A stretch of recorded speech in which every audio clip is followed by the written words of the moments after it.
Hi everybody, it's time for the Glitchless TAS. I'm Wildebeest. I made this TAS for Glitchless any percent, and we have an international panel of commentary here today to help present the TAS. Would you guys care to introduce yourself? You can even fight over who gets to do it first. Simi, do you want to start? Sure. Morena koto. I'm Simikins. I did not make this TAS. I'm gonna watch this TAS. Good choice.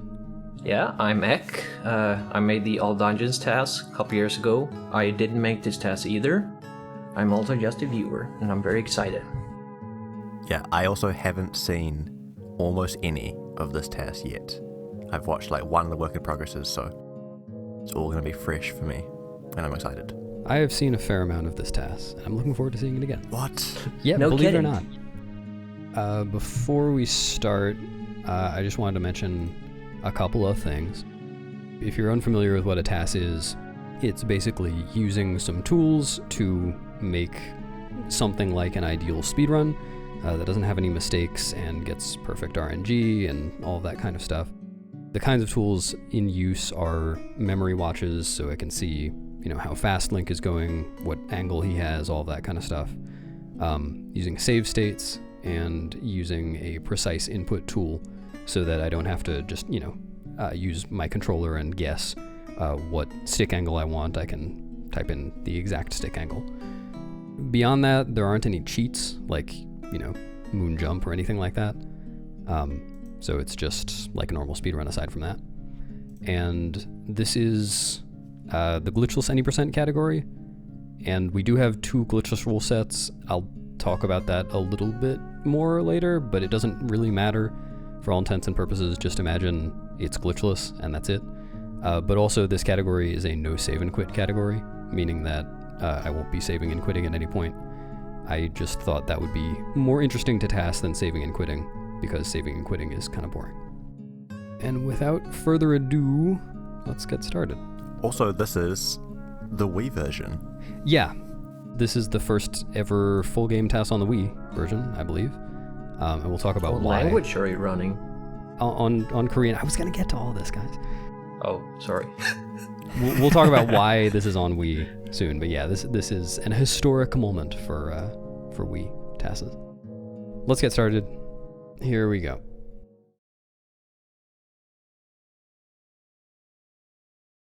There's kind of a standard for TAS timing to begin, I believe, on console boot and end on last input or something. I don't care about that. I'm just going to use normal timing. RTA timing.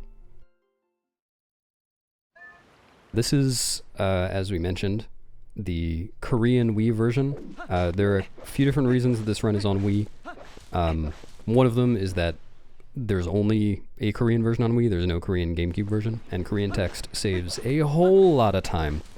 It actually saves like a minute 20, I think, over the course of the whole run. And then other perks of being on Wii, load times are faster than GameCube. That saves about 4 minutes over the course of the run. And there's no lag, but that doesn't really matter for emulator. But then also aiming is faster on Wii. What's that? One downside about the Wii version is the lack of camera control, like the lack of a C-stick. But just now, I was interested to see how much you managed to have the camera follow Link by just targeting during those rolls. Yeah. It was nice. So I'm going to be targeting almost all of the time that I'm rolling. It's really nice for control. And then no camera manip means it's actually pretty hard to do some RNG manip. RNG manip is mostly controlled by where the camera is pointing. For anyone unfamiliar with RNG manip in general for TASing, it's not like telling the game to do whatever you want it to do. You have to actually use normal inputs to try to make the game do what you want it to do. So It's a lot of trial and error. yeah, it's a lot of trial and error. Also, I don't know if you said, but it's mirrored the Wii version, Yes, obviously. versus the GameCube version. Yep. But this was actually released 1 month earlier, I believe, over the GameCube version. The Korean version, I think, was actually later. Well, yeah, but the Wii version in general. something like that. Yeah, I believe you.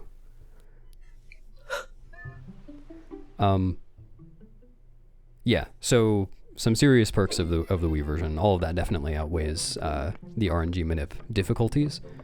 There were only a couple of times where I really couldn't get the RNG I needed, and it only cost me a very small amount of time.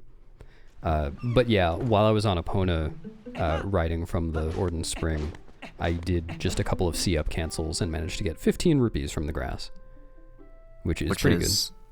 A ridiculous amount of money. Yes.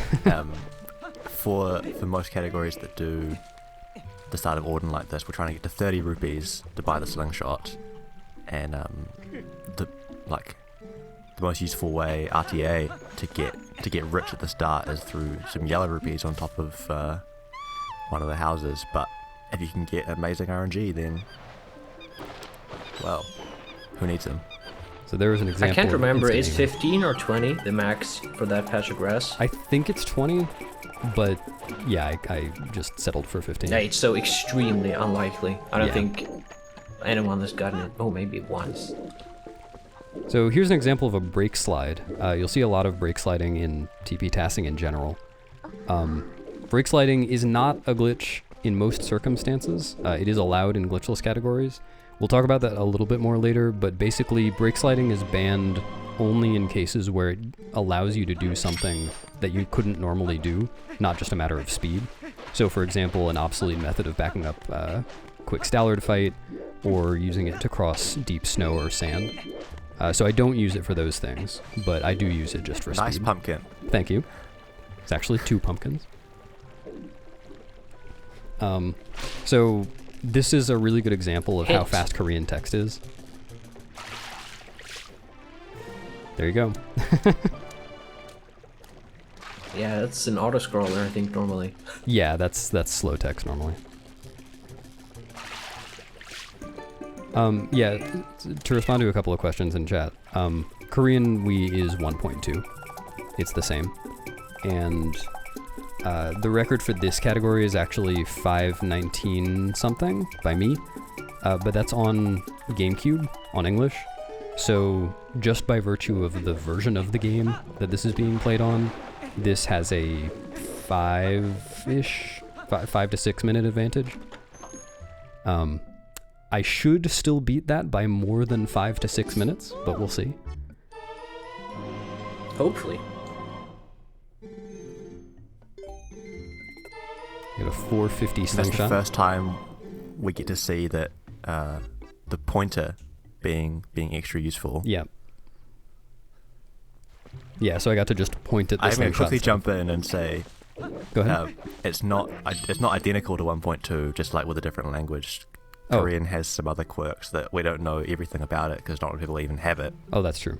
But for example, on the Korean version, at least as far as those who have it and have tested know, you can't do back in time, which doesn't matter for glitchless. True. Yeah, okay, I didn't know that. Thanks, Simi. Oh yeah, another perk for the Wii version is that aiming is way faster than on GameCube. Yeah. I don't know if you said that, but it'll be evident later. Yeah, it will. Because on GameCube you have to, like, start looking at the center of the first-person screen, and then you can move around. On Wii, you can have the pointer pointing anywhere right as you go into first person. Look at me not crashing in there. Wow, and you just like walked forward. Wouldn't that be great if I got everybody here to just watch me crash after 6 minutes? Nice walking there, I like that. Thank you. Yeah, Wii is pretty fast at aiming. It's so crazy, man.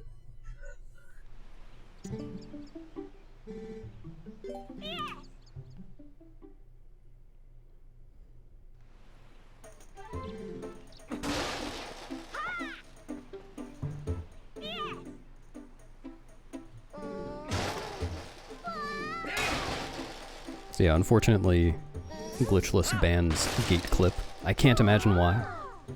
And so I have to do the sword and slingshot tutorials. Really, because this is glitchless, there aren't really going to be any route surprises. There are going to be things you're not expecting. Mostly in dungeons, but also a bit outside of dungeons. but like the overall route it's glitchless.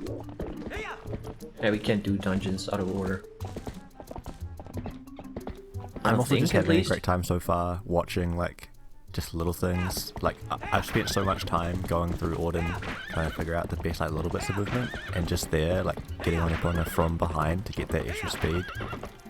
Yeah. I wasn't sure if that was the best, but seeing it there and like cutting the corner around the tree, things like that, I love to see. Yeah, and that's especially hard to do on Wii RTA, I imagine, because you can't turn the camera to see the tree.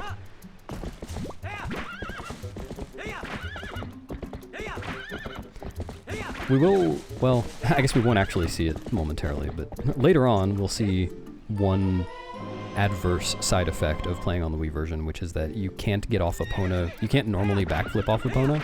Here you actually can because you're right next to an enemy, and for some reason... Oh, whoa. Nice. Yeah. For some reason you can backflip off Epona when you're near an enemy. I don't know exactly how it works, but something like that. Later on I won't be able to do that all the time. So I actually do have one other good method of getting off of Epona that we'll see later. Which is one of the small bits of the TAS that I have seen. Yes.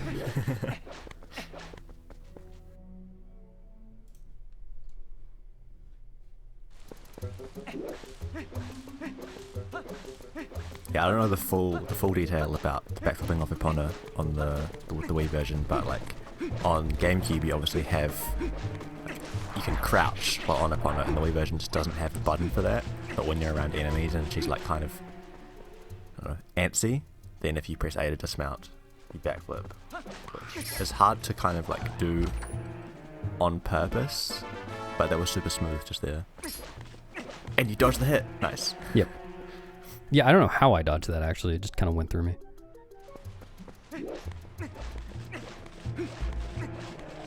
Oh, there's also going to be some kind of experimental brake sliding in this. The first example of which we'll see here momentarily. That's what we call the wiggle brake slide. Yeah. And it's hell to TAS. So that... if you don't have a script for it. Yeah. That one was just down, left, down, right, but true wiggle brake sliding comes later as well. Yeah, that's even worse. It's funny, like, because it's a TAS, I'm instinctively not commenting on things that I would normally comment on, but it actually probably still is useful to be like, just there, like jump attacking into the cutscene obviously gets us moving during the cutscene. Oh, the extra hits just there with the spin. Yeah, that and was... And the blue rupee rupee, there oh my too. god. It was surprisingly precise to get the spin to hit them multiple times. Like, it looked like it should have worked in a bunch of other cases, but it only worked in that one. Like, I had to really adjust for that.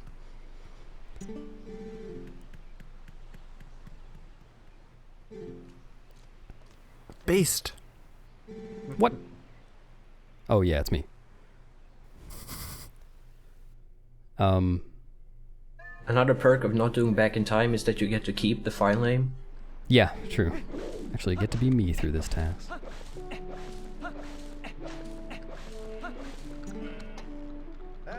So the goat's time should be pretty good. It being a TAS and all. Normally RTA, well the RTA record is 15:31, but normally we aim for like just sub 20 being fine. One angry goat, Yep. nice. Still just went in.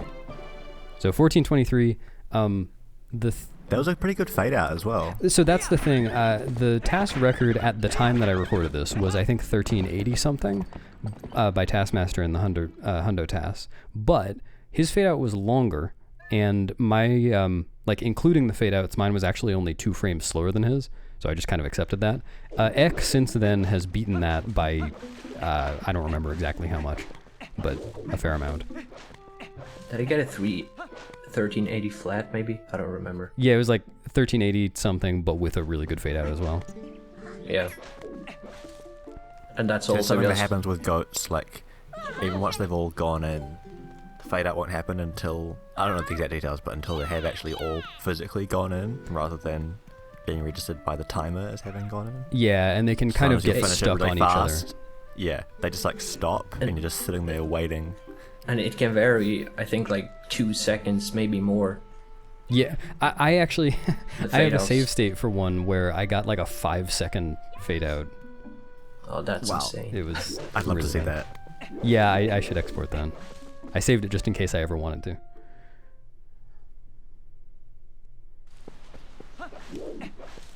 I didn't save my sub 1380.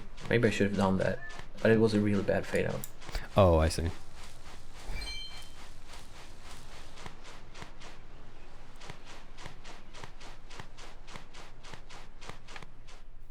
I like how in categories that don't go back in time, you can actually see your opponent when you're in C up there.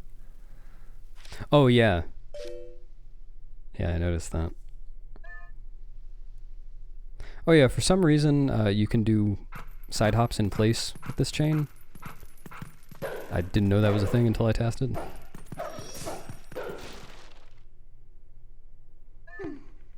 That big 3-frame time saver by breaking the box before the cutscene. That's right.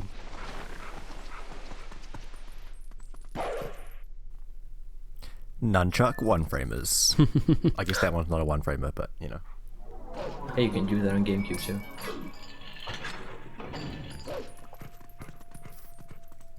True, so that's another Wii version difference. For those unfamiliar, the Wii version has a cooldown after you spin attack, so we won't be able to just like chain spins like crazy, which I don't imagine is going to be a huge issue in this. No, it ends up being awkward on King Bulblin 3 and 4, but other than that, like even Stallard isn't really all that awkward. It's not much slower, is it? No, it's not. It's pretty much fine. The King Bulblin fights do feel like maybe a second or two slower, but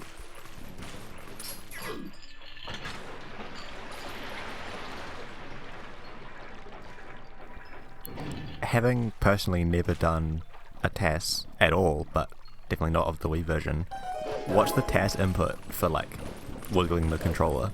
Is it just a button? kind of. So it was that was a hard part. The TAS input tool has just like a checkbox that you click for each of the normal buttons, and it has a rectangle you can move a point around in for the pointer and the stick.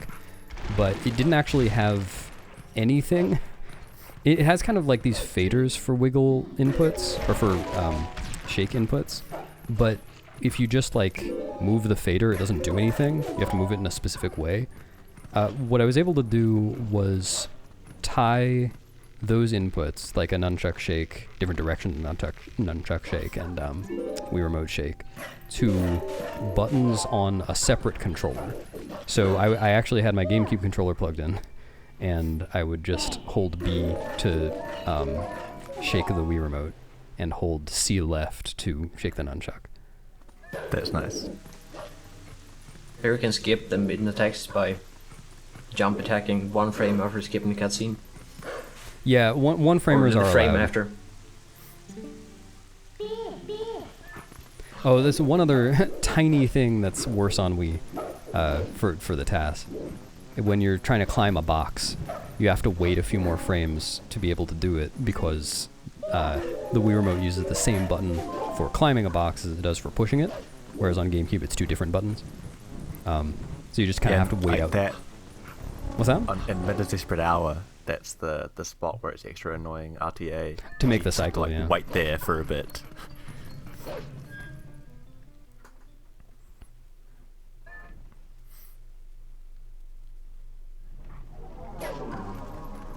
Yeah, I guess, like, coming into this, my Twilight Princess background, at least in relation to this category, is I used to run the Wii version.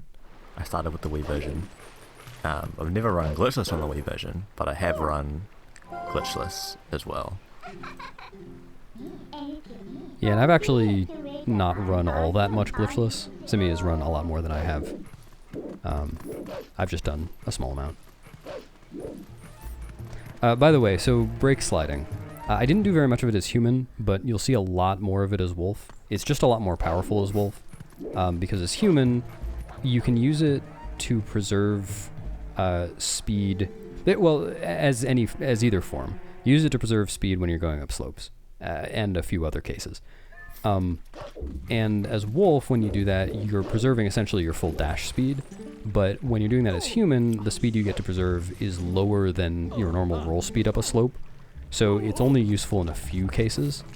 You saw it, for example, when I was carrying the basket earlier. Because I wasn't able to roll, that was actually faster than just running. Here I can skip a Midna jump, which is a little slick. I love that movement. Also, the brake sliding through the water, that was nice. Oh yeah. Shallow water like that is one place where you lose speed as well, just like going up slopes. Oh, I found this, by the way. You can actually jump attack up onto this table. Ah, destroy the pumpkins. Yeah, it was kind of precise. That's maybe the worst major jump in the whole game. Yeah. That Midna jump is so bad. And then just there, it's like actually a little bit faster to bonk on the boxes to the left there. Because after, like, the cutscene, I'm pretty sure teleports you to the same spot afterwards regardless. Yeah.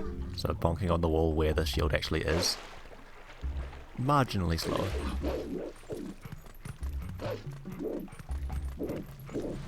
Also, the thing about the... anything. Sorry, go on.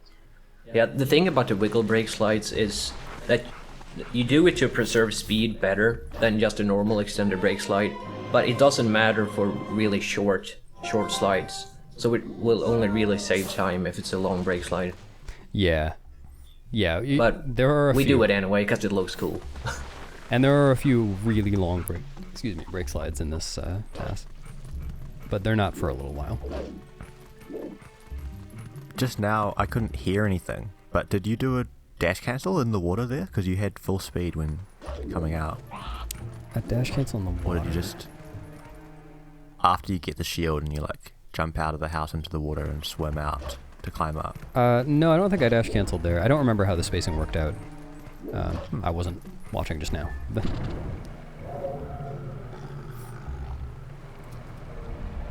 It didn't sound like you did, but then you dashed immediately after climbing up, which I was surprised by. In water, if you like climb up pretty soon after dashing, you can still dash immediately. Yeah, the timer for a dash cancel in water is a lot longer than on land. I probably just, climbed up right before that ended. I guess just now also that's one of the times when not being able to just do 2 spin attacks is made you to be a bit creative with how to kill that shadow beast. Yeah. Also, shoutouts to when I tasked leaving Ordon Spring the wrong direction because GameCube runner. I remember you saying something, and I thought it was interesting that like doing this on the Wii version kind of forced you to consider movement in the areas in different ways than you maybe would have otherwise, because naturally everything was just a little bit more unfamiliar. Yeah. I thought was interesting. Yeah, no, that's how I approach it. And even now, if I'm watching someone do a Wii run, I'm not thinking like that's what the Wii version looks like. I'm thinking that's what the TAS looks like. It's like a totally separate idea in my mind of what the game is.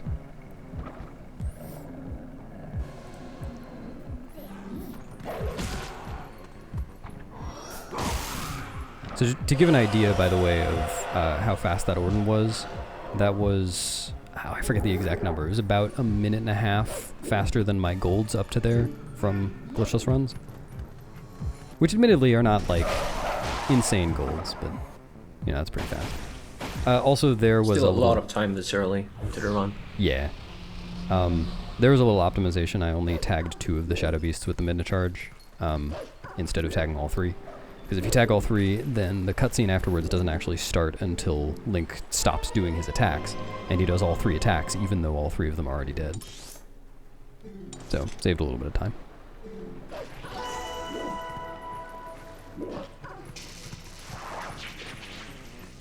But the minimap closed. I can't see where the bugs are. Can you open it for me, please? Wait, what'd you say? The minimap is closed. I can't see where the bugs are. Oh yeah, sorry. No, I can't, unfortunately. The minimap also tends to be a bit glitchy on emulator. True. Like, that's not visually- This room was kind of cool, so I actually managed to chase the bugs over here so that I can collect the tears on the way out. Nice. Yeah, that's a great And then turning off conversation. sensors. Yeah, and then usually RTA, we get this bug I'm about to get before that, and so we can like wait out its dying timer while we're inside, or getting to the inside. Because I could push it so far, it was faster to kill it afterwards.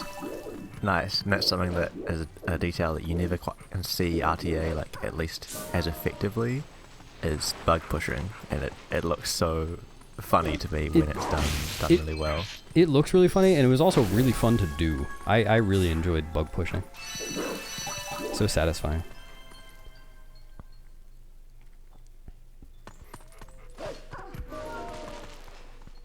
You had slow speed there coming out of the Yeah, cutscene. I realized that when I was watching this back the other day, that I made a couple of mistakes. It's only in Faron Twilight I recognized it after that, but there were a couple of load zones I entered with a brake slide, which gives you slow speed coming out. So if anyone wants to get a faster TAS, you can save Yeah. a tiny bit there. Get working. Actually, I did want to say, oh, I'm skipping a minute jump here. I also wanted to say that. It's like the idea of a TAS is to be the perfect run, and that's what we aim for, obviously, but TASes are made by humans. They all have mistakes. They all have suboptimal things, and things that were just not found before the TAS got there. So yeah, they're naturally limited by our knowledge as well. Yeah. So I do know of probably a total of like maybe up to 20 or 30 seconds of things over the course of this entire TAS. I love that movement.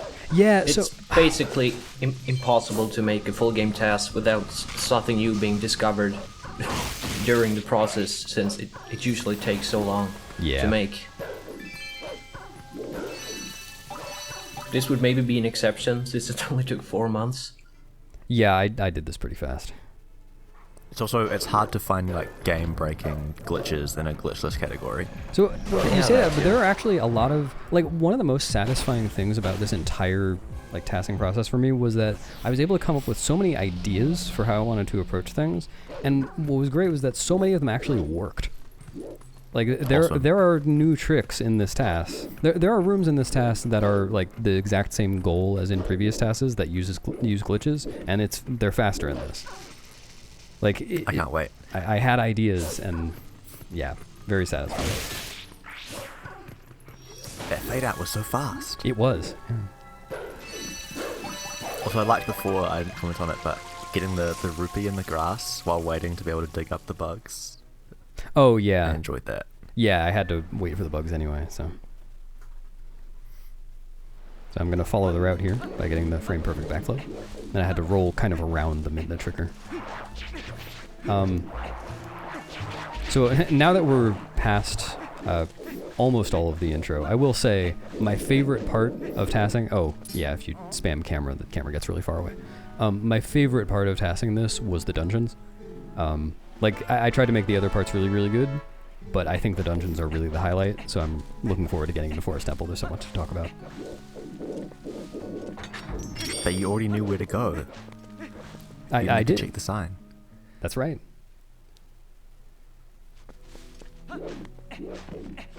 Drawing your sword just there before opening the gate, was that anything? What was that?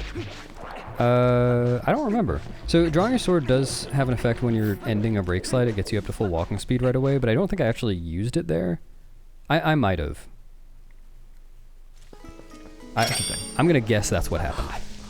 Oh, I'm excited for this. Yes. So No, go on. this section is just pure RNG. You have to escort the monkey around, and ideally the monkey will only swing the lantern 4 rotations every time it stops. And every time it stops, you can push it a little bit, but you have to not push it too far, otherwise it'll go back to where it came from. So I'm pushing it exactly the right amount, and also doing some RNG manip to prevent the monkey from swinging extra times. All the while, you're trying to get rupees, so I can I can get a few here. 2 blues already. Oh, Right, so it is purely just distance pushed that makes her want to go back. Yeah. Rather than like being off like her set path. That's good to know. Also, you have to kill the enemies much. fast so that the monkey doesn't get scared. Yeah, that's right. So I'm killing them before they get on screen in some cases. And then... Nice snipe. That bush earlier where you got loads of greens, that's one of the... people watching, that's one of the ones that has guaranteed rupees. But all these blues are not guaranteed. They are not. By the way, the Korean text you saw on screen for a split second was... it probably translates to point the Wii remote at the screen. I just didn't have the pointer pointed at the screen. So, very fast. So nice. Yeah. And by the way, when I'm doing RNG manip where it basically doesn't matter what the movement is, it's just like I have to be waiting on something and I can be doing some manip. I usually did that with a controller RTA, and I would just do it over and over until I got what I wanted. Oh yeah, I'm slashing that guy so that this guy starts running at me because I need to kill this guy before I can enter Plum's area. In fact, I had to wait a little bit, otherwise Plum would have given me some extra text, so I had to run instead of roll. Yeah, he actually has to die. Also, this is another cool thing about the Wii version. Sometimes it's cool, sometimes it's annoying. But you have more equip slots than the GameCube version, but only one of them is like an active equip slot, the B button. So there's lots of like flipping items from the D-pad to the B button. Yeah, and... which makes that item nice.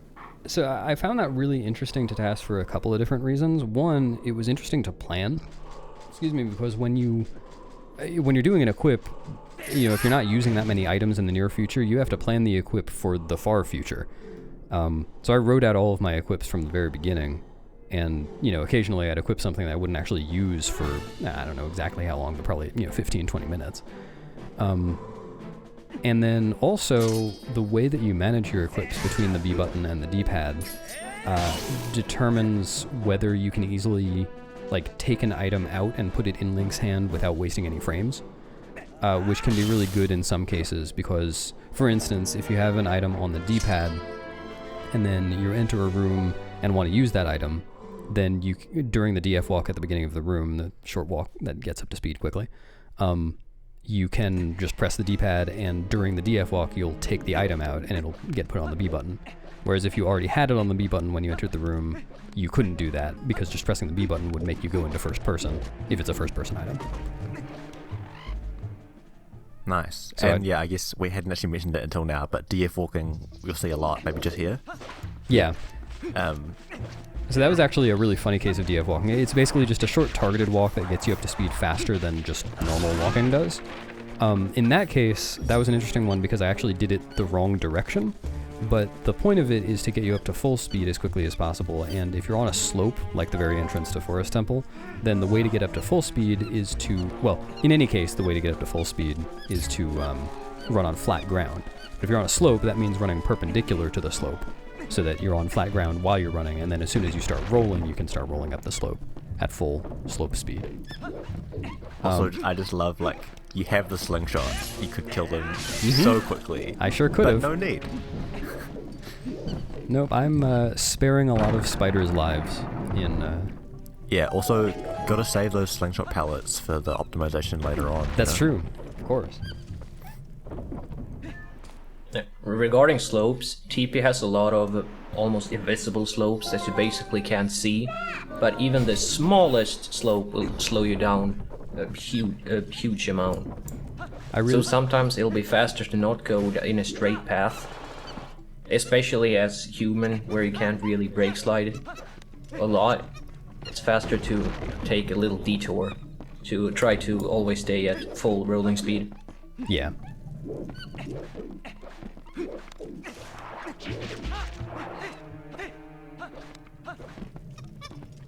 So in Forest Temple, I do need to save all the monkeys. And I needed to not do any bridge clips too. So the first little bit is just getting this small key. No biggie. Also, I liked before, because after that bridge cutscene, there's one frame where you can backflip closer to the door, which is kind of popular movement, to backflip in the one framer, then turn around. But it's not actually, that's one of the times when just because there is a one framer doesn't mean it's actually better. Right. It was only 2 frames slower than the optimal DF walking, so like for RTA it's not really going to cost you any time, but... And then Jumping down there rather than rolling down the steps, was that nicer? Nice. Yeah. And then... Because basically because of jumping Link's turning speed is, radius. like, decently slower. Yeah. Yeah, jump speed's like 21.6, and roll speed is 32.9, but in some cases it makes sense too. Especially when I get the iron boots, because I can shorten my jump significantly. Even walking speed is faster than jump speed. So I need to wait on these monkeys anyway. I can just get a few rupees. I actually should have said... something I was experimenting with for a bit, and I never tested properly, is I have always wondered if pushing those monkeys during the wait I didn't try that. useful. That's a good idea. And that's something that I do it with no idea if it's actually beneficial, but I'm like, it can't hurt. I mean, maybe it could hurt, but... Well, so I did find that the amount of time it took for those monkeys to go over to the bridge area was highly variable and seemingly purely RNG. Interesting. It's like I would just do some slightly different things and save a lot of frames.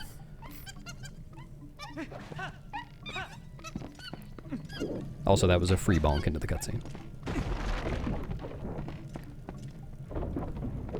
Notice you didn't have the lantern out already there. Yeah, it didn't matter because I had to run towards the web anyway. Oh yeah, here I can jump slash up before the cutscene. Nice. Also a tiny brake slide before the door to put the sword away, because you can put a sword away while brake sliding without stopping.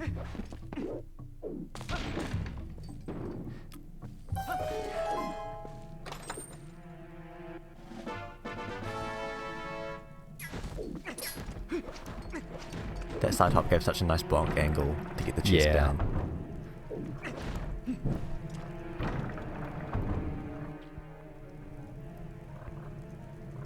It's so satisfying. So I've also never watched the 100% TAS in full, so I've never seen lots of like these rooms done in a TAS. It's quite exciting just seeing them done like hyper optimally. Having like gone through them so many times myself. Yeah, and I mean a lot of these rooms, the hundo TAS doesn't even... Best dive.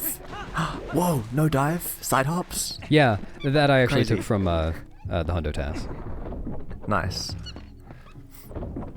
A side roll here, I hope? Yeah, and we get Yes. another spider skip. Oh! So lucky. You wouldn't see this, RJ. No. That one would be so bad to get hit off. Yes, it would.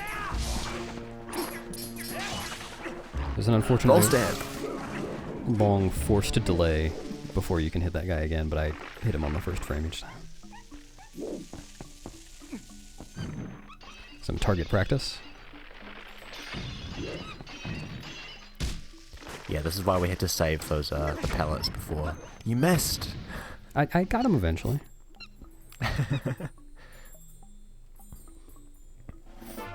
Yeah, pushing up just close enough to the edge so that once it dies you can immediately pick up the key.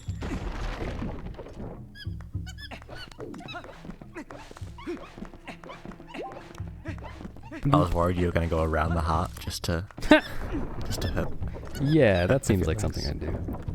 Oh, the movement here is kind of weird and unintuitive, but I tested like 5 different ways to get to this door, and this was the fastest. I don't think... Again, I've only ever done Glitchless on GameCube, but the Wii version does do Forest Temple, unless you do Bite. So I was, my brain was confused just there. I'm like, is that the normal side roll? I'm not sure, because there's loads of invisible walls there that are quite hard to... or quite easy to stumble into. Yeah, that room is very bonkable. Did you make much use... like, how far through this was the GZ update with all the visualization tools? That's a good question. I don't remember exactly. But I did use them for some things. I'll try to remember to point it out when I remember I used it for a certain thing. But like just seeing where a certain cutscene trigger was, that kind of thing. So Ook You here. used free camera for something too, right? Yeah, I did. I'll remember to point that out because that was in Forest Temple. Yeah, Ook here is going to be a double 2-hop because I only have Ordon's sword, so I can't actually kill him in just one cycle. Is it annoying if while we're watching we point out things we notice that are slightly slow? I didn't get perfect Ook RNG was one thing. Is that what you're talking about? Yeah. Yeah, I didn't actually notice that until Ek pointed it out when I posted the work in progress, but it was very slightly suboptimal. That's one of the things that, like, obviously 2 hops is the least you can get, but there's also variance in like how long he just kind of stands there swinging the boomerang around. Yeah. Yeah, at least I didn't get the one where he was patting his butt, but yeah, I for whatever reason just wasn't thinking of that at the time. Oh yeah, so unfortunately, you can get the boomerang out and throw it at the thing, at the fan, before Midna pops up, but if it hits the fan while the Midna text is up, it doesn't actually do anything. So I just waited till afterwards. And you're actually targeting it rather than just tossing. I guess you can target it so fast. Yeah, there was a reason for that. I can't remember what it was. I know at the last one it makes the boomerang not stay in Link's hand. Yeah. Yeah, can't remember. Guess it would also bounce much easier if you don't target. Like off the wall. Oh, this is a cool cycle. So, making it onto that first bridge without waiting out a wind cycle is very difficult, and then getting onto the second bridge from there, there's you skipped the cutscene, but like from the start. Nice. Yeah. Yeah, there was a big invisible wall before I could get on the second bridge, so I had to actually wait for it to turn.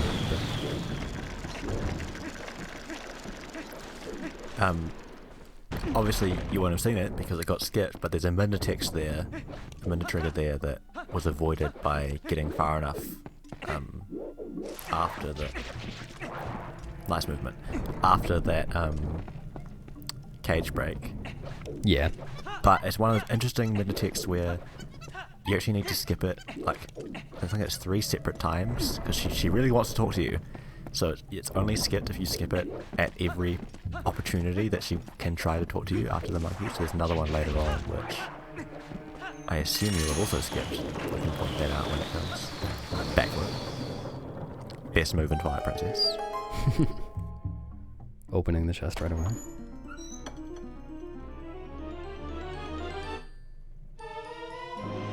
Like, obviously, one of the amazing things about TASing is all the awesome optimizations and non-RTA things you can do. One of my favorite things is just like seeing little things like that where you just got the furthest possible with that roll.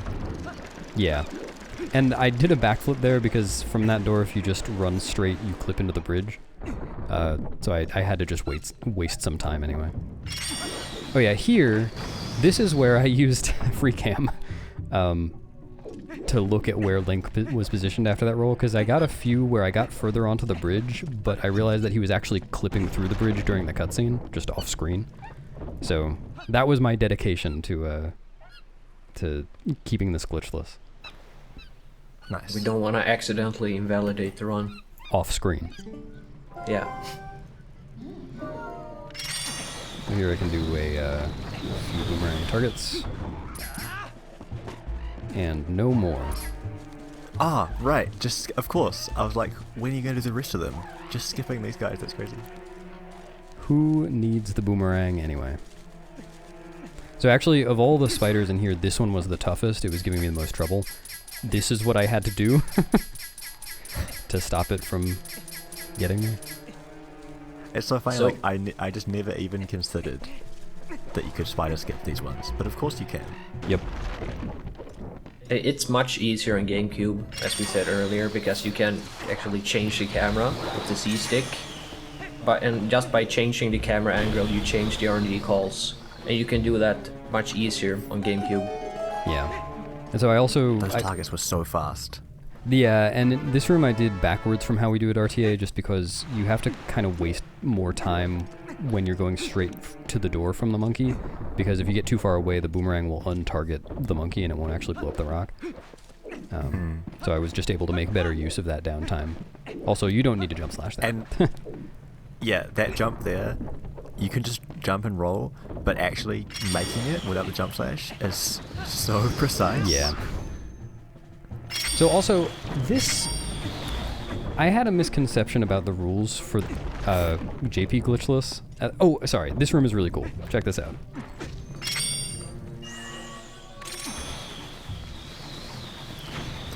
That was so... Wow, amazing. Yeah. What was that second target? So... Also, cutscene skip. It was a cutscene skip, too. So there's a bombling down there that you can use to blow up the cage the monkey is in without ever going down. And we do that RTA, it's just kind of a precise target. But what we don't do RTA is open the door frame perfectly to skip the cutscene of the monkey getting freed. Which, it works, the monkey is actually freed, it's there, it makes the chain. I believe I discovered that. I had never heard of it before. Also, I forgot to point it out, but in the previous room that you did backwards, that was another spot where you skipped a mimic text. Already backflips. Which room? Well, you did backwards, I mean. Oh, wait, there is? I didn't actually know that. Yeah, that's one where she'll try to talk to you after, Oh, I think so. Maybe I'm making stuff up. Well, like, But if you're there's, too close to the multiple monkey... through Forest Temple. If you're too close to where the boulder was? Something like that. Huh. Yeah, I had no idea. Or am I spreading misinformation live? Who knows? Who knows? I certainly don't. And here, this is one of the places where a 1-frame/2 frame It's 2. movement in a cutscene means you can make that cycle earlier. Yeah. Shout out to the top monkey. Yeah. Real strong monkey. Shout out to the branch, actually.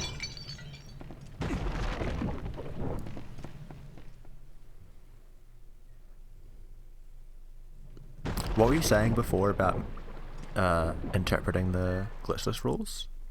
Or I guess we'll wait until after Diababa, actually. Yeah, okay. Diababa is a fun time. Yeah, so Diababa has a cool trick to it that we do RTA, but just not quite this fast, called Glitchless. So I'm just going to get 2 bomblings before this cutscene, or before I kill the second head, and leave them there so that I can use them after this cutscene. And I intentionally pushed one a little bit farther away from the other one. So RTA, we do a whole setup to make sure that Glitchless works. We basically use these 2 bombs to cycle this phase. And we have to just make sure that we don't accidentally blow up both bombs when we need to only use one of them.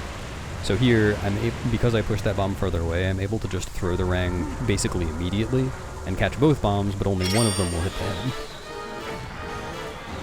Nice. Yeah, for my TAS, I didn't do it like that. I actually walked back before throwing the gale, so Beast was able to save some time there. Yeah, and actually, speaking of that, so I mentioned earlier that there are some things that are like basically the same thing, like the Diababa fight, in multiple TASes that have been done, and I save time over the other TASes. Well, it's not just because like I'm awesome and everybody else sucks. It's so much easier to optimize something when you already know what's possible. Like I can confirm that. I was referencing Ek and Taskmaster's TASes constantly when I was doing this. So, like, anything that I improved upon, well, yeah, anything that was in a previous TAS that I improved upon was because I was able to see what other people had done.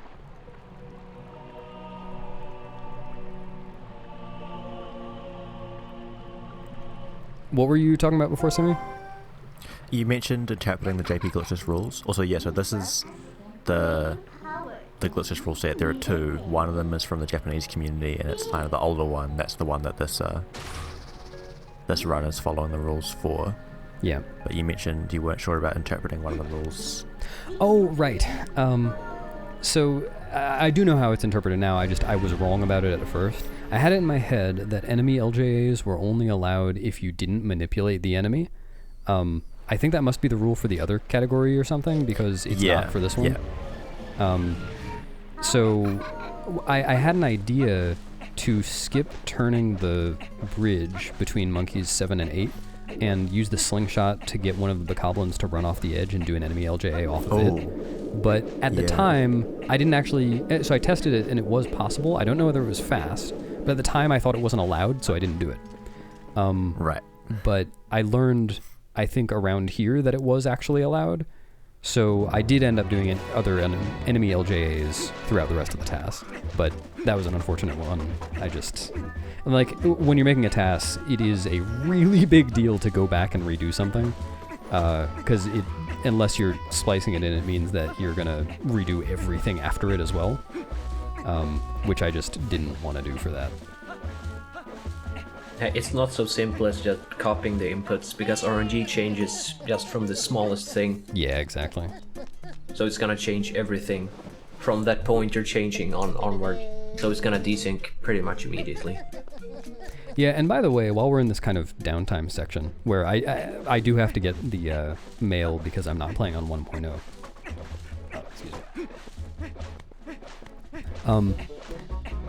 So I mentioned splicing before, and there aren't really rules for TASes. There's kind of a normal set of things that people do and don't do. Like, for instance, I didn't use cheats, but I did use memory watches, that kind of thing. And splicing is something that people don't normally do, I think. And I wasn't planning to, but I actually did end up splicing one thing for this TAS. Because when I was starting this TAS, I was basically completely new to TASing. And so my Ordon village was bad. It was really bad. And when I finished the entire thing, I was watching it back and thinking I was really unhappy with it. So I actually redid the first 10 minutes after I had finished the rest of it. What's that? Yep. Wiggle breaks like. Wiggle, yeah, we get some wiggling here. So yeah, the everything up to saving Tallow, so like 10 minutes in, was redone, which is why it appeared a little more polished than the section right after that, but everything else is at least acceptable, if not, I'm totally happy with it. Yeah, the section after that was so messy. I was just watching it being like, wow, this is so unpolished. Yeah, you almost left the call, I'm sure.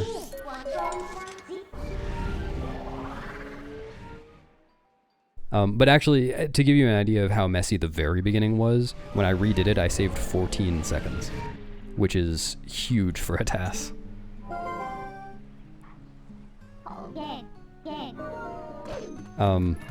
Yeah, so coming up right after warping this bridge is the first longish wiggle break slide. Wiggle break sliding... So break sliding normally, the moonwalking type thing, is not very input intensive. You do have to... It is a very precise input, but you don't... like, once you start the break slide, you don't really have to change anything. But for wiggle break slides, you have to change your input on every frame to something else that's very precise. So it's very not RTA viable. Also on Wii, you can skip this with a B attack instead of a jump attack. So check this out, if you can stand to watch it for long. To try to give you an idea of what's happening is that he's switching between different ESS positions. So he's going from left to down right to left to down right, then to right to down left, right, down left, left, down right, left, down right, left, down right, and so on. And it's a sequence that repeats after a while, but it's... if you don't have a script, it's extremely time consuming, basically. Yeah. And Beast did not use his script. Correct. Yeah. Because the version of Dolphin that he used does not have... cannot run Lua scripts. Yep. So I did all of that frame by frame. And it saved, actually, I don't remember exactly. I think over the course of that movement from the bridge to Kakariko, it saved 9 frames over just a normal, like, reverse brake slide, extended brake slide. And brake sliding in all saved about 3 seconds over just, like, dashing, to give you an idea.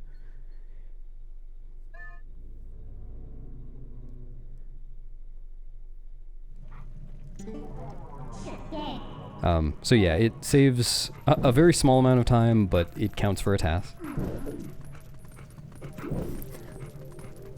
I love the organization just like jumping up the corner of the stairs. Yeah, Link moves so slowly in here. Oh, this room went very well. I'm really happy with how this turned out.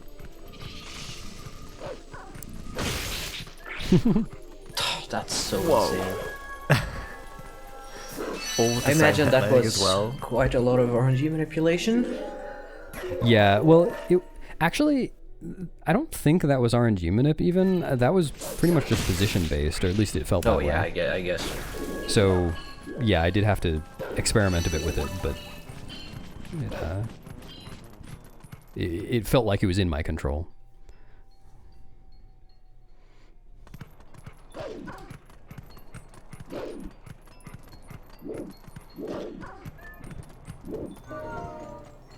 So that's something I guess can comment on, like, when you kill enemies usually there's like a hit lag effect, a few frames. I don't remember how many frames exactly, like 5 or Five, something? yeah. I think it's 5. And normally when you hit multiple enemies, if you don't do it on the same frame, then you'll get like a stack of hit lag when you hit one, then the next one. Yeah. But just then he managed to kill all 3 of those bugs with the same attack on the same frame, so it only had one bit of hit lag. Yep. And then you actually notice Yes. I killed that last bug with a charge attack instead of a B attack, because it didn't really matter. I had to wait for the bug to come down to me anyway. And when you kill an enemy with a mid-charge attack, there's actually no hit stun at all. So when it wasn't slower, I would do that. Then movement. This was so difficult. You can't see where you're going. Yeah, you can't see where you're going, and I couldn't do any RNG manip on that bug, so unfortunately it was kind of far into the room. But like, that was one case where any RNG manip I did would have affected my movement adversely, so The reason why we break slide in this house is that your speed decays very quickly. So if you don't break slide, you will drop a lot of speed. Oh, here's my first enemy LJA. Nice.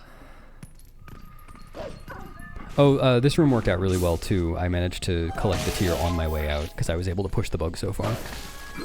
And get a yellow rupee. I know.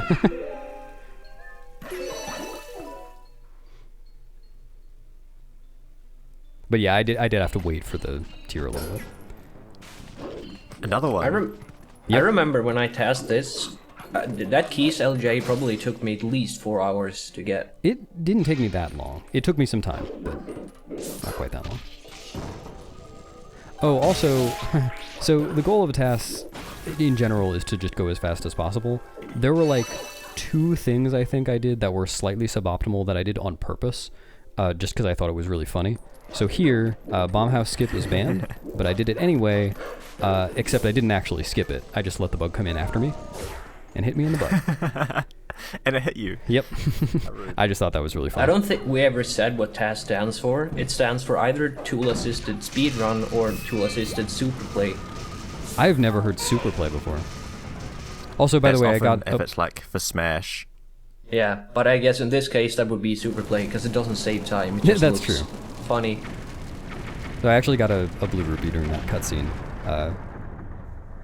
when the house was getting lit on fire.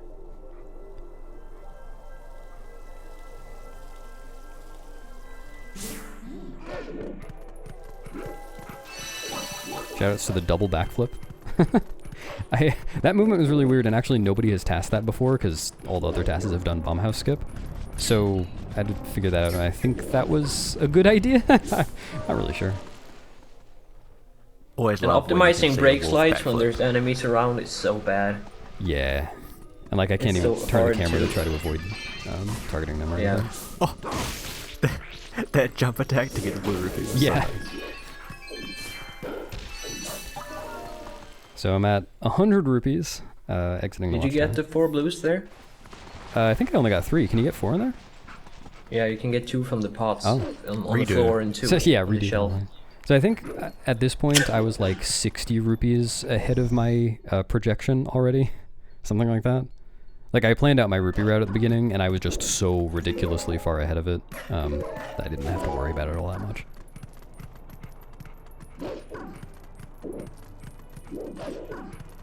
Because the way rupees work in this category, actually I don't know exactly how many you need total. Also, that jump is just a little bit faster than climbing. Interesting. I don't know how many you need total. You need 120 for the bomb bag, and then you sell some and buy some water bombs, and need 300 for the cannon. Anyway. Slingshot. Oh yeah, slingshot. Anyway, you need a bunch, and normally the only rupee you really go out of your way to get in an RTA run is the silver rupee in the Kakariko bell at the sanctuary. But I was able to completely avoid that. I actually got 200 rupees extra from RNG over the course of the run.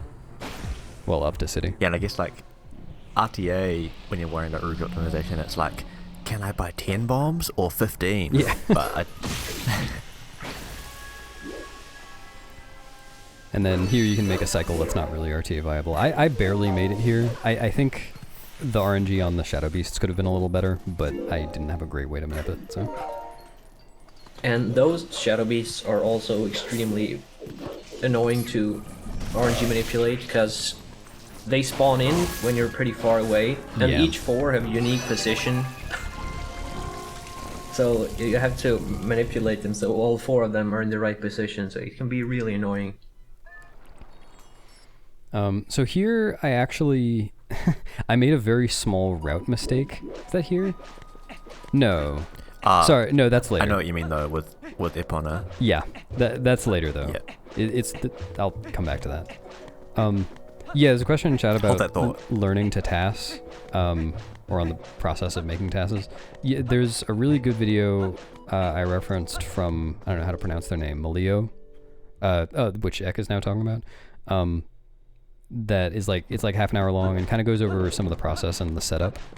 It was really helpful for me. And then I also started, so we have a wiki, zeldaspeedruns.com, for all things Zelda speedruns. And I started a page, or a few pages, on TASing for Twilight Princess. It's definitely not the most complete thing, but it's got some resources. And That side hop? Yeah. What? Yeah, so the way most people do that is with a position setup, so that you can just back off the ledge afterwards, or backflip. But you can actually, if you roll to the very edge of his trigger, you can just side hop off, and that way you can roll on the ground after the cutscene too. So here I've got a tame Epona, and if you've watched glitched runs before, you've probably seen this cutscene looking pretty strange. If you tame Epona as Wolf, then the cutscene is very, very odd. But it's not for Glitchless, because I'm human. I can't be Wolf right now.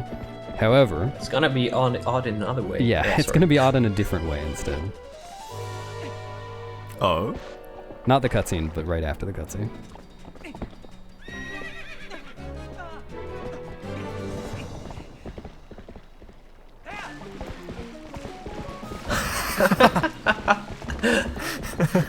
So it turns out, on the very first frame of taming Epona, there is an A prompt, and I think it's for dash, but I can't read Korean, so I'm not sure.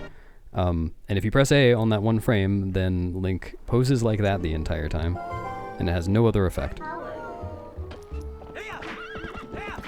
Which is great. Amazing. Some impressive abdominal muscles to stay on the horse. Seriously? I was gonna say that. It's not a glitch, he's just got great core strength. Yeah.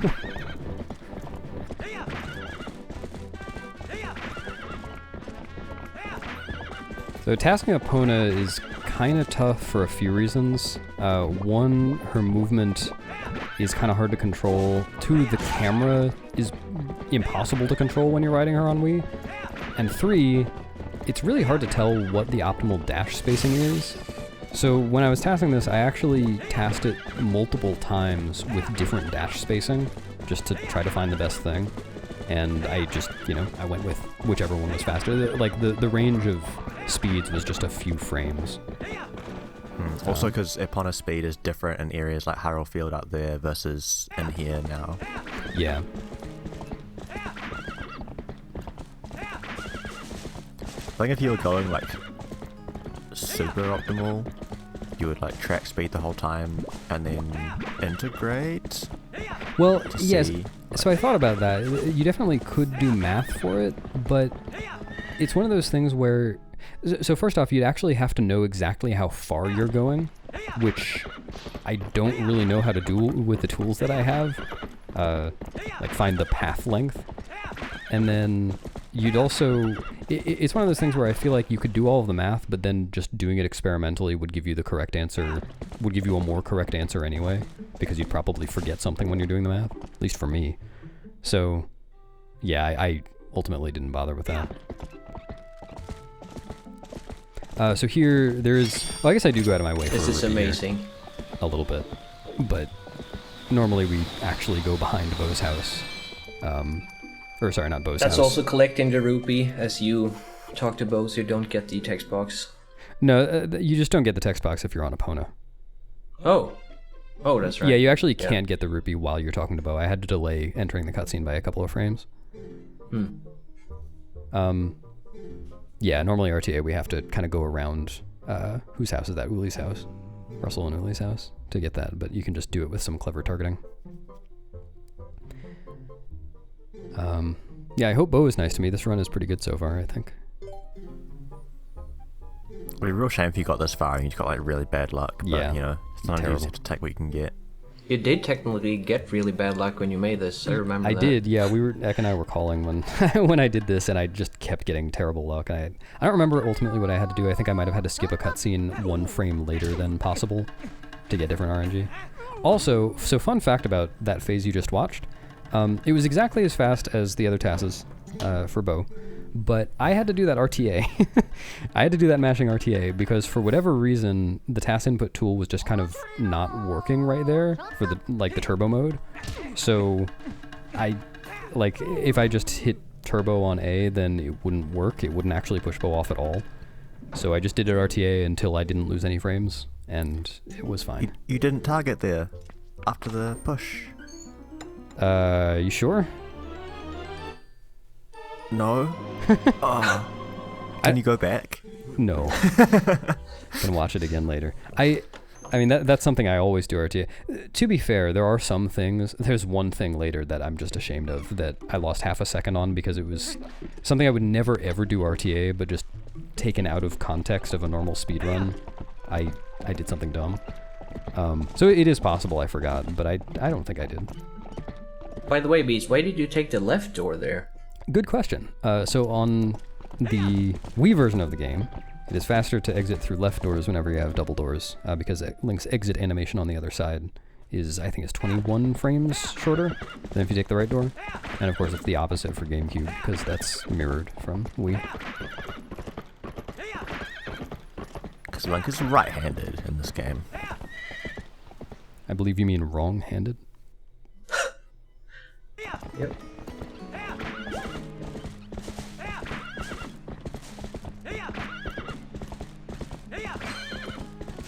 So same thing here. Really all of these Epona sections, I just experimented with different dash spacing. I was thinking actually before watching this today that it'd be nice because testing dash spacing is really boring. It's like, yeah, I'll have a good reference now for when doing this. I can just copy what you do. I'm just really glad I never have to do it Yeah. in my test. Well, Because I also thought that would be really annoying. just remember that the difference that it made was really very small. Like it was, if I adjusted the dash spacing by just a couple of frames, well, no, as much as I think 3 or 4 frames, then I would lose 0 to 2 frames over the course of the entire area. Alright. So, Wow. That's how it makes it even worse.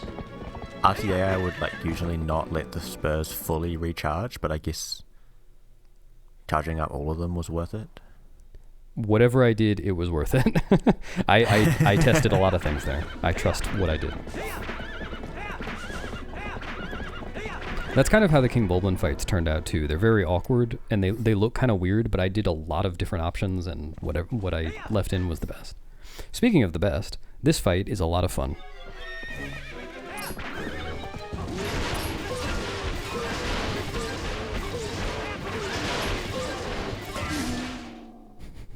Nice spin to end. Thank you.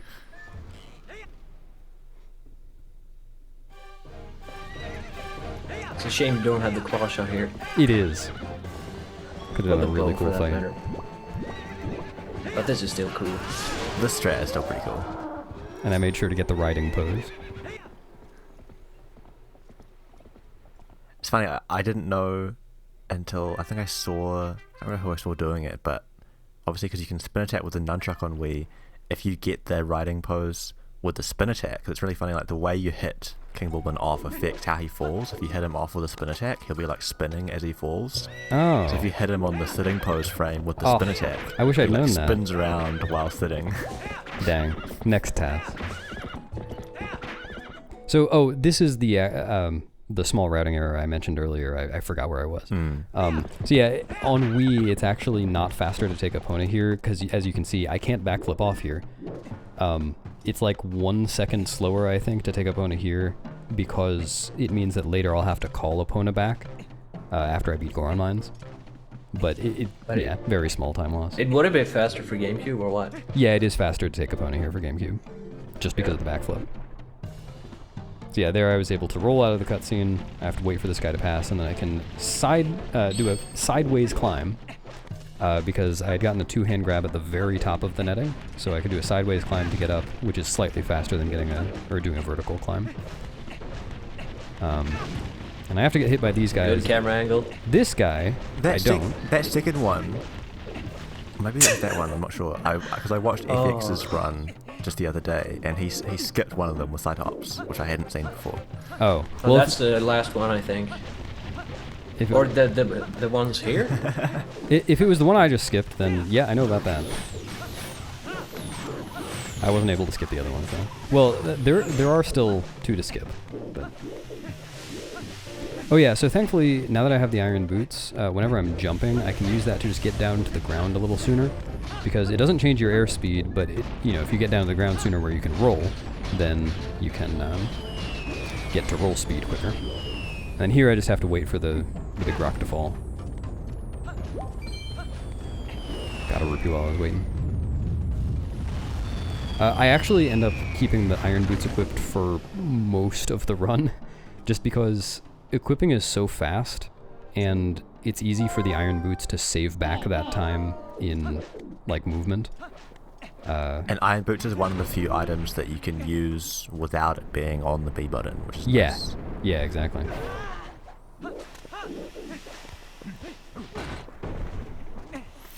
Yes! I love the dodges and slashing.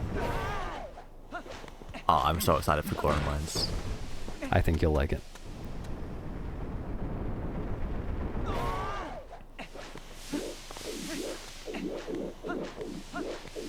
So these last 2 guys I can dodge as well.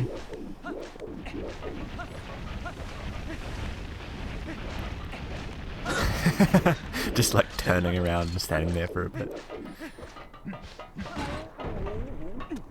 Did you try the side hop shield? Like, shielding the attacks mid-air?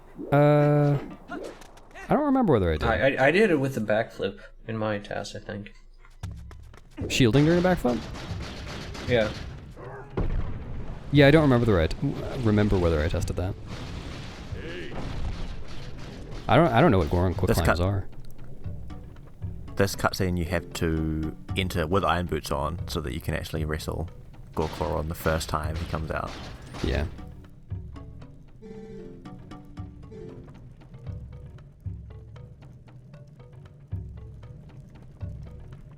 And Goron, you can't actually 1-cycle like you can with Bow, but you can 2-cycle him. Actually, you can kind of 1.5 cycle him, which is what I got here.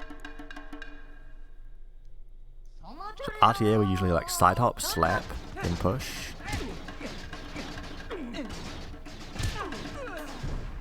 Oh. Nice.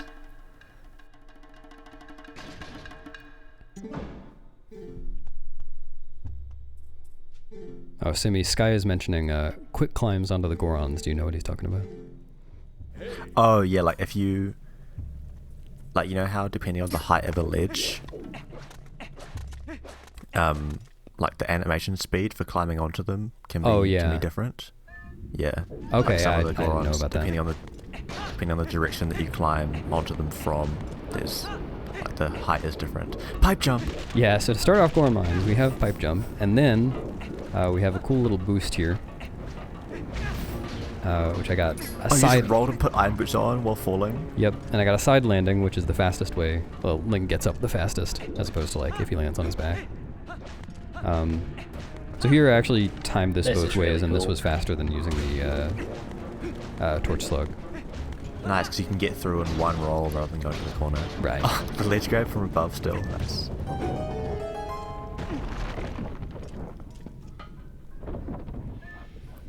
I wonder if the TAS makes the risky but time saving a note cycle. Yeah, we'll see. We try to make a platform cycle in this room RTA, and it's kind of tough. I don't know if the TAS will be able to make it. Best trick name. My favorite thing... Oh, is it gonna make it? Wow, barely. Wow, that's an even riskier but time saver to note. Yeah. Oh, actually, this room has one thing that I didn't know about in it, so I think I lost like half a second in here. Jump slashing up onto the corner? Yeah. Yeah, so I didn't know about that, so I went around. But I did at least get... Not good even chain bothering with the dongo. Who needs it? Yeah, I think I lost a small amount of time in there, unfortunately. To save the animals run. I didn't count your pulls, but was that 4 or 5? Oh, sideways swimming. It was Nice. 5. Yeah, I always wondered. I feel like 4 pulls might be possible with the jump slash. Yeah, I was thinking that too, but not at the time. You were able to save time with sideways swimming, right? Sorry, what was that? I think sideways swimming there was faster, right? Yeah. I think just the iron boots pumping is better with sideways swimming or something. It just looked cooler as well, to be honest. Yeah, there isn't that much swimming without Zora Armor in this run, so I don't really have a good feel for what's fast in general for it. I just kind of did it until it was fast, and then moved on. Honestly, there isn't that much swimming with Zora Armor either. This room sucks. I hated TASing this room. It really room, sucks. especially on Wii. Oh yeah, it's even worse on Wii because you can't control the direction you swing. Yeah, like the direction you're swinging is completely tied to the direction you're going and where the camera is facing. So... Oh. Right. This room was a pain. And also, this is another case where, really with good RNG, this torch slug would not have been in my way, but it was, and I just killed it. So, 5-frame time saver there for anyone who wants to TAS this room and not have that torch slug in the way. We didn't mention it, but also, very nice. Putting boots on while like directly over the button to get pulled up to that ceiling. Yeah, and here too, on these two coming activates up faster. Yeah. So putting it on right there is actually frame perfect at full speed, and it saves about a second. Tried to jump into the lava, but the magnet wouldn't let you. Yeah. And then doing so also, interestingly... Oh? What's going on with I think these you guys? clipped the floor right there. Clip the floor! Oh no, it's invalid. Yep. Oh, this room is pretty cool. So this room I actually do out of the order that we normally do. The way that I do this isn't actually too hard to do RTA. It's just if you fail it, it's really bad. So nobody does it like this. But Oh, I see. Yeah, so that's another thing, that backup you did there. When you get the fast button activation, you can move off them yeah. like, during the cutscene. So you can jump slash this switch and land here and then jump right down to the chest while the door is opening. And that leaves you nice. just enough time to get out the door. And basically doing it this way instead of the opposite order, so getting the key first and then going up and slashing the switch, saves some very slow water movement across the room. And then it's okay, because if you miss me through the gate, you can just claw shot up again. And then Oh, here, by the way. oh, true, God, didn't that's so even pick good. it up. Right. So that was the first example of a trick called a pot push. Also, enjoy this room. It's fun. A pot push is exactly what it sounds like. You just get pushed by a pot.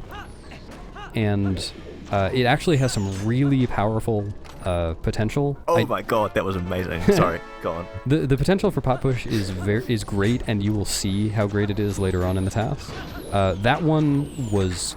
It basically didn't matter. It saved, I think, 5 or 6 frames, if I remember correctly, over doing a pot jump, which is the standard strat there, where you basically drop a pot while you're midair, or right as you're about to go midair, and it pushes you forward a little bit, which has a lot less potential, but also works for that jump. Your trick just there that you were going to skip the key shard. Yeah, so you're not allowed to skip the key shard in Glitchless. However, the fastest way to get to Dangoro is still to do key shard skip after you get the key shard. Ladder climbing is so slow. Yeah, so here you go. It's faster to come out here. Oh, that's so good too. Oh, my God. Oh, you didn't even clank with the jump slash. You just made it all the way up. Yep. Also regarding slashing while you're on the magnetic ceiling, it's actually, it saves quite a lot of time. Probably looks stupid, but I think during that long section probably saved multiple seconds. Yeah, or just true. walking. Yeah, we didn't really explain that, but like walking with iron boots is so slow, and specifically the stab at the end of a combo, you move really far. Yeah, and it ends up being really worth it. So Dangoro has, like, his hitbox is not supposed to be vulnerable there, but there's a tiny range where you can actually hit it. And it's surprisingly easy to do with a Master Sword, but with Ordon Sword it's really, really tough. There's no easy setup for it. By the way, that was a 3-cycle fight. The first 2 cycles kind of happened at once because of where I grabbed him from, and then the 3rd cycle I was able to knock him out of the air really quickly, so I just got him right back in the lava. But yeah, that was... The way I did that was even faster than using the boomerang to stun him.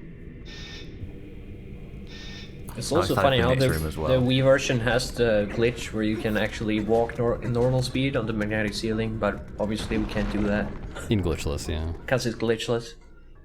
Yeah, and unfortunately I couldn't brake slide to the door there just because you can target Dangoro from anywhere in that room. It's so annoying. Oh, this room's pretty cool too. So I'm gonna get... True. Did you do the... I'm gonna get the bow here and then not use it for a moment. Yes. So I can do that to skip having to wait for the bridge to fall, and then while I'm waiting for this Beamos to die, I can shoot down the bridge so that it's already down when I go back. And here I can get knocked off. Yeah, so that's fast. Like the jump slash across there, like so you can like jump across there to grab the side of that bridge, like the bolts. But if you jump slash, you land on top and clank back down. But then if you press A to drop off the ledge, it like pops you up. Yeah, I want to say that was a frame perfect drop too. I'm pretty sure. And then pulling these guys 4 times makes them stay in position. Yeah.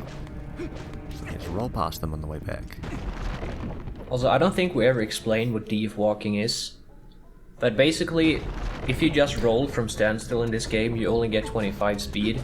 So and full rolling speed is 33.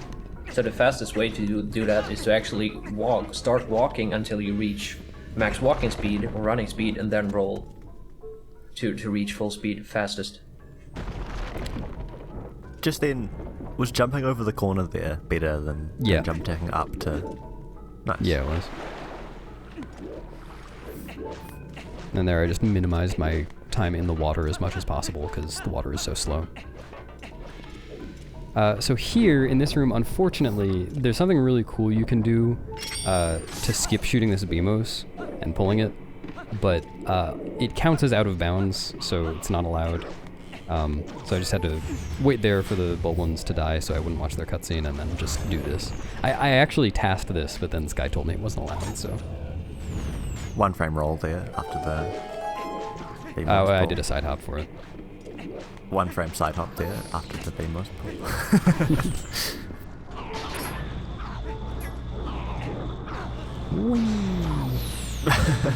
Nice. You just get shot? I think so.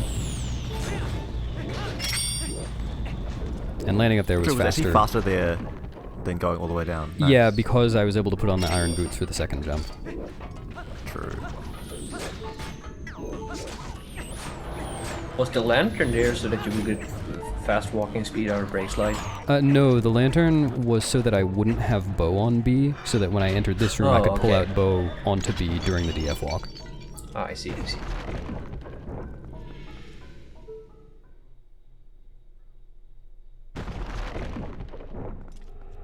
It was also because I wanted to put the sword away, or like get an item out of Link's hand, and putting the sword away takes more frames than putting the lantern away. Yeah. So Fyrus is a boss. You can take off the iron boots, about the boots on the one frame before the cutscene starts, so it's just a little quicker to get to him.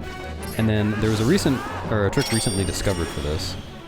I also want to get some health and arrows. Between cycles, there's a 10 frame window where you can grab the chain and just skip the part where you have to shoot him down again.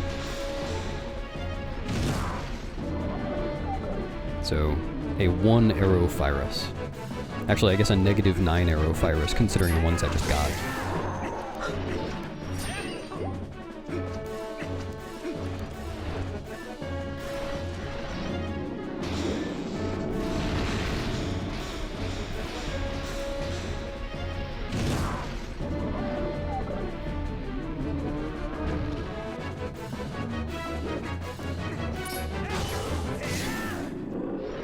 Nice, no ending blow. Yeah, so I did the 2 attacks to finish the fight instead of just 1 ending blow, because the ending blow takes a really long time.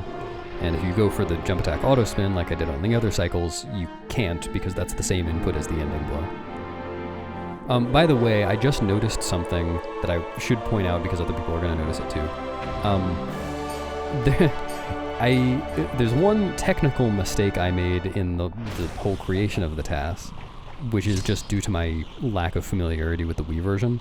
On the Wii version, by default, some of your game audio goes through the Wii remote, and most of it, of course, goes through the console, or like the monitor speakers or whatever.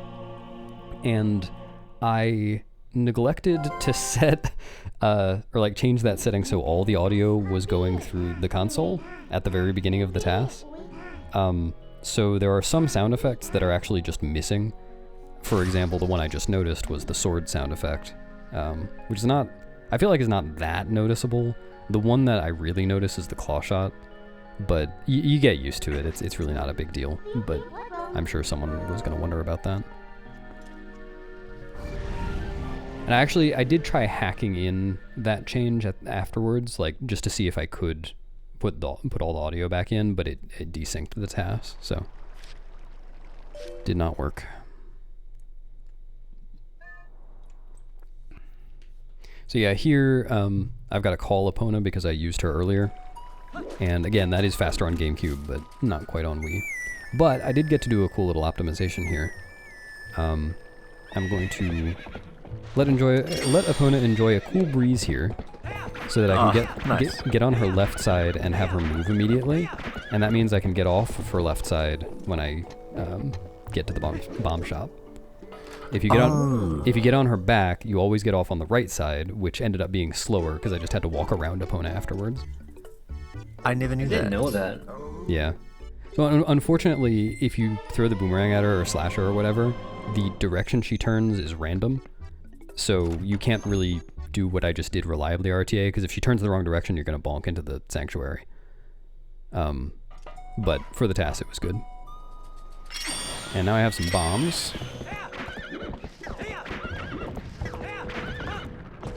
And we need to get rid of to get water bombs later. Yeah, so I'm going to want to get water bombs later. This is familiar for anyone who's watched a TP speedrun before. Typically in Glitchless, we don't waste all of them because we want to use one in Escort to get some rupees. And then we also can sell them back to Barnes for some rupees, which I think is part of the normal rupee route. Honestly, can't remember. Yeah, you kind of want to have lots to sell. Yeah, but I don't. Because I have so many RNG rupees, so I actually just want to get rid of all of them. There is a slight problem with that, which I'll address in, I want to say, like 15 minutes. Oh yeah, so I got a free blue rupee from the card. Alright. What was I saying? Oh yeah, which is that I want to get rid of 30 bombs, and I only have 30 arrows, and I don't want to equip bombs, because I already have bomb arrows equipped. But I do want to have arrows for King Golden 2 after Lanayru Twilight. So I'll have to figure something out for that.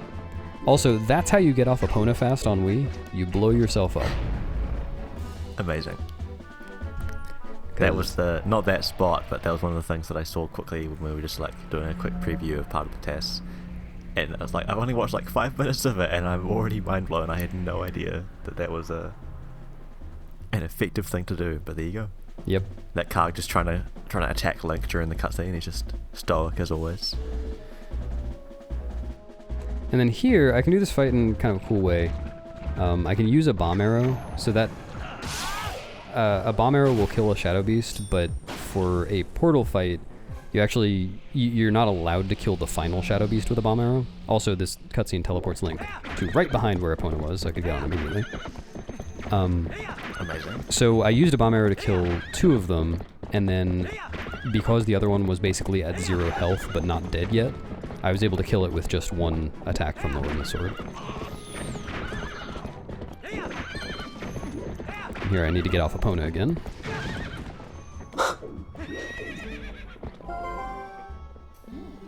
Very nice.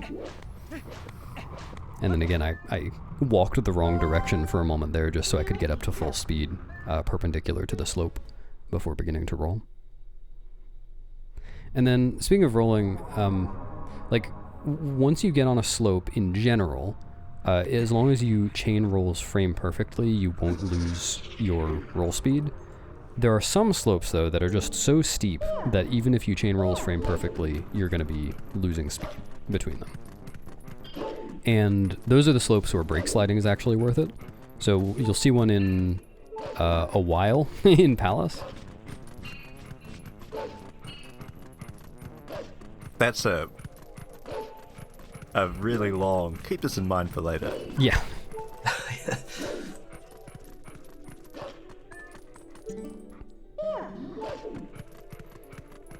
Alright, this area was the bane of my existence, TASing this. Because you have to cross it 3 times in the entire TAS, and it is a long uphill slope. Not this part, but the next one. No rock jump. Sad. No, it was slower than just jumping straight down. This is the longest brake sliding section, I think. Yeah. In the run. Once again, this is the kind of brake slide where I have to do it frame by frame the entire time, 3 times in the run. Wow. It's unpleasant enough to watch, but that must have been very unpleasant to do. It took a while, but it is fast. Another perk of doing it like that is you don't actually have to turn around to then dash again. Yeah. Since you're already facing forward, so you can just dash immediately. And that's especially nice on the slide. Wii version, because when you're exiting a brake slide, on GameCube, you can hold the C-stick outside of neutral, and that way the camera doesn't flip when you press target. But on Wii, you can't do that.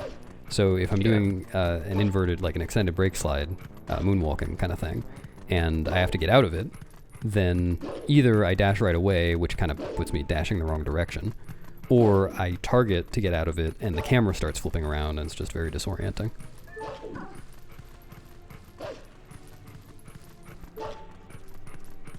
So this is a part of the game that you usually don't see in speedruns. It's glitchless exclusive. I had to get all the way to Lake Hylia Bridge from the other side. Why isn't the sky green? Yeah, I know, it's crazy.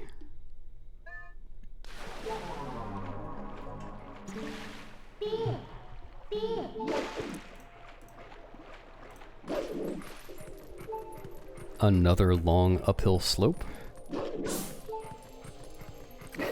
It just I just imagine it as if he's not quite sure where he's going. He's always like, this way, no, this way, no, this way, no, this way, no. Just can't decide.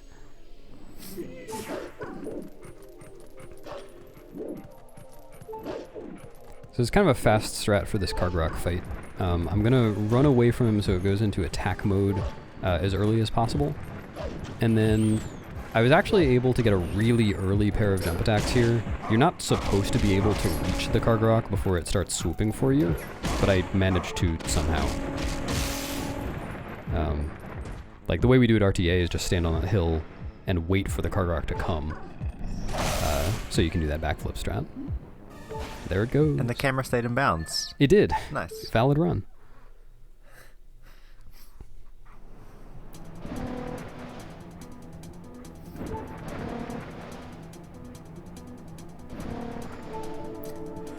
It's kind of disconcerting, the pointer being so steady. Yeah. Yeah. It must be a heck of a shot. Yeah. Yep. This represents my ability on Wii, for sure.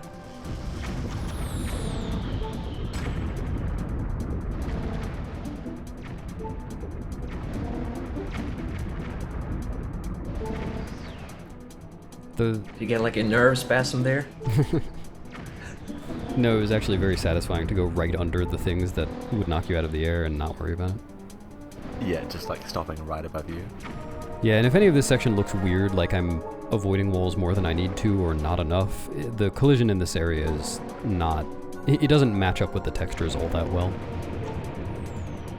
It's fine while you're dashing, but when the wings are fully extended, you bonk so easily. Yeah.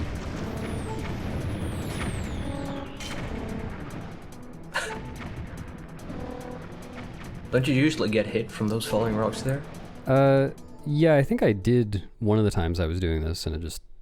Like, it doesn't knock you out, it just does damage. Hmm.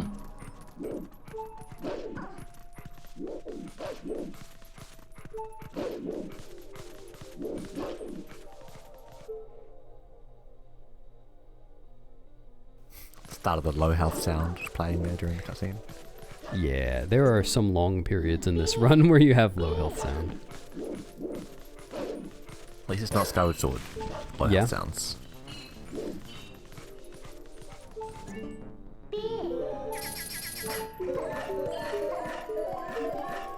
Oh, here, if you go fast enough, you know, when you're brake sliding, you can actually get hit by that icicle.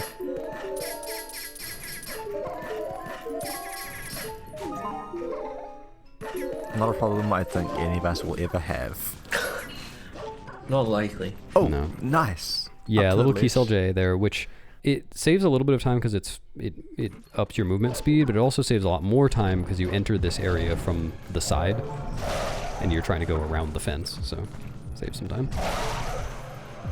Generally, we want to get enemy LJs like that when we can, because running speed in that area is 33, while its enemy LJs like that are 45, and that's a big difference. Yeah.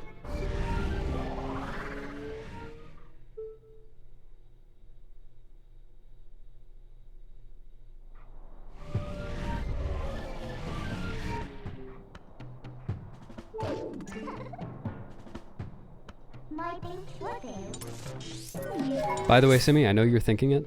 It was fast to talk to Midna from as far away as possible there. Nice. Oh yeah, so there's a Midna text trigger there that I just be attacked out of. And I think people usually don't go for it in Glitchless because you're going to hit the Rutella cutscene anyway, and the Rutella cutscene puts you back inside the Midna text trigger, so I'm going to have to skip it again. And it's frame perfect both times, but obviously for a TAS that's not a problem. And we can't do Rutella skip, obviously, here. Yeah, Since unfortunately... we can't transform yet. It's like there is a way to do Rutella skip as Wolf, but I would have to get the tier again later, and there's no way to get that as Wolf without hitting the trigger, and still leave. So... I guess I should comment in more detail when you said that you knew I was thinking about calling Midna from far away, because the speed of those things, like, and also the speed of like Midna jumps when you're calling Midna to jump to her, she obviously has to go to her position before you can actually do the jump, or before you can warp the meteor. So the distance that she travels does matter. Yeah. And there are some cases where you actually end up wanting to run further so that she can travel less distance, but not there.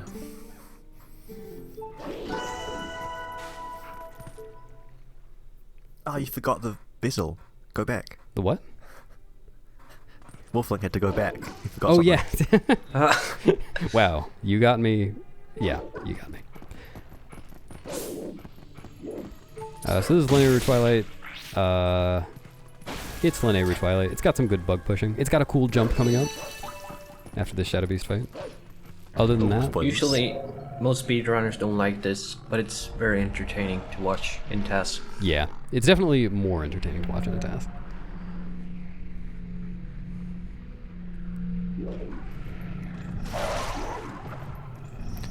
You go nowhere with that meta charge. Yep. You like Yeah, took a single step. one really interesting part of optimizing Shadow Beast fights in a TAS is just figuring out how to make the meta charges not go anywhere, which I don't think it's RNG, but it's really hard to control.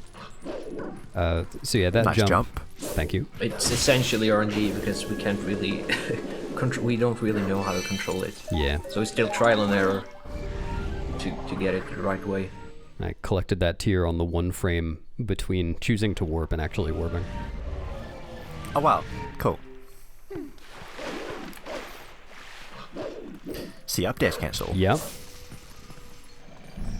Oh, Yeah, yes, it's right. not C I up forgot one about it's that. just C. Just C, but- yeah. Yeah, so it wasn't fast to do that C up dash cancel on the way to the Rutella trigger the first time because I was aiming at a different part of the land, but on the way to the bug it was. Is that useful on land, or can you even do it not in water? I'm not sure. I doubt it's useful. I mean, it brings you to a dead stop, so it's like Oh yeah, that's true. So we got the double and did some pushing. I did play around with this some and try to, one, hit them both on the same frame, and two, knock them onto lily pads so they would die sooner. But while I was able to do both of those things, I wasn't actually able to get it to be faster, even though it theoretically could be. damn. So How I many stuck with that. moves was that? I think that was 9, or no. Not as much as in Wolf Dash. No, it was 6 actually. So I was able to get more, just not without losing time. But also, it really didn't matter. I'm so far ahead of my rupee schedule here. I think I plan to be at like 40, 50, something like that by this point.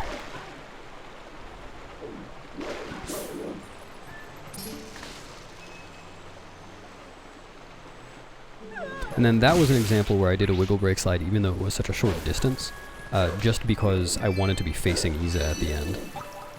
No. Oh, Same this, here. I don't know how this happened, but it sure did happen, getting out of the water here. Oh, I've never seen that before. Yeah, I have no idea what that was. Yeah. I didn't even know what you did, if it was a B attack or a jump attack. Well, it sounded like a jump attack. No, I did a B attack, but I think I was able to get it without B attacking, like he would just kind of hop out of the water. And it still made that noise. Yeah, because it only makes that, like, B attacks only make that loud sound when they're like, when you're coming from full speed. I'm pretty sure it was a B attack. I don't think I'm misremembering that. I mean, I feel like it'd be pretty hard to accidentally target and press A. You're correct. It wouldn't be an Oh, no, accident. I mean- I would just be forgetting. Yeah. But pretty sure it was a B. I mean, we can go back and check later. Also, someone mentioned in chat the thing on Wii where the bugs fall into the water and they like go all the way down. That's actually Wii 1.0 only, so that can't happen on this version. NTSC 1.0. When we say 1.0, usually we mean NTSC 1.0. Yep. That's only a thing on NTSC 1.0, not PAL 1.0, not JP 1.0. Just NTSC.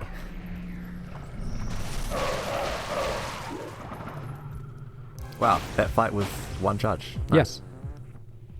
Yeah, I think that was Oh, an yeah, that's optimization right. of the other TASes. I think they both did too. Or they all Yeah, I did too. did, at I really, I didn't end up referencing Jim's TAS very much during this. I did reference it some, but like the iterative nature of TASes means that Ek and Taskmaster both referenced Jim's TAS when they were making theirs. So I essentially only had to reference theirs.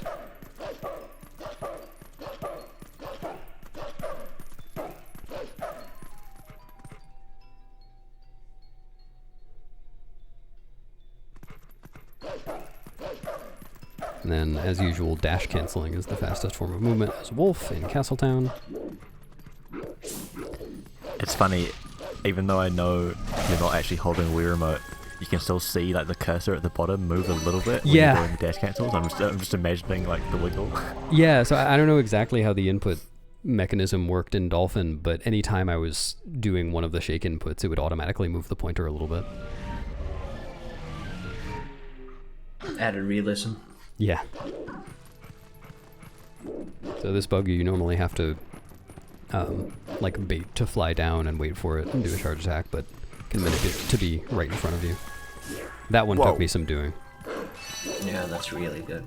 And then there, so that's not a clip. There's a little gap between fire and the crank thing, and Wolflink can just barely fit through it. And it was a little bit faster than going around the other way.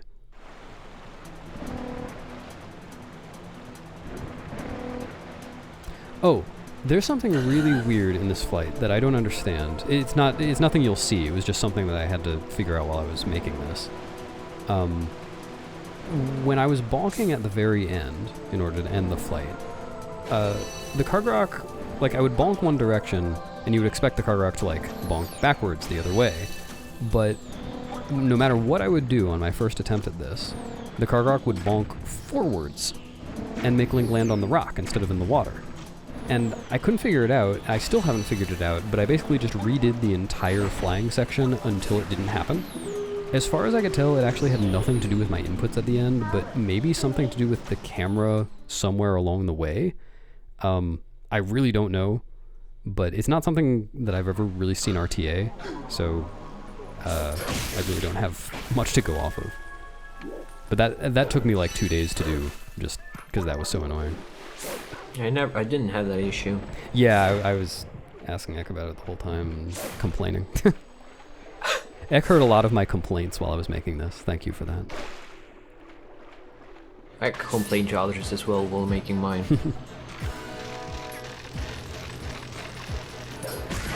This boss bug fight is also an improvement over other TASes that have come before. If you keep the boss bug on screen at all times, then it can attack as early as possible, because it won't attack if it's off screen. So I basically got it to do half revolutions around the raft instead of full ones on both cycles. Yeah, you can make him swim down all the way to the bottom right if you never keep him on screen. Yeah, you can. If you just point the camera away from the boss bug at all times, it'll fly all the way down to the bottom of Lake Hylia. But that's pretty cool, switching platforms. Yeah. Yeah, chasing him down. Yeah, I was glad that worked out. And then you can do the charge attack from there to bonk and skip the cutscene. There's hearts in the background. Someone collect them, please. Oh, I really wanted to do the cutscene dive during this tier collect, but it's glitchless, so I didn't. Dash jumping to it from the... Yeah, Nice. that's a little bit faster. That one I took from the other TASes.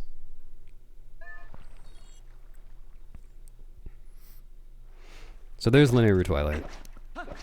Now, Zora Armor and Lakebed. Five bombs left. Yep. How am I going Or to use them? arrows. Oh, shoutouts here to TASing rolling left instead of rolling right at first. Obviously, I redid it. But yeah, I just rolled left because I'm used to GameCube and rolled directly into the water. I like to imagine you like noticing in frame by frame as Link is falling frame by frame.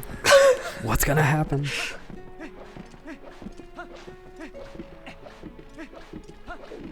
I had to get unfortunately close to fire here is the fastest option, but I can get by him very quickly.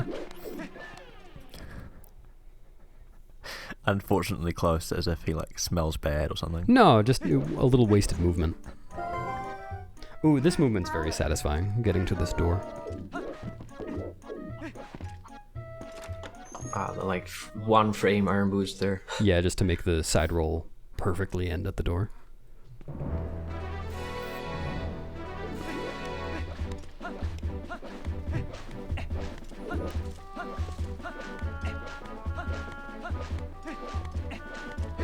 Why is the horse grass so far away? I thought don't it was know. closer. It's not as bad when you're rolling frame perfectly the whole time.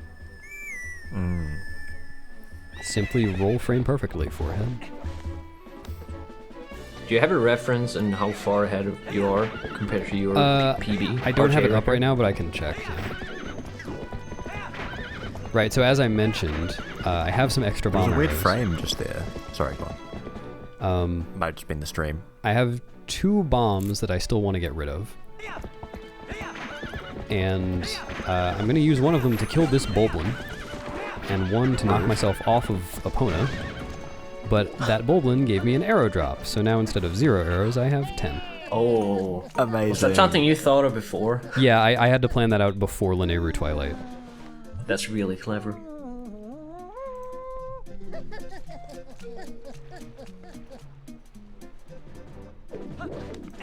So yeah, now I have arrows for King Bulblin too, and then of course I can get 1,000,000 arrows during the escort, so that's not a problem. Yes, let me That's satisfying. let me check how far ahead of my RTA PB, or actually RTA golds I am. I don't have a comparison to RTA PB. Where is that? Got that somewhere. Ah, there it is. I imagine it's at least 10 seconds. It's got to be at least 10, yeah. So at the time of finishing Lanayru Twilight, I was... Wait. Oh, there it is. Almost exactly 12 minutes ahead of my RTA goals. Wow. So not quite 12. So you got No, some it room was to over grow. 12. It was Okay. like 12 0 seconds and 65 centiseconds or something. This fight is pretty fun in a TAS. Very quick. I think you have to aim like kind of Whoa. up for the first one. Yeah.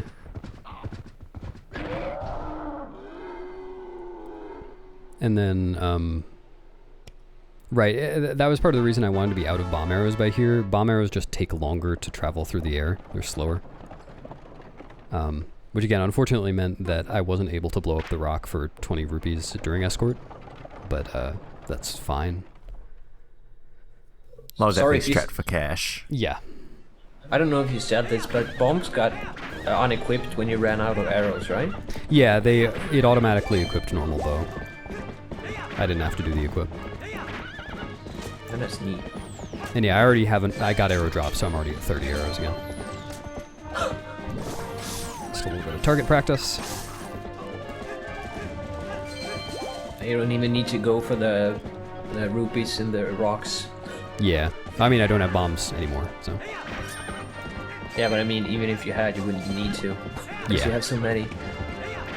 Also, this is kind of an auto-scroller. I had to wait for the wagon in order to progress, and then here, I'm going to have to wait for it again, so I can take my time.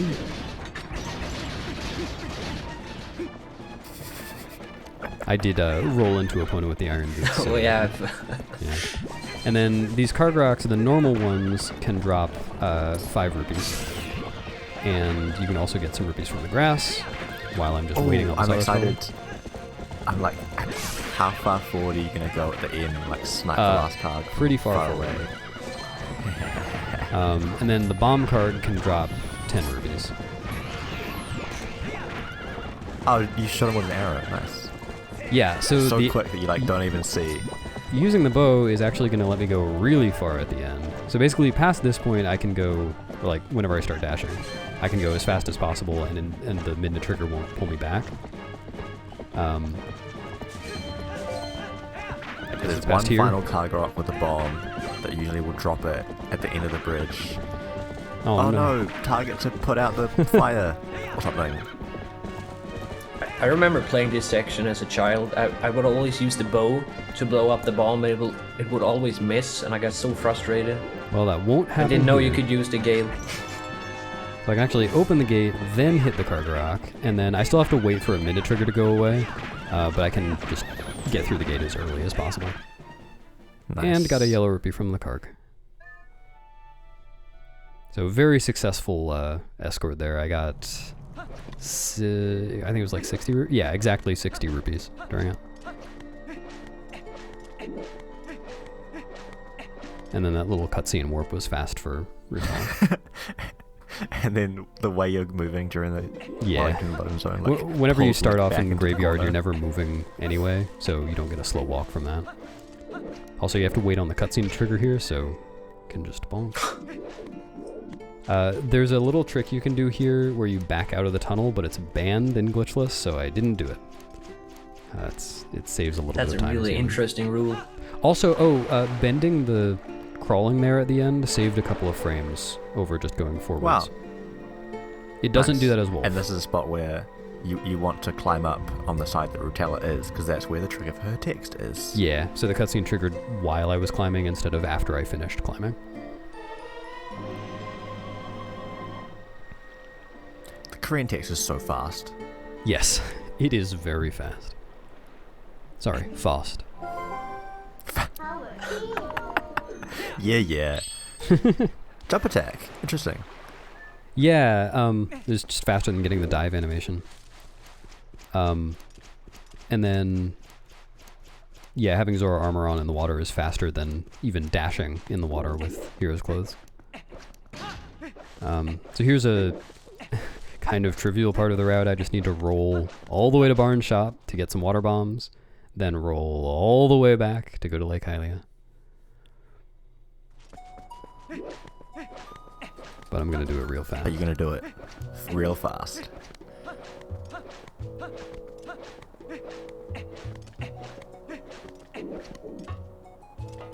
Blistering pace. Yep.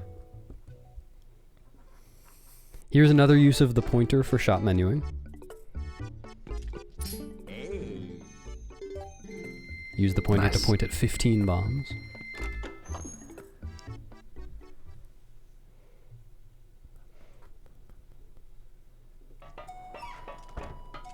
I'm really hoping... Oh yeah, it's hard to get off those stairs without bonking, but I found the spot. Oh yeah, for anyone who's like half paying attention, Lakebed is one of the coolest parts. Really, all the dungeons. That's my favorite section of the whole TAS. Yeah, all the dungeons are my favorite parts, but Lakebed in particular has the biggest not RTA viable thing in it. Yes, right, I'd forgotten about that until you said that just now. So don't miss it.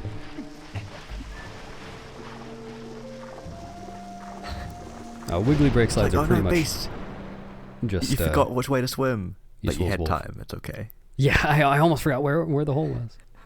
Yeah, I was just getting up to speed before the bomb blew up. And then TASing swimming in Zora Armor is actually really annoying because if you hit a direction, as long as it registers the direction, you're going all the way that direction for that frame. So to go at kind of a slope downward, a diagonal, I had to alternate, and you can kind of see this, he's kind of buzzing, alternate every frame between like down and neutral, or like some number of frames down, some number neutral. Also, you're supposed to blow up 2 things to get into Lakebed, but you can actually make do with only 1, and you have to wait for the bomb timer, so I tried to pull the bomb really early, and then push it to the rock while swimming. That was an awesome spot to do it from. Normally we would swim down and stand on one of those like little broken pillars. Yeah. Which, to this day, I've never been able to find again the video that I found that from. I saw it on some old video from a Japanese runner, I think, and I was like, oh, we should probably do that. And I haven't been able to find it again since. Yeah, the strat I just did is not... Whoever discovered that, I'm sorry. Not citing your sources. Oh, here I got Purple Friend to help me out. Thanks, Purple Friend. Oh, and iron boots for the jump to the lever as well. Yep. Mostly for the drop from it. There is a really funny strategy you can do here, where the choo-choo would knock you back onto the platform right as you grab the thing. Oh, this one is pretty cool, it's too. so extremely precise, and it's so unlikely to get. Yeah, shoutouts to Rachel for TASing that, but... the victory. Yeah, I think it was Sapphire who got it in practice once, maybe like 10 years ago. But yeah, it's pretty dumb. Yeah, I actually got that in my glitchless Lakebed IL. Oh, not wow. like before, not during the cutscene, but after the cutscene, I got hit up. Nice. Oh. I think it still saves time, maybe. Oh. Well, no, I wasn't able to TAS it in a way that saved time. Like, I had to wait for too long for Purple Friend to get in position. But... Oh, okay. So, this being glitchless Lakebed, I will have to get the claw shot, get the boss key. I will have to do some bridge turning, but not as much as usual. So normally here you would turn the bridge again in preparation for going upstairs. But I'm not gonna have to do the exact same path you normally do. Check this room out. Suspicious. I'm just gonna let this one speak for itself.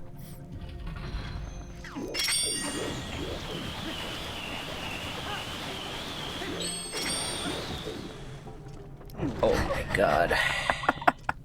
That is the power of the pot push. Only 2 pots as well. Yep. Bomb push, oh my god. And a little bomb push here for a boost. And fun fact, doing that double pot push is faster than doing the double LJ. yep, so that was actually faster than the glitch TASes going through that room. That pot push... So it's been done RTA, kind of. The version that's been done RTA was with 4 pots, and... It's been done with 3 as well. Oh, has it? Okay, sorry, with 3 pots. And you basically just get the first jump, and potentially with a like with a jump slash to make it, or just a ledge grab. I was able, kept going. Yeah, I was able to just keep going, and it's insanely precise and really chaotic. So like one small difference in the control stick value would completely change where Link went. I just had to experiment with it until it happened. But yeah, I was really happy with being able to make it all the way across. I think the pot pushes you in almost every frame. It's crazy how precise that is. Yeah. I've tried getting it multiple days, but I haven't been able to recreate it yet. 1 frame drop. Yep. And there'll be a couple other, maybe one or two other times we'll want to drop off from those during a cutscene. So, the route here... Oh, yeah, pushing bombs and pots is possible on GameCube. It just usually isn't fast because you can do LJs instead. Except it actually was faster than LJs. So here, normally you would have gotten this key, on the way up to the water tower before Deku Toad. But I didn't need to because of the pot push. It made more sense to get it here. And I was able to make that platform cycle just barely. And then, of course, I can just claw shot back. Ah, right, of course. And then you can just claw shot back. Yep, very fast. And here I can get a top ledge grab. Perfect cycle.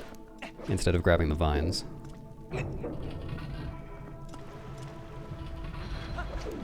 Yeah, that was basically the reason that it was fast to do it afterwards, because I could claw shot away.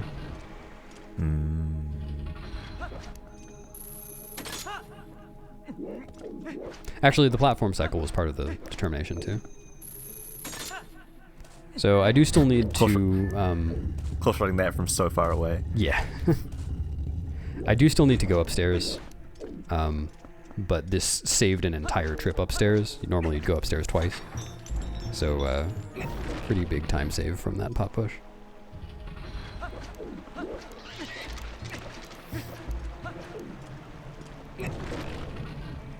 Interesting, actually, like that. I don't think it's actually been even discussed much for Glitchless because you claw shot so far because it's like not really been done much, and doing it that well is very much a TAS unique thing.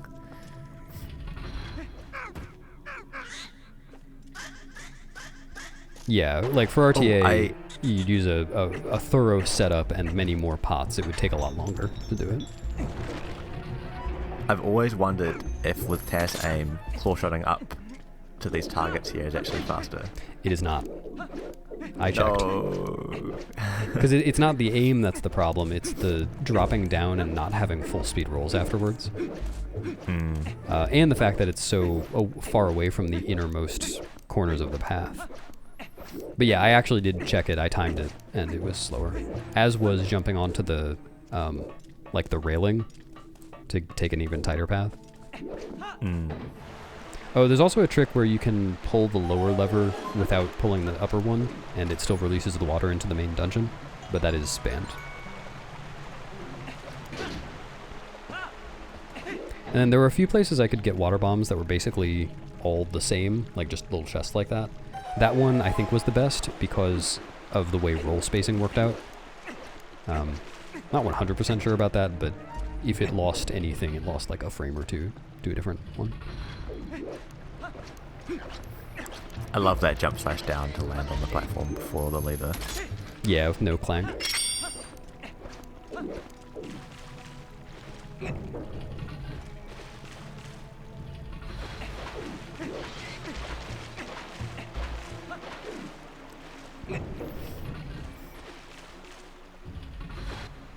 A nice long cutscene here. Look at all that water. Look at it. And here, interestingly, Still there. it sure was. Interestingly, it didn't actually cost any frames at all to move to the side while taking the water slide. So I went to the side because I needed to be on the side.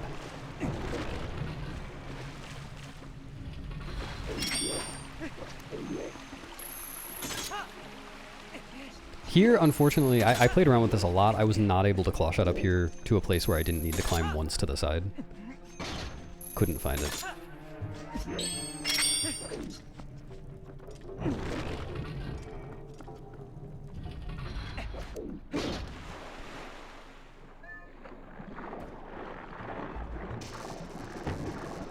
So here, I'm just going to be taking out a bomb and then immediately rolling into it with the iron boots. To boost myself in the direction I want to go, and to blow up the bomb quickly.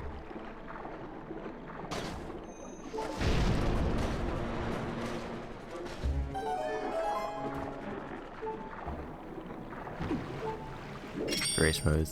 And then TAS not having any trouble with directing the swim, doesn't have to swim against the pillar because you can actually just aim yourself correctly.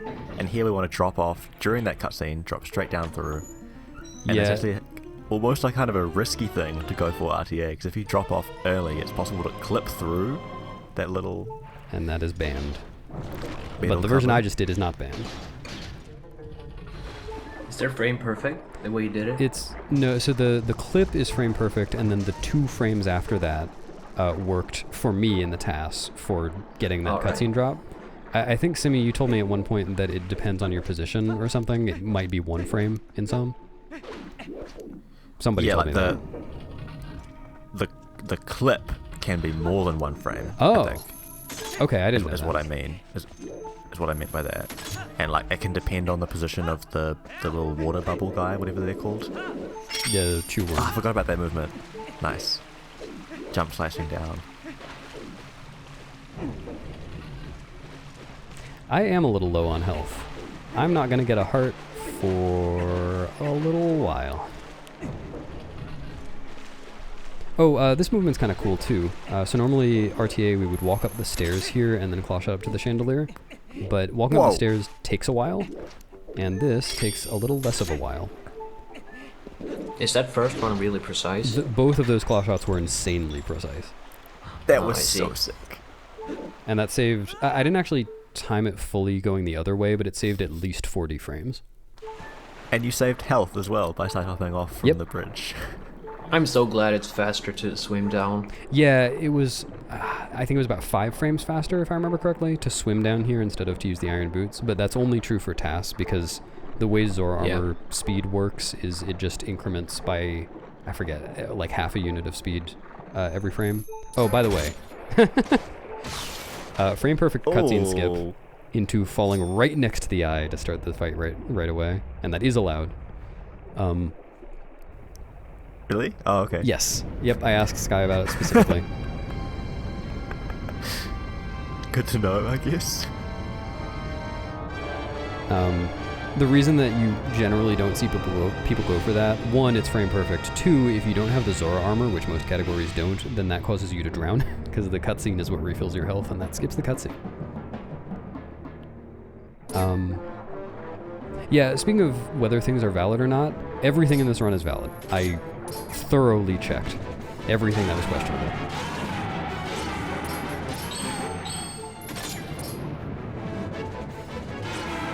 And then the regrabs here are also allowed.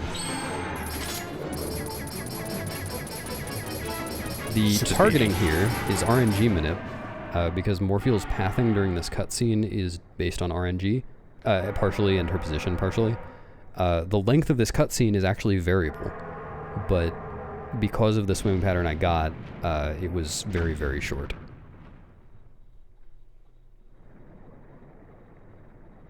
This is another one where the RNG minute took me a really long time, and I ended up getting something I think that was 2 frames slower than the Hundo TAS, and I just kind of went with that. But everything I tested that wasn't this exact case was like 4 seconds slower.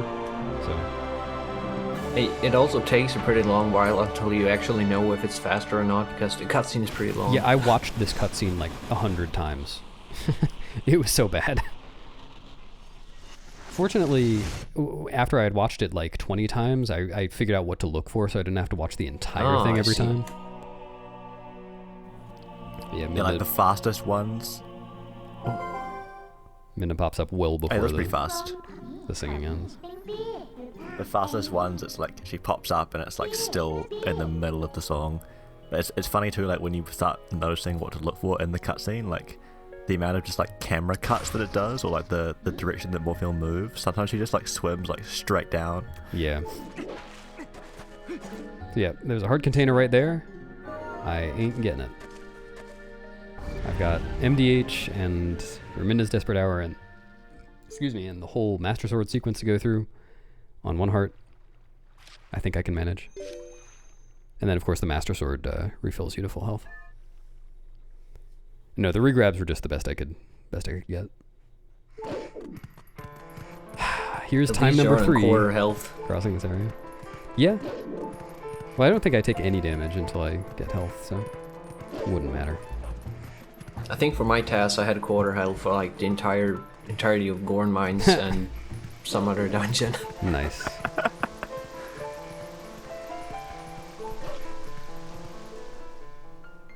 Yeah, true. Only having 3 hearts in some places does end up like mattering, because we take damage on purpose, especially like in Glitchless. There's places where we do bomb boosts. Yeah, and not only bomb boosts, Spoilers. but enemy damage as well. So there is actually one place where I'm going to be taking 2.5 hearts of damage at once. Whoa. And in preparation for that is the only time that I waste any time in the entire task getting health. The amount of time I had to waste to get health was 5 frames. So it was faster than getting a heart container. Unwatchable. Yeah, I know. Unbelievable. But I just found a really, really good place to get health. Cost very little time. Coming up soon. Will you point that out when we get there? Yes. Also, I don't know how...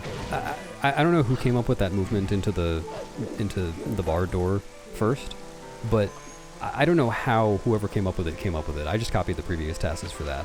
When I say copied, I mean recreated. I didn't like copy the inputs. But like it took me so long to get that B attack in there. It took me a long time as well. I remember that.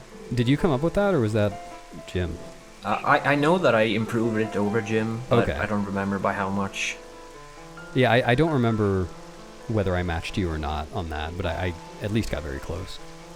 Also, no, this is not Louis' glitch in this category. This is Louis' exploit in this category. It is allowed for some reason.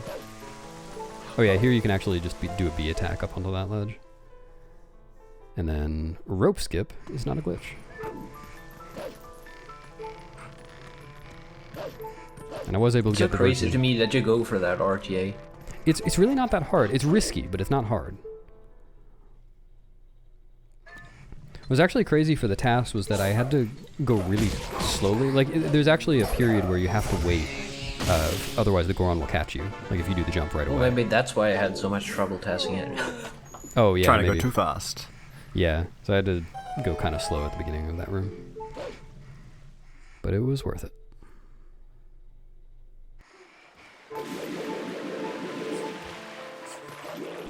Brake sliding is really powerful in this area because Link's dash speed lasts long enough that you can start a brake slide, because you can't start a brake slide until until 9 frames after a dash starts. But right after that, it gets much, much slower. So if you just start a brake slide, then you don't have to wait that. Something here too is slow speed. Normally, like as Wolflink, you can't climb this ledge if the keys are anywhere near you. So even though this looked really normal, he just walked up and climbed. That is ridiculously good luck. Yes, I had to manip that. But that jump is so cool too. I appreciate that you were counting on me to get that, even though you hadn't seen that before.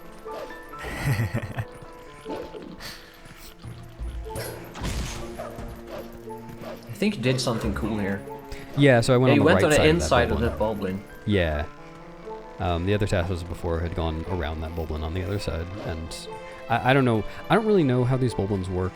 I think they basically just stand in one place and kind of have some randomized idle animations.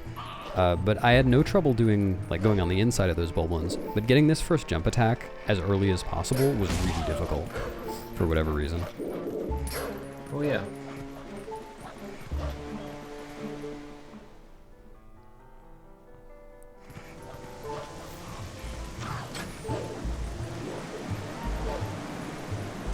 Another spot here with the boxes where being on the Wii version means you have to wait just a tad longer before you can climb. I can't read Korean, but it says push for a while before you can climb it. Yeah, if I remember correctly, it's 6 frames. But no problem. So it's not that you have to stand still, it's just that you have to wait for a while. Yeah.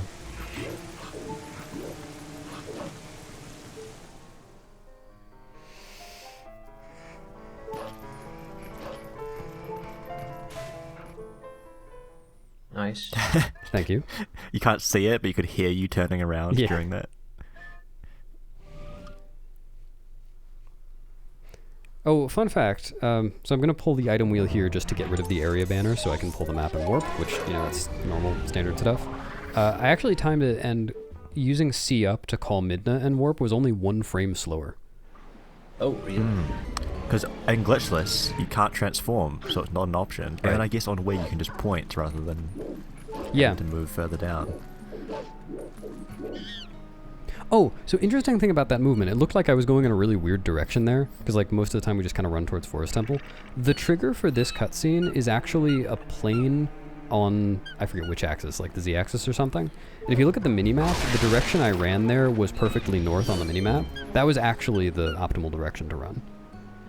Nice. Was that one of the situations where the trigger visualizations were a useful tool, or was that just experimentation? That was just experimentation, actually. Also, that heart I just got, I didn't need it. It was just in my way, so I got it. We don't have to hear the low health sound, at least. Yeah. So here I just had to wait for the bridge, and then I called Midna to make the bridge turn as early as possible. That jump didn't save any time because I had to wait on the log anyway, but that jump saved time. Oh, nice. I've never seen that.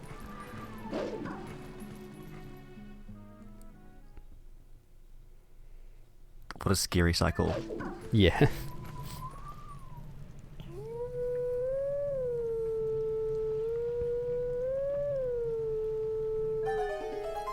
Is that the first normal howling in a TAS ever? Yeah, I think it is. Honestly, I hate the way that people TAS howling. It's so annoying. I get why you do it, but still. I'm gonna keep doing it.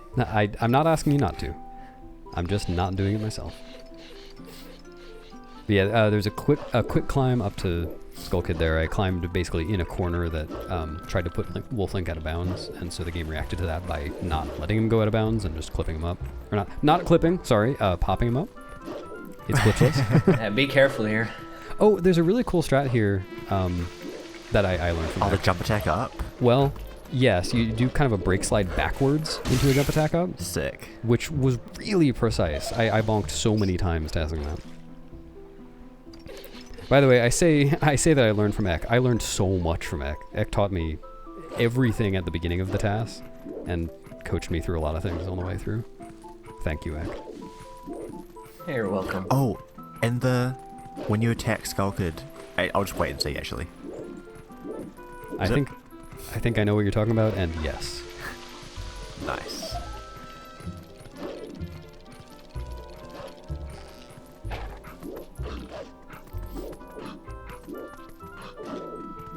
I got a dash in there. Yeah, barely fits. So here, if you attack Skull Kid from the side, you can get a jump down onto the ground, so you don't have to drop off the ledge afterwards. But if you do it very Did you get far well, enough? then Yes. Skull Kid will actually push you towards the next area. I love that. That's a really good strat. So, Ek You actually, overtake him. yeah, and when you overtake Skull Kid, the camera gets really weird. So that movement I did just there was to start a jump right before the cutscene triggered, so I was jumping during the cutscene, still moving instead of standing still. Oh, so interesting thing that I learned while TASing this, the You amount just of... meant at that rock? What? Sorry, go on. The way that this section works is Skull Kid will count down on a timer. Sorry, there's a timer that Skull Kid counts down on. The game counts down. What am I trying to say? After you kill one of the puppets and it explodes, there's a timer that begins, and after that timer expires, Skull Kid will blow his horn and become vulnerable. And what's weird though is that the amount of time between hitting, like doing the final attack on a puppet that kills it, and when it actually explodes, that amount of time is variable. And I think it's just RNG. It might be deterministic somehow, but as far as I know, it's RNG. So I had to actually do some RNG manip on that to save time. And I actually saved, I think, a second over the course of that fight over the other TASes, just because this wasn't known.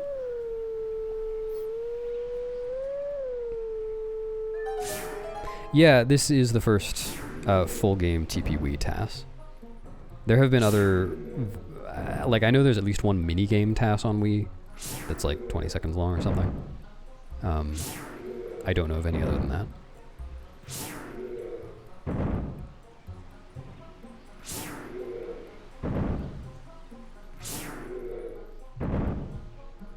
I really hope that a Wii U TAS is gonna be made someday for the Wii U version. Yeah, that would be That's cool. gonna be really fun to watch. Yeah, they have some really interesting TAS-only strats. Yeah. 12 out of 12. Good run. So here's a good milestone. We have a kind of subcategory of Glitchless that's just Glitchless Master Sword, which ends here when you get the Master Sword. And it's basically the same as what I just did up to this point, except that you wouldn't get the Bridge of Eldin portal, because you only need that for the second half of the run, or of the game. And the current world record for that, which actually is on Korean Wii, so there's no version differences, is a 2:34, I believe. It's like 2:34:50 something. And I am now getting roughly 2:18:54. Like 16 minutes faster. So 16 minutes faster in the first half. And I'll give you a spoiler. I save more time in the second half. Whoa! Sorry, more time per hour. Not just like some more time. You save at least one more frame and the rest of the run. Yes. And by the way, I didn't really thoroughly investigate this, but sorry, one thing before I say that. That's not to like make fun of the RTA record or anything. Obviously, it's really good. TASes are just, that's the potential of a TAS, even in a glitchless category, where I'm not doing like, most of the time, I'm not doing insane things that are really TAS only. It's just really fast. It's just optimization, for the most part. What was I going to say?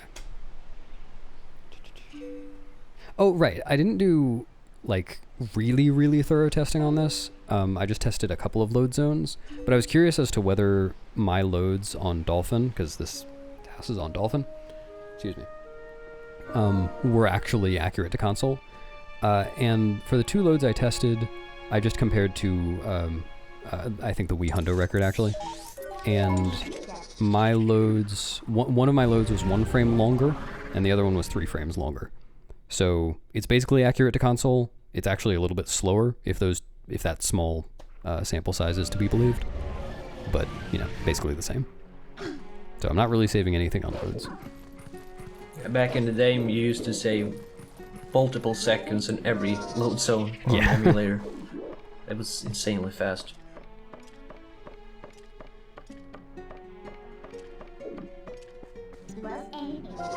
Oh, this is cool. You can just jump attack up here as well. Or actually, no, I'm sorry. I didn't jump attack. I did a ledge. Dash jump? Yeah. Yeah, I was planning to do a jump attack, and then I realized I could do that. Oh, there was an instance of a break slide right at the end of that movement, just so that when I transformed, Human Link was standing right next to the tower, or the ladder. It's kind of funny. Go ahead. On the mini-map, the water is only that little area because you did the mid-attack skip twice. Right, at the beginning of Lanayru Twilight, when I skipped that Midna text before and after the Rutella cutscene. Hitting that text is what causes this mini-map to fill in with water. And I didn't hit it. Sounds like a glitch to me.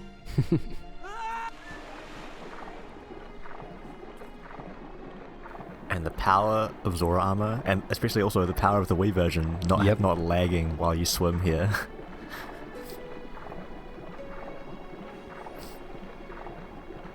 If you don't have Zora Armor, it's faster to transform to Wolf and run here. Yeah.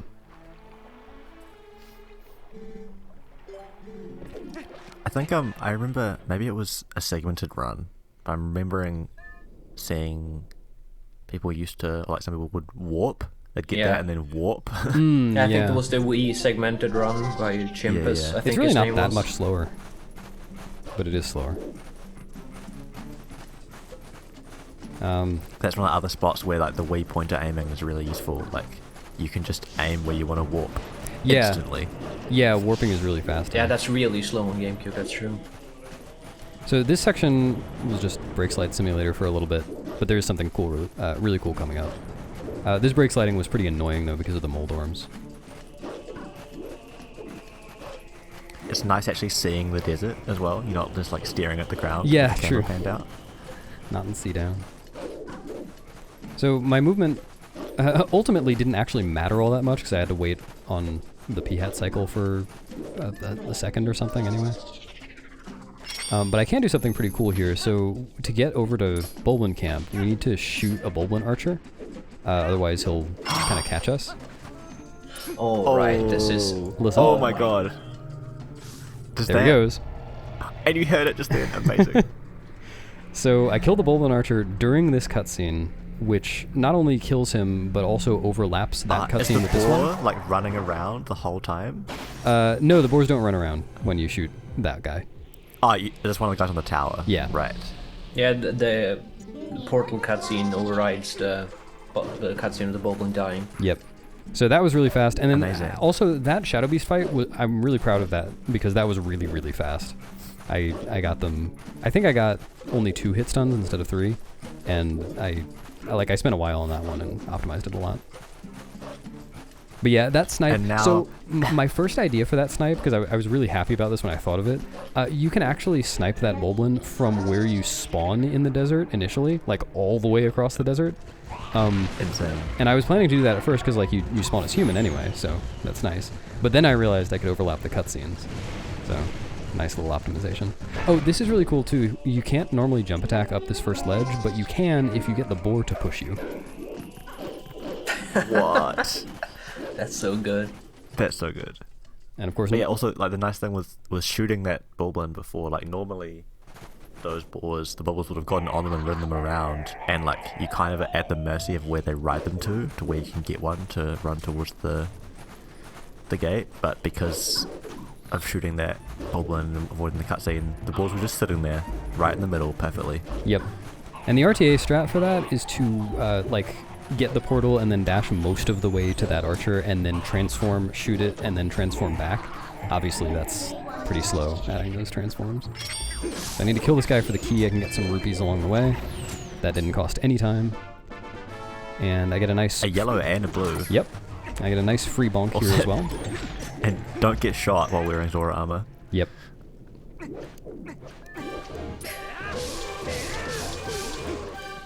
So this is This is the spot where... You have to wait for the spin attack to recharge. Yeah. Again, the King Bulblin fights are pretty awkward on Wii. I know it didn't look like I had a plan there, but I promise I tested like a bunch of different options, including the normal RTA strat, and that was the best one I could find.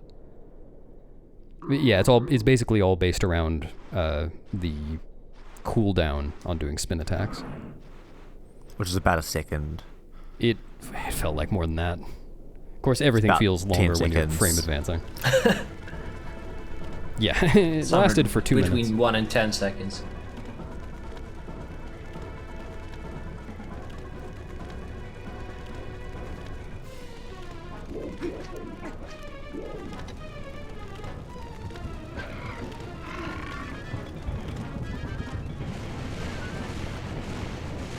I love how you start the charge like facing almost the complete wrong direction. Yeah. Just twist all the way around.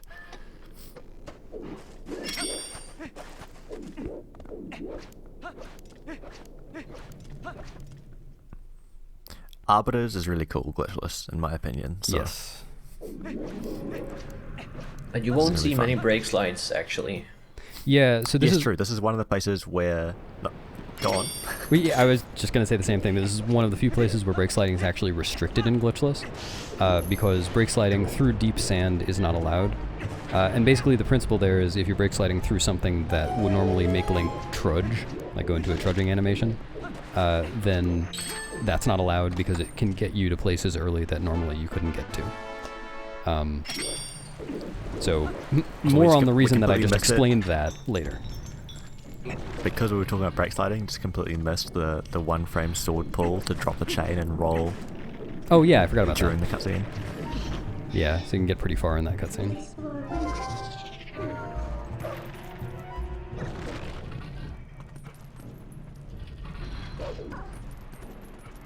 Didn't in making this you like discovered some camera optimizations and pathing optimizations with this first PO? Yeah. So if you just turn on senses and target the PO from where you spawn after the cutscene, then the cutscene takes a certain like the PO aggro cutscene takes a certain length. But if you target the PO always tries to face away from you before you target it. But if you target it from like right beneath it, if Wolf Link's kind of inside of it, then the cutscene ends up getting shorter because you don't have to watch the PO turn around. It's already turned around. And then after you kill the PO, there's this short cutscene. Well, you'll see that here, the aggro thing I was just talking about. And then after you kill the PO, there's this short cutscene of the lantern light, like the flame, flying towards the torch. Oh, right, I remember. But if you lure the PO over towards the torch, then the flame has less distance to travel. So the cutscene is actually quite a bit shorter. It's not a fixed length. It's actually the flame moving from where it starts to where it ends. And it's really effective on this cutscene because normally if the flame is farther away, then not only does it take forever to get there, but it also just stops halfway through the cutscene, like to think about where it's going. So getting it that close totally skipped that. It saved 2 seconds total, including the movement afterwards, which was a little bit longer as a result. And then transforming on the stairs there doesn't make it stop. Oh, this movement looks really dumb, but it's RNG minute. Or it's position minute for this bubble. That's how I got knocked off so early.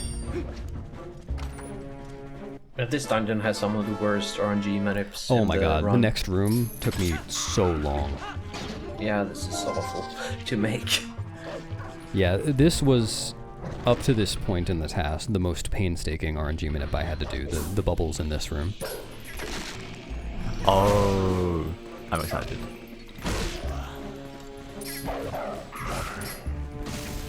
Because the bubbles really don't like to attack downwards like that. And then the reason, that movement was a little bit weird, the reason for that brake slide was because I couldn't turn the camera around and I wanted to get a dash on the one frame after the text box. But I could only direct the dash the right direction if the camera was the right direction. Oh, that's why I didn't dash. Yeah. So I had to do that movement in a slightly different way. So here's where I lose 5 frames getting a heart. During that cutscene, the bubble... Oh, that was so smooth. Yeah, so I had to wait for the door to finish opening, like the rotating thing to finish. Otherwise, I would be soft locked. I would be trapped out of the next room because this is glitchless. So I had to wait for that anyway. So I took that time to get a heart. It did end up costing 5 frames, but that's a lot faster than getting a heart container. Shout out There's to so much going on in those rooms. Yeah, this is pretty fast paced. This next room, I searched for a long time for some LJAs off of bubbles and stuff that I could do to make this faster. I unfortunately didn't find anything. So To like jump over the spikes? yeah, or onto the chandelier. Oh, okay. But yeah, it's just... This is a spot where we can do these pull cancels, because normally you're kind of meant to push that block over so you can pull the chain further, but if you just cancel the pulls midway, then you can just stand in place basically and do it. So that's why I got health. I get hit by a fire bubble to get knocked With off Zora of Armor. With Zora Armor to exit that pull animation earlier. And now I'm at a quarter of a heart entering this room full of enemies. 2 hearts of damage, right? 2.5. 2.5 even. And you instantly die if you fall in lava, even if you have 20 hearts. Yeah. Instant game over, I mean.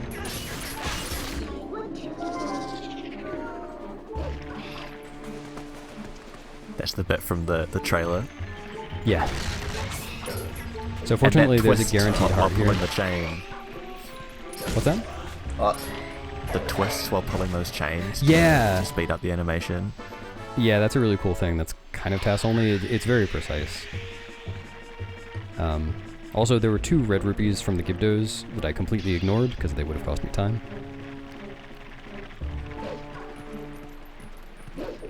Money is time. That's what they say.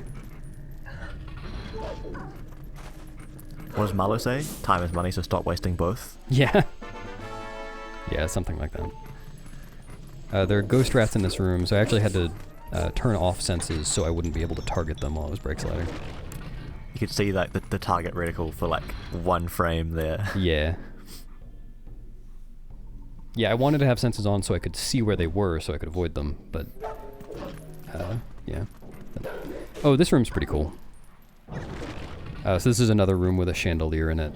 You're supposed to like go down, push a block, pull the chandelier, get in the chandelier. You don't have to do that. Oh. With the side explosion as well. Yep. Yeah, so that bomb boost is... I'm given to believe it's a lot harder on Wii than on GameCube. Also, this room's cool. I throw a bomb into the cutscene so I can blow it up right away. What makes it yeah, harder? so the bomb boost is possible on like RTA, just not nearly that fast. Like using the boomerang to make it explode early instead of waiting out the timer. Not using any cues. That's the power of a TAS.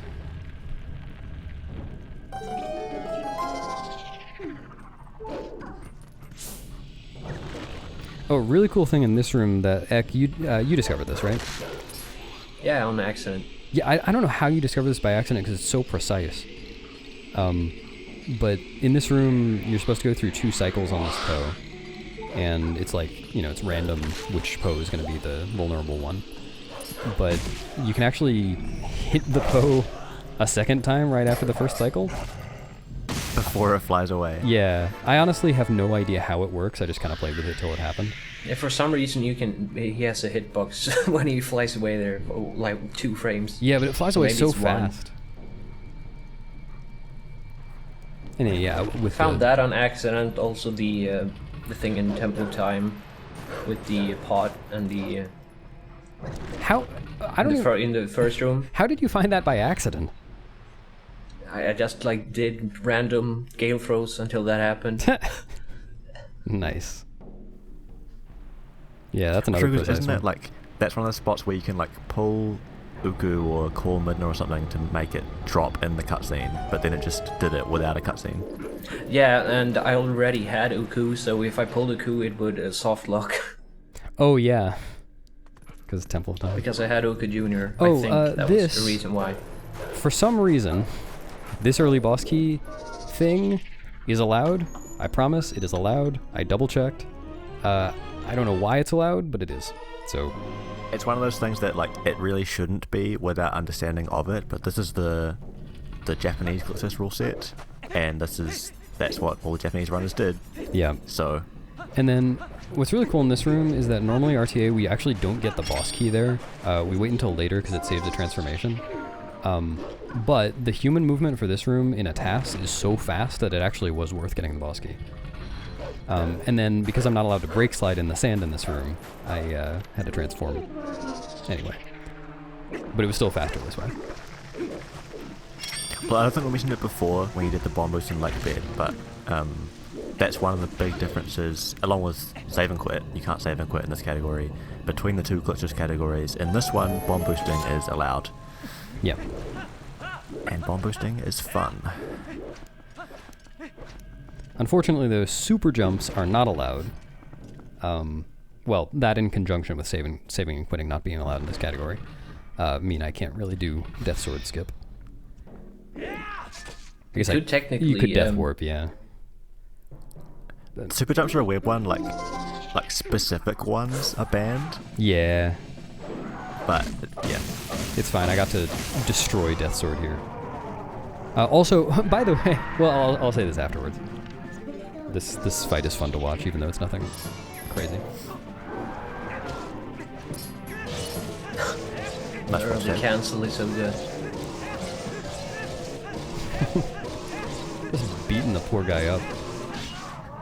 It's so weird watching that, because like it's really hard to purposely stop slashing on Wii. Yeah. Because you're just wiggling. So seeing them that close together, like, I felt worried that entire time that you were going to accidentally finish the combo. Because you were going so quickly. Oh yeah, so I found a strat. There's a cool strat where you can use a bombling to shorten Death Sword Phase 1. And of course I don't have bomblings, but I tried it with just hitting a bomb as Wolf.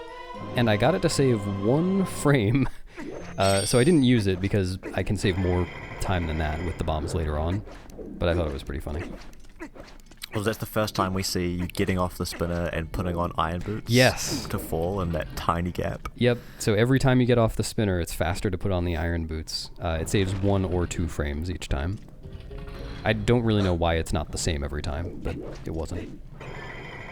Also, I tested a bunch of different movement for this room. This was the fastest I could get. Attacking before getting on the rails to latch on a little bit sooner. Yeah, that saves about 2 frames each time as well. So in this room, it's faster to not use the spinner at first. Epic spinner room. Yep.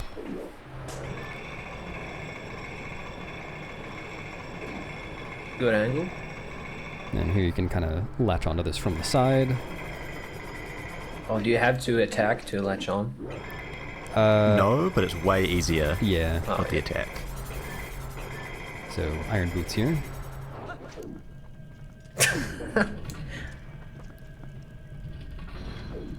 Don't try this at home. Yeah. You'll just be standing there. I can't imagine it's ever useful on GameCube either. No, surely not.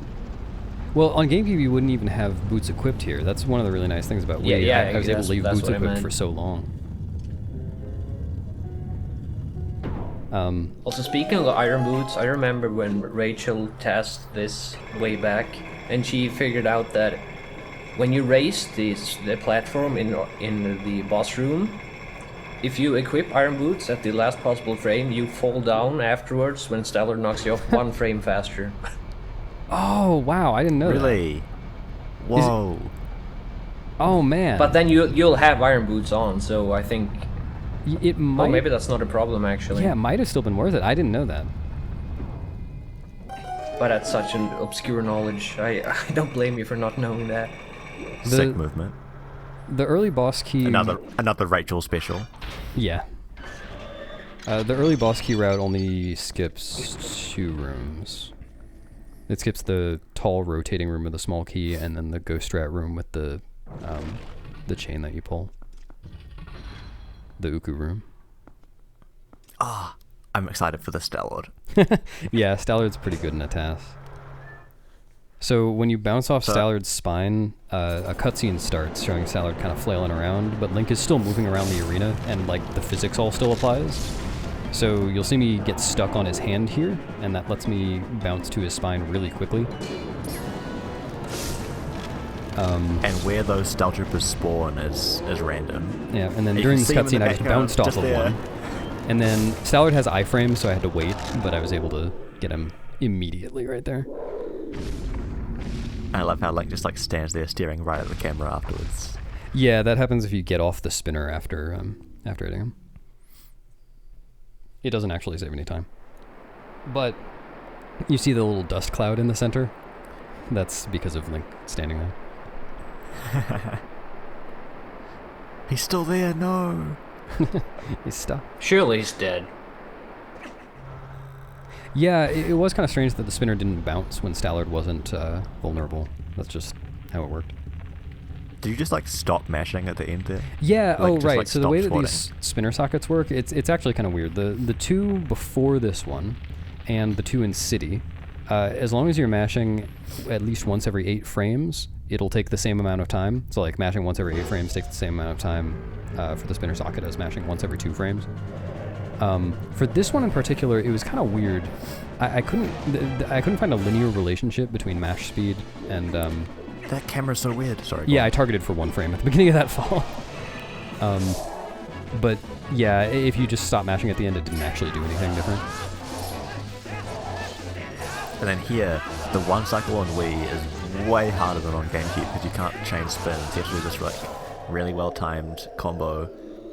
Very easy for a TAS. So the standard Isn't it way easier if you do like Iron Boots jump attacks? Ooh. So that's something I thought. Actually, yeah, that's a good point. So I don't think it would because that wouldn't help your spin attack speed or like cooldown speed. But I did actually think about that in King Baldwin 4, and I did use those.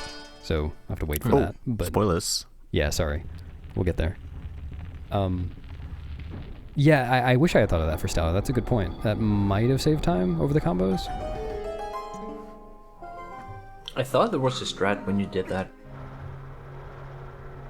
Maybe not. There used to also be a strat where, and I don't know if anyone actually did the one cycle with it, but if you call Midna to put the sword away, then take the sword out again, then you can spin attack again immediately. Oh, that's really funny. That's old school stuff. I doubt that one would be faster, but it is pretty cool. So I pulled out the bomb really early here so that it will explode right after the cutscene ends, but there's a cool strat for the Shadow Beast fight where there are 5 Shadow Beasts, and one of them is right where I threw that bomb. What's gonna happen? He's gonna kick it back to you. Yeah, like a dynamo.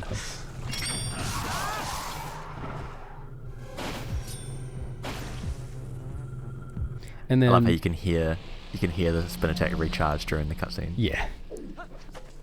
And then this upcoming spinner socket is the only one where you actually have to mash full speed for it to, or like the faster you mash, the faster the cutscene activates. Even up to max mash speed.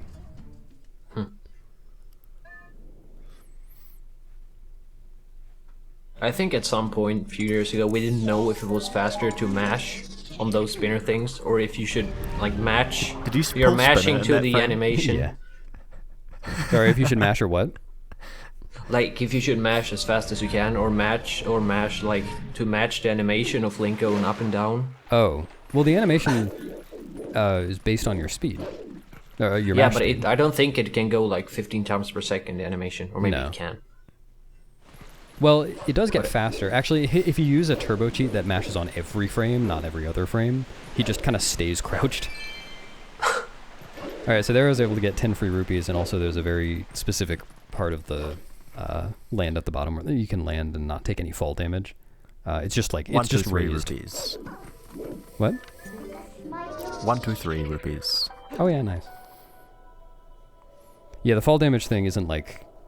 It's nothing weird, it's just the land is raised slightly, so it's not as big a drop.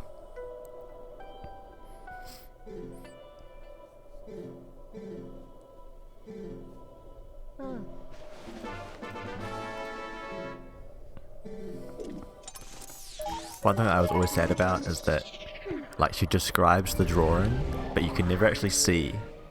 Yeah. You can never see the drawing, just imagine.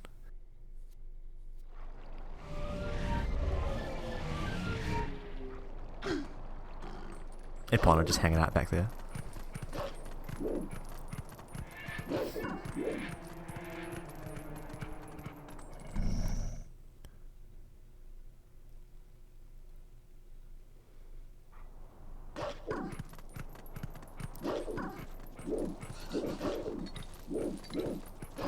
Oh, I missed the Poe. How am I gonna get a hundo now? Oh no. And you missed the bug when you ran past it in the desert. Like, the routing is going to be so awkward after this.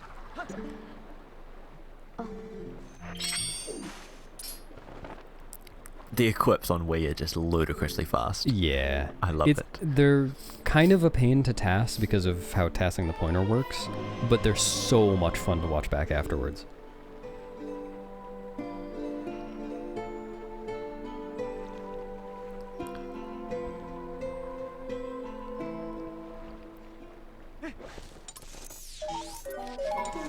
I think on the DS simulators you can use the mouse as the touchscreen. It would be way nicer if you could use the pointer like that.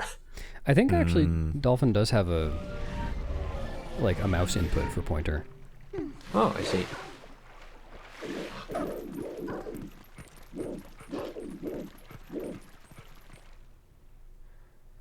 Oh, this is some kind of fun movement down to fishing for the Reekfish. There's a somewhat precise jump here. You can get down to the land. And then still have my iron boots equipped. Very nice. We're now at the point where everything that I have seen of the TAS before, which is only like 15 minutes or something, has now passed. So everything is fresh for me. Some fresh Reekfish. And it's so yeah, yay. It's so satisfying to seeing the Reekfish just get caught immediately. Like, yeah, that one is just does not play nice like that usually. No. Did that take long to manipulate? It didn't take that long, no.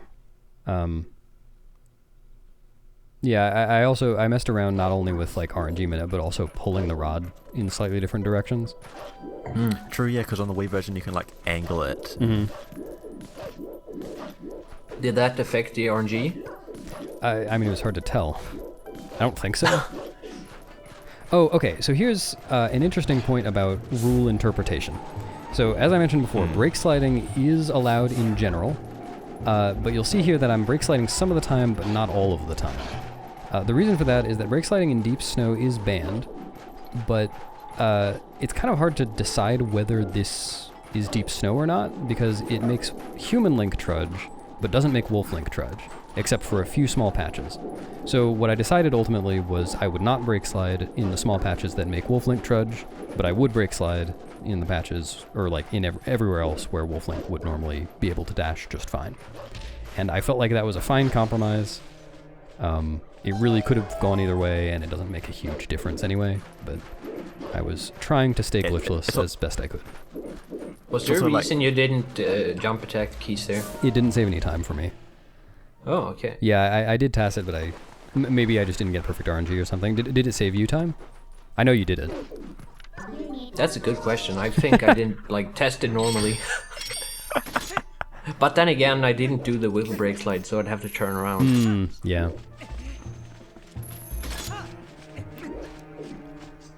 The amount of times that Wii Vision just has to like aim off the screen to get to where you're going. So that's something that's pretty unfortunate. Aiming is really fast on Wii, except if you have to aim high or low off the screen, and then it's like, it's not slower than GameCube, it is still faster than GameCube, but it's just, it feels like it's agonizingly long, because all the other aiming is so fast.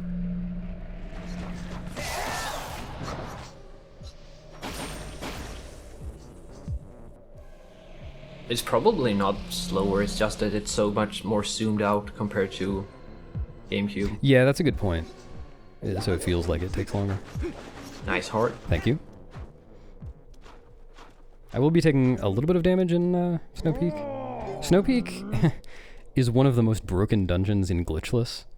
Especially in this category. Where more than Lakebed? What? Yeah. More than... Yes. So in this category... you can do the ladder shenanigans? Yeah. Alright. So there, like we mentioned before, there are two glitchless rule sets. Actually, I'll describe this more in a second because I wanted to mention something here. So I'm about to do the snowboarding, and where you get on the snowboard from matters for your initial snowboarding speed. You want to get on as far as possible. So I use the iron boots during that jump to land as far away from the snowboard as possible. To start off at max speed, basically. Well, sorry, max starting speed. One cool thing is just like a fun fact, and I don't actually know if you can do it like for this snowboarding, but you can in the minigame. On the Wii version, and I think only on the Wii version, you can do the snowboarding while wearing iron boots. Whoa! I didn't know that. Like the minigame. Uh-huh. And it's cool. And I'm pretty sure like the jumps are different, and I know that because Oh, really? like one of the old snowboarding world records for the minigame was on Wii with Zora Armor wearing iron boots. I had no Do idea. you remember if you were in the air longer or shorter? Or if... The jumps just feel different. I don't know.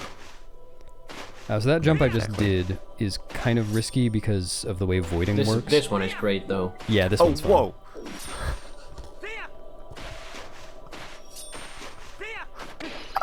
What? So that one's risky for obvious reasons. The other one, you can actually void while landing on actual collision, just because of the way voiding works. You have to stay over collision to make that not void. You got so far up the stairs. Yeah. That took me a while to task, but it was so worth it. Something I realized this year was that if you're tasking this and you do the messenger skip, so there's like thick fog, you can actually turn off fog in the dolphin settings, which I did not do, and it would have made it so much easier. Oh no. And I just turn back fog again for the For the when you're playback. dumping frames. Yeah. Yeah, smart. So for Glitchless, I mentioned that this dungeon is pretty broken. This part is not broken yet. This is just optimal box movement. But after this, there are basically 2 humongous sequence breaks that skip almost the entire rest of the dungeon, even in Glitchless. It's so weird, like, while you're pushing the blocks, the bombs, like, disappear from your B button. Oh yeah. Oh yeah, I've never noticed that. I didn't notice that either. So the way this is supposed to work, you're supposed to move some cannonballs around, go through a few rooms, and then break the freezer in front of Darkhammer's door. Then there's a bunch more cannonball moving to do, a lot of small keys to get, a lot of backtracking. It's a really cool dungeon. But you can actually skip the entire first half of that with a simple bomb boost off of the spinner. It's fast to get this key first, though. I'm going to need 1 key. And he moved in such a way that the Wolfos wouldn't spawn to interrupt you as well. Yeah. And then now I'm all the way over here. Skipped a bunch of stuff. I still, you can clip past the freezer, but that is not allowed in Glitchless, so I do still need to get 1 cannonball.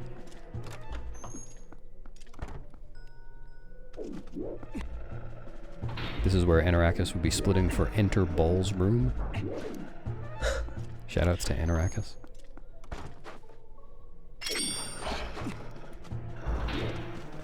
For a moment there I was like, wait, can you get head off that? Nope.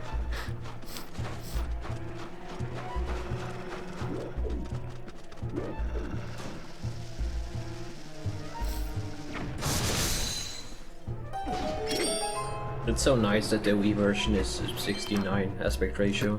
Yeah. Spinner over the snow just there. Nice. Oh yeah. Yeah, because otherwise I'd either have to trudge or break slide, which obviously is banned. And then I could have used a bomb to speed up this fight a little bit, but it's actually going to save me a little more time later. And I've only got 2 left for the moment. But... A nice roll stab? Thank you. I was able to kill... I saw an A prompt there. Yeah, so I was able to kill Darkhammer... Or I was able to lure Darkhammer to throw the ball and chain in such a way that it landed right next to where I was killing him. And right at the end of that fight, you could have, if you were as keen-eyed as Simi, could spot a little A prompt to pick up the ball and chain. I actually picked up the ball and chain before the cutscene, so I've actually got it already. The roll you heard was And just a then you rolled one-framer. as well? Yeah, it was just a one-framer before it. I didn't actually roll all the way to the ball and chain. So here is how you skip the entire rest of the dungeon glitchlessly, and this trick is banned in the other glitchless rule set, because it is kind of questionable, but it's definitely allowed in this one. The way this freezer is supposed to work, if Link's climbing the ladder when it starts attacking, then it attacks forever. It never stops. But if Link is not on the ladder when it starts attacking, it only does a temporary attack like that. So if you drop off the ladder at just the right times, then it just does this short attack and you can just climb right past it. You fooled him. I fooled it. It's a freezer teaser. I can't remember, is that better for RTA in like glitch categories? Yeah, it's used in glitch categories too. Yeah. But And that it's saves so nice. Yeah, that saves a in ridiculous amount of TPHD. time in glitchless. Oh, sorry, go ahead. Because in TPHD, because you climb the ladders so fast, you don't need to do the second drop. You just kind of Oh, go. right. Yeah. So that room's pretty fast. I actually double checked, and the Hundo TAS uses 4 bomb arrows in that room, which is like the normal RTA strat. But I only had 2 bombs to use, so I only used 2 bomb arrows, but I only lost half a second to the Hundo TAS there. So the 2 other bomb arrows don't save very much.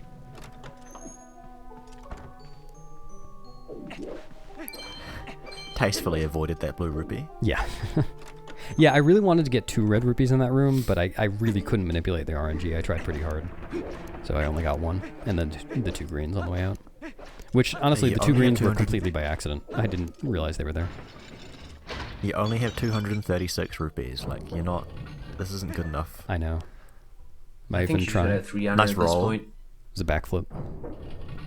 Nice backflip. Thank you. Oh, was there an input frame there? Yeah. I'm not really sure why. Cutscene's kind of weird. Oh yeah, so this fight's pretty cool. Just want to get Yeah, Only you- 5 hop to you were- start. And then gainer. Well, backflip, but... This was a really nice improvement. Wow, There. nice. Yeah, I don't remember how much that saved over the previous TASes, but it did save some. Like, I don't I even remember have one a of my proudest ballpark. It was moments either frames or seconds. Couldn't tell you. Of doing Wasn't- the IL. wasn't there but, also like, a I weird- got fast enough. Oh, sorry. Sorry, go on. No, you can say first. You know what? I'll sorry, I talk got- first. Here at the beginning of this phase, you can kill these icicles before they drop, which saves a little bit of time Did you because get they all of don't them? take the time to drop. So only 4 of them will drop instead of 10, and then I can get rid of these 2. Yes! And then just do a very quick 1 cycle on the Zeta. So smooth. No, what I was gonna say was, wasn't there a weird interaction in the first phase where you can throw the ball in chain where it would hit her but still go through her, so you could hit her twice in 1 throw? Oh, I didn't know about that. I think someone showed me a clip of that, but I can't remember for sure. Ah, yeah, I think that would have been me. Oh, was it? Yeah. That's really interesting. I'll have to find... I'd forgotten about that. I'll have to find that clip later. But yeah, I got that I by remember accident trying once. to go for that, but I couldn't recreate it. I'm going to step away for a moment during this cutscene. Enjoy the eyes of Vieto. But how will you continue matching the text? Oh no, I'm going to lose time. Hand me the controller. Oh, I just realized oops, I accidentally muted the TAS instead of my mic. Sorry.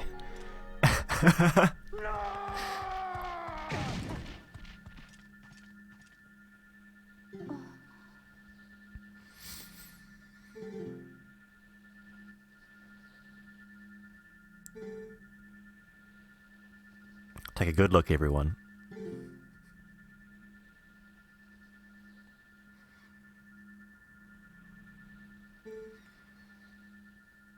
Who needs mirror?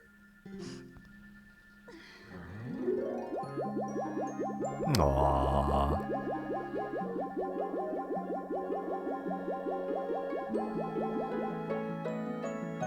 And Link's position is slightly different because of the backflip that Beast did in the 1 frame. Which I thought was slower if you're not getting the heart container, but I'm not going to question it. And I think it puts you closer to the portal if you do gainer. I want to say that at least. I'm finding it Because I did hilarious it though, for my like, test. I'm finding it so strange that the game is still playing while Beast isn't here. Like, who's controlling it?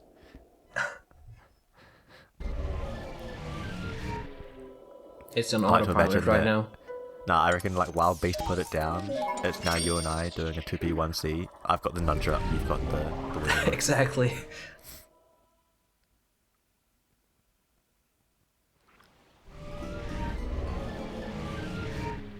Did I miss anything important? Yeah, desync. It oh man. No! The video we're watching, Yeah. desync. Yeah, unfortunately. You can have the controller back now. Thanks. Oh, yeah, the gainer I does like put how you closer to the you portal. pulled the bow. Hey, nice. I like how you pulled the bow in the one frame before warping as well. You can like see Link like, well, you pulled something. I you pulled see the Link, like, rang, reaching I his think. hand. Oh yeah. Yeah, because I'm going to have to use the boomerang here.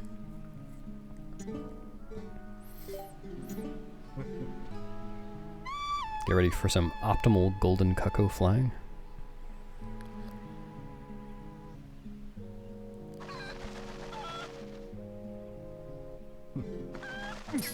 And this is one of those places where, like, kind of by technicality, the cutscene skip isn't allowed because it's technically text displacement. Yeah. But like, because you can talk to him from far away.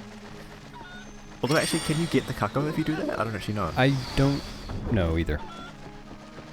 Oh, so this pop-up's kind of cool. Either way, doesn't matter. Nice. That's great. But like, you just drop the chicken into the void there. It flies back. Probably. Who knows? Who cares? For that pop-up just a few seconds ago, I went into it expecting to get a ledge grab. I was pretty sure I was going to be able to do that, and I didn't expect the pop-up at all. And then it happened, and I was very happy. Oh, that wasn't like a ledge grab, one frame drop. You just like popped up. Yeah, if I remember correctly. It was just like, I let go of the cuckoo and then was up there. Also, some more Skull Kid pushing here. Amazing. Oh, yeah, nice. Overtake! Yep. You did it. And here I get to do some rolling. And some targeting. And we need some bombs. yeah, we need some bombs. So I have to go a little bit out of my way here to get a bomb chest. It's worth it, trust me. It does cost an unfortunate amount of time, but it saves a lot back. And that's like the biggest bomb chest in the game, I think. 30. Yeah, I think there are multiple 30s, but not many. Here, I think, yeah, this is my best Skull Kid push.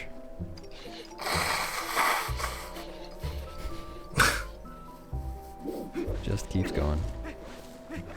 I never actually checked, but is the cutscene the same length if he doesn't push you? I didn't check that either. Good question. Let's just assume that it is. I like how every now and then you can see that the cursor is like over a puppet. Yeah, so I had to move the pointer to the top here because it kept automatically targeting puppets when it was at the bottom. I think that was why. I don't actually know, but it seemed to help. Yeah, that's the thing that I learned the hard way trying to learn Sword and Shield Skip on Wii, is that if you target while if it's targetable, I know there's the weird interactions with the cursor and targetable enemies where, yeah, it does that. Yeah. Is it better to brake slide up a slope instead of roll? In most cases, no. It does just depend on how steep the slope is. You'll see a very steep one in Palace, where I brake slide as human. I love when side hop side rolls are actually worth it. Yes. So satisfying. So fun fact about this, I didn't think of the side hop side roll at first, and I just kind of jumped into the fight. And I was TASing it, and I really want to get an arrow drop at the end of this fight. And I was trying to RNG manip it, and I just couldn't get it to happen. And then while I was doing that, it occurred to me that I could side hop side roll in. It saved, I think, 1 frame, and then I was able, like the very first try through the fight, I got the arrow drop I needed. It was the game telling me to save another frame. That side hop side rolls. The Side up is jump speed rewarded. is quite a bit faster than jumping, but the actual roll is pretty slow. Yeah, the roll is only 25 speed. But it did still save time. Yeah. And there I did a 1 frame side hop to skip some Midna text.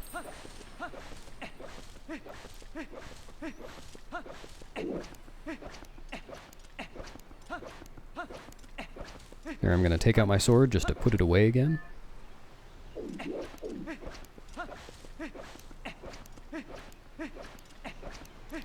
I hope there's no enemies waiting to ambush you. That would be terrible. Ah! Uh-oh. I could never have foreseen this. At least there's only 3, right? Oh no.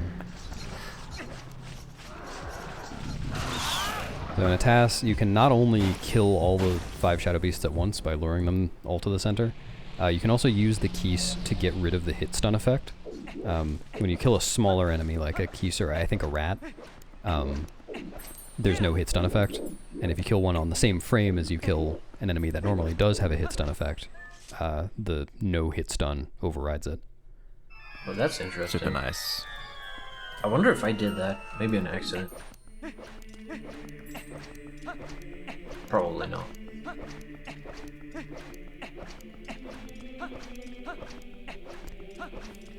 Temple of Time is really cool, and I'm really happy with how my Temple of Time came out. There's one stupid thing that I only discovered later about it, but other than that, it's like, oh yeah, I'm very happy about it.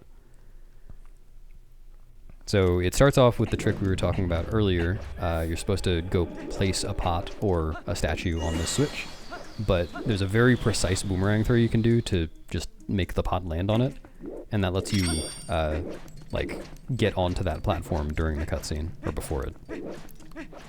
And then here, it's possible to skip that Uku that's coming up glitchlessly. Not on this if you're version. playing on NTSC 1.0. So on this one, we're gonna have to pick her up. Yeah, in because general. the cutscene triggers are much smaller in that version, right? Yeah, just in general, Mostly. cutscene triggers are, and like talking Yeah, radiuses. like they send mailman in Telma. Eldin. Or yeah. It looks so funny though, because like on GameCube, you have to do this like big LJA, and then on 1.0, you just kind of like walk around her. Yeah. So here you can do some gate skips just with simple jump attacks. I'm going to do it from pretty far away in this room. Normally you'd, like RTA, you'd want to take care of the enemies first, but no need.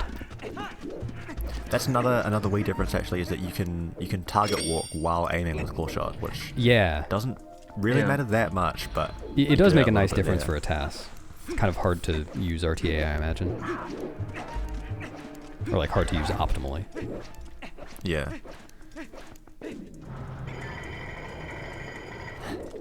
Start to fall down.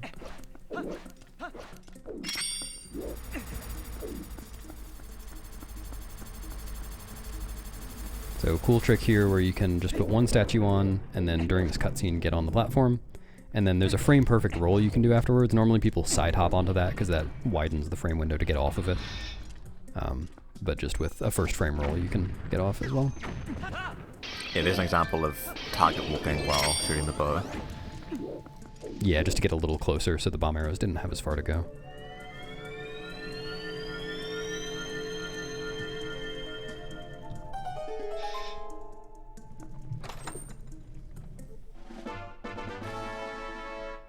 I remember when I first started watching speedruns, like the things that impressed me the most was walking up and standing right in front of chests where they would spawn. I don't know why I loved that so much, but How do they know? it's like, how do they know where to go? It was the same for me in like Mario Sunshine, and where you, like that they knew where the star was gonna be. Yeah. Alright, in this room there are two crystal switches that you're meant to hit a bunch of times in order to get past the walls. I'm not going to hit it quite as many times as I'm meant to, just because it has a long cutscene afterwards. Instead, I can use this pretty precise bomb boost with this very conveniently placed claw shot target. Followed It's by only a pretty precise. a spinner bomb boost over this electric fence, and then I do have to shoot it once. And it killed the Pineapples as well. Yeah, and then these guys are pushing me towards the door during the cutscene. Do you remember how much time it saved? I think overall, all of that put together saved like 3 seconds. And then here, okay, this room's kind of weird. A few things. One, I'm skipping a cutscene here, though I'm actually going to have to watch it later because this is glitchless. But I also skipped throwing a statue, so I think it still saved time. Two, I did a really interesting break slide there, where I flipped around, I turned 180 in one frame. And that happens if you pull an item on the same frame you start a break slide on Wii. Check this room out. Oh, this is the... Yes, I'm just gonna not talk for it. This room's pretty cool.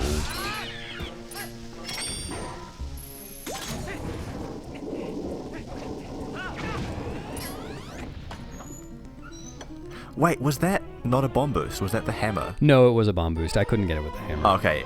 I was like, wait, what? So in this room, you have to kill the enemies to open the door to leave, but to get the boss key, you just have to get over that gate, and you can barely make it over. And that was an improvement over other TASs. That strat had never been implemented before. That saved, I think, 8 seconds over all dungeon stats and 10 over Hundo, because Hundo has to be wolf here anyway. The problem, which I didn't realize until afterwards, and this is just how it goes when you're coming up with new strats, is I didn't actually realize there are just claw shot targets on the wall, and I could have claw shot it out from the boss key jail. And I only realized way later what those are for, which I'll explain in just a minute. This room's kind of cool too, though. Oh, right. Oh, yeah, the non-LGA way to skip this. Yeah. Oh, you shot him from up there as well. So I really wanted to shoot these Armos from the small key chest, but that was how I discovered that if you do that, the game crashes. Because the Armos aren't... What? The Armos aren't fully loaded all the way over there. And, yeah. I love that jump slash. Yeah, a little damage boost jump slash. That's from X-TAS, right? I also found that on accident. This fight is pretty fast as well. Can trigger it from over here with a bomb arrow. And then bomb arrows are very fast on Dark Nuts. Yay. The ball and chain is also quite fast on Dark Nuts.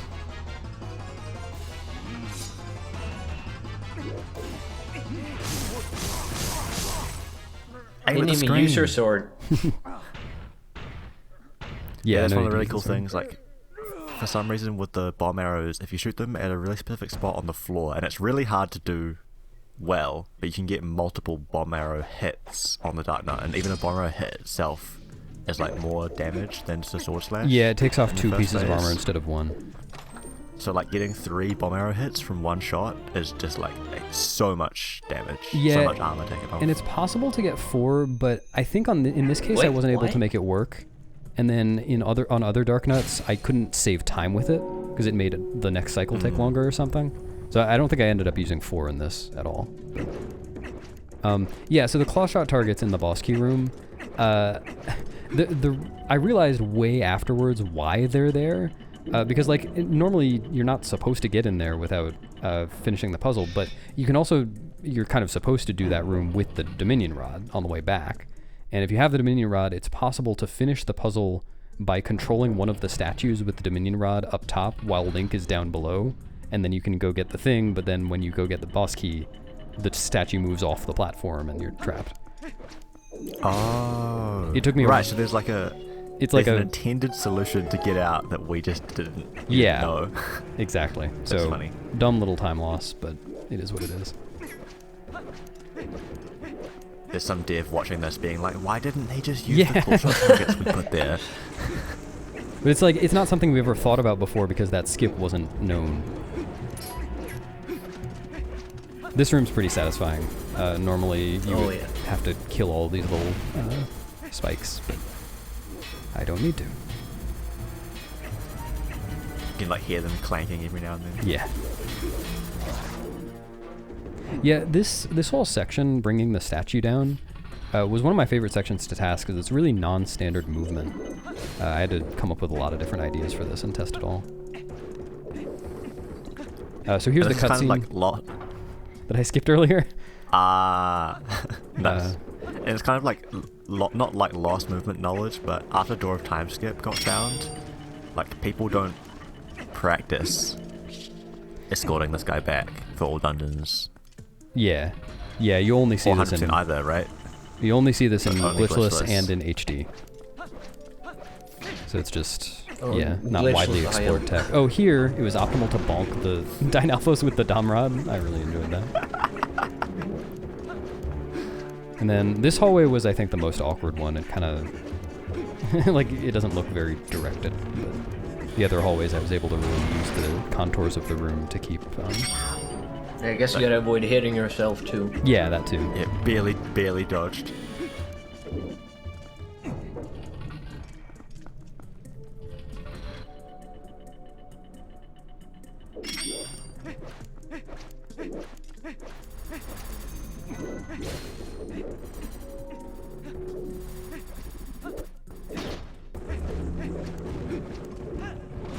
So pretty cool So smooth. little puzzle skip there.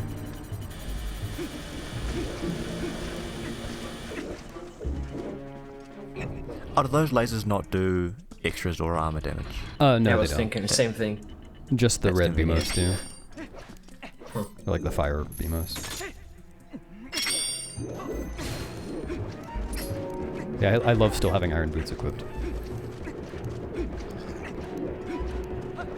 And fun fact that I How think can we only bet? comes up in this room, the statue break slides with you. Oh yeah.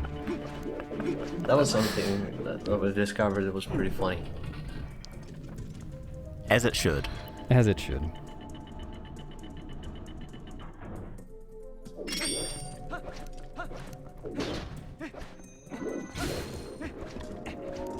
So here I can get a roll, actually a full speed roll, because I changed to the claw shot there, into this. Oh, and you can only do that. I mean, I guess on game Only. you would just press the other button, but by flipping it to be it. And so all of that escort back. Door of time skip. Ridiculously powerful glitch. We just like run through the corner. Yeah, in glitch categories we just clip.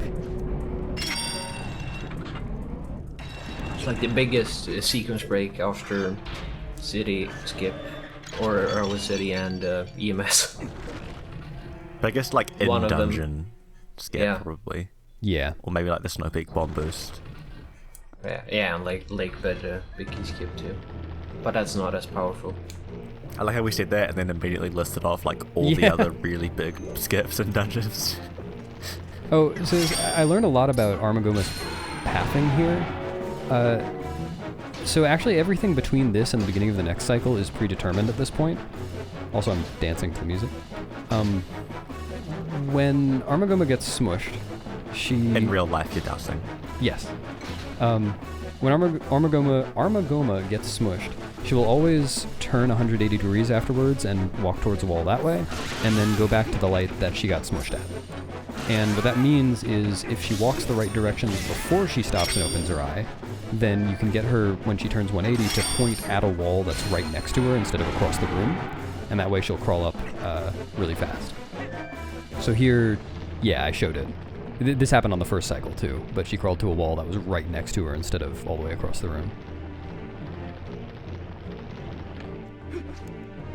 That was another thing where I was able to improve on earlier TASes, because... Yeah, I didn't realize that. Well, I you did it on one cycle, but not the other.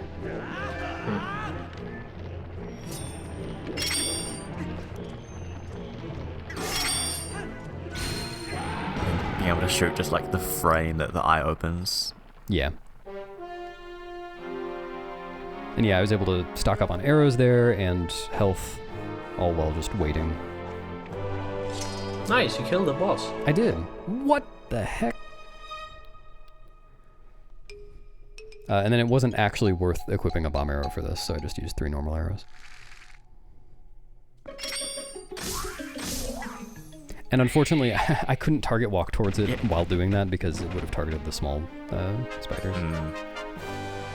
And actually, that's a time when we lost time. You had to flip the bow to B before you could shoot.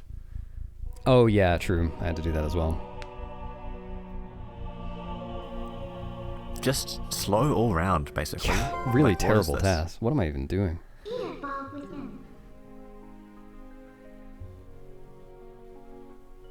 Oh yeah, let's get an update on how far ahead the TAS is compared to my RTA golds. Okay, I'll give the update as I finish Temple of Time here.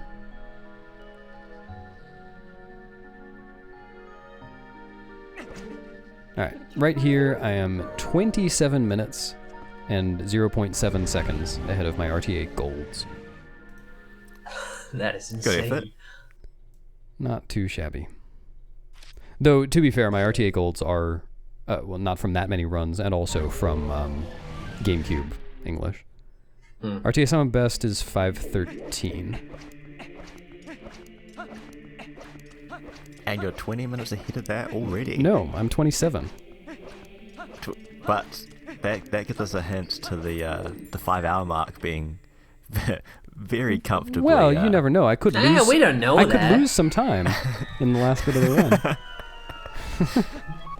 Yeah, the segments that TAS is actually suboptimal, it's better to play RTA. Yeah. Or where, like, I wonder, I mean, there's like rare situations where being on an actual console is better, like mem card swapping. I don't know if you can do that on Dolphin. Doesn't really matter for hardware, glitchless, JP glitchless. That's just where you can't save. Yeah. So get used to that small journey, warping to Kakariko and then entering the sanctuary. It's about to happen like 4 times in the next 20 minutes. Because I need to do Ilia's memory quest. I don't need the horse call, but I am not allowed to just clip through the statue because it's glitchless. Boo. And this is actually a really a part of the glitchless route that people find kind of weird, but it makes sense. I need it to be nighttime. So funny.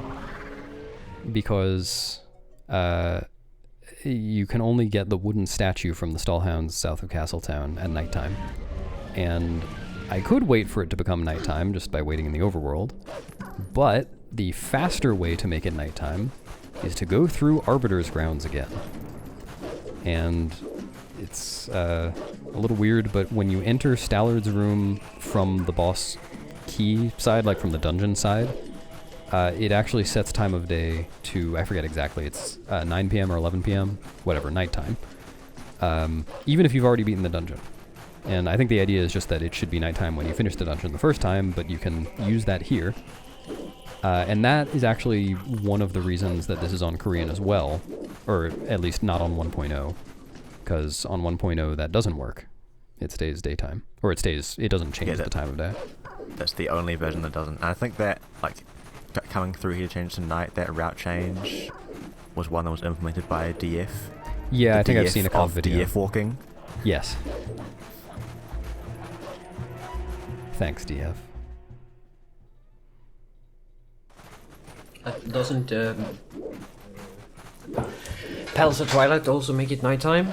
Save warping in Palace does, yeah. Or save warping in any Twilight. Yeah. Why didn't you save warp in Palace? Yeah. Wow, what was I thinking? What are you doing? Save warp in Palace to get the wooden statue. So, this movement is at least a little bit different from when I went through Arbiters the first time. I'm doing it still cracks me up, even though I know you're not using Wii Remote. Every time you do this speed attack, I'm just imagining you like wildly flailing. Yeah.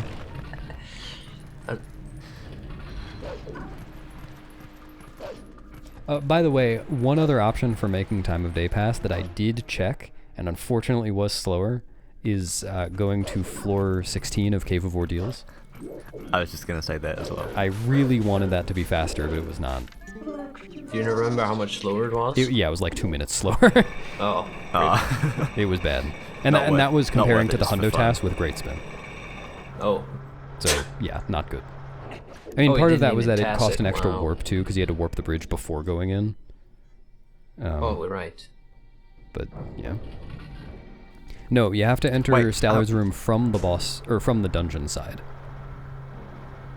Oh my god, that corner cutting. Oh. Yeah. So, Spinner is the fastest way to move in this room. It's 60 speed, as opposed to Link's rolling at 32.9. So yeah, I just cut the corner. Did you get off Spinner there? Yeah, at the load zone, you have to get off Spinner.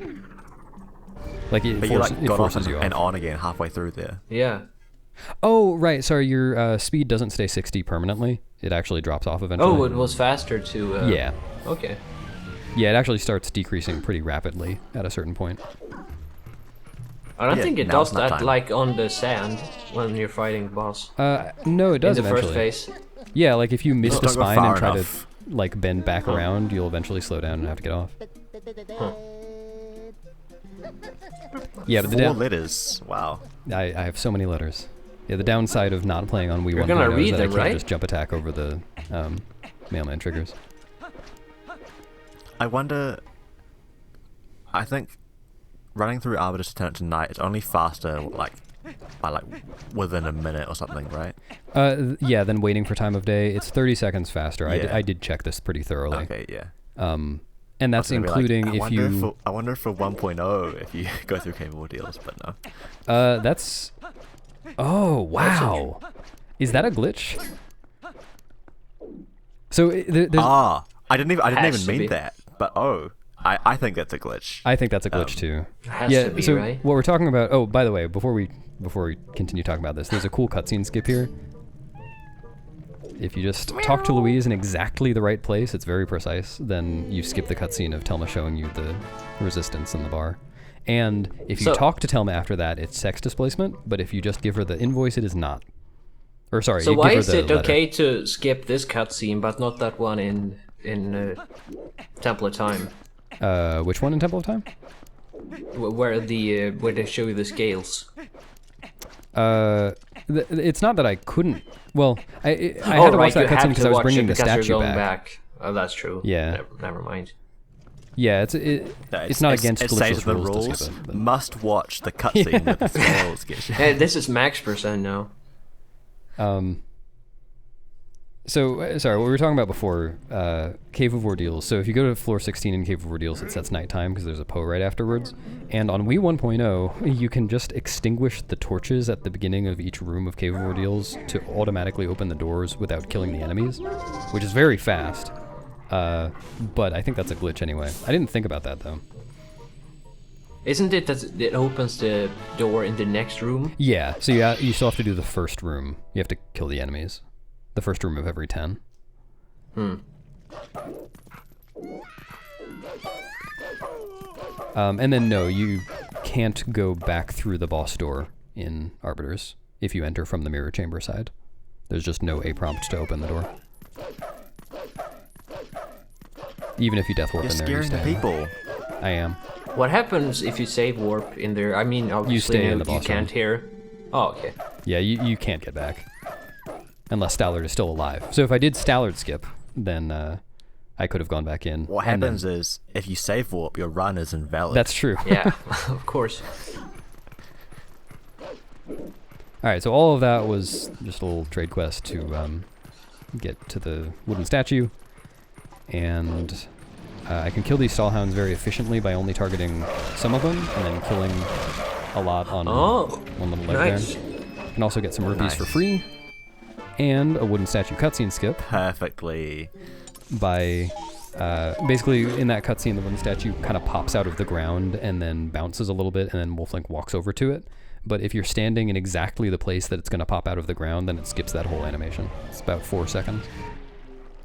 Yeah, Taskmaster actually did. Someone just like got it by accident once and was like, what? Yeah, I got it by accident once, but I know it was already known before that. Just wasn't widely known. And yes, the Taskmaster for the Hundo Task did try side hopping through Castletown and found it to be very slightly slower, unfortunately. Like, with that context, it sounds like you're just talking about the master of TASes. Yeah, tried it, well, so it must not be. The Hundo Task is really good. It is. I like how you turn around during the frame. Yeah, just... I had a frame for input and did something.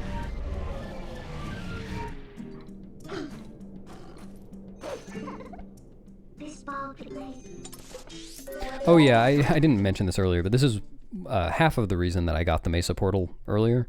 Like, normally, it's not a required portal in the game, but it was worth it so that I could warp this bridge and get back here a couple of times. And then also, I'm going to want to go to Mesa to get the owl statue there. So it just works out to be fast.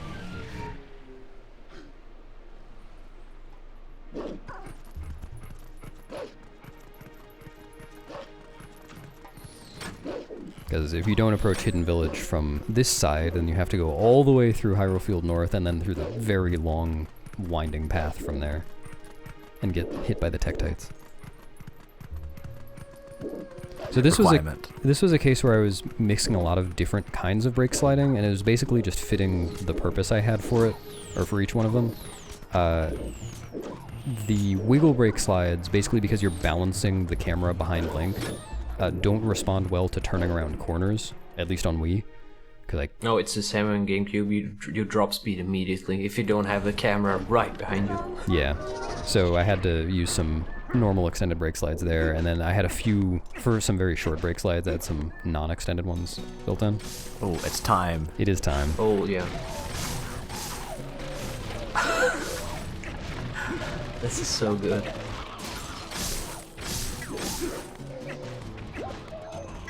Through the little gap. Yeah. Off the screen. And that's all of them. Just have to wait for him to die. Got some free rupees there. So unfortunately, but for me, it like that was really fast. That was faster than the GameCube TAS, obviously, because like you can move while shooting. But what was weird for me about that is because it wasn't in first person and like the camera wasn't flicking all over the place, it didn't look that fast. It was like cinematic. Yeah. Yeah. It was like, it was cool, but it didn't look as hectic and as frantic. So that was a little disappointing, but it was very fast. Like I routed the arrow shots so that I'd never had to stop shooting for the first like 15 of them or something. It's a little bit sad though, not ending on the flourish sword put away. Yeah. It was worth it though. Yeah, now we can call upon it. Oh, nice one, friend. We can call upon it wherever we want.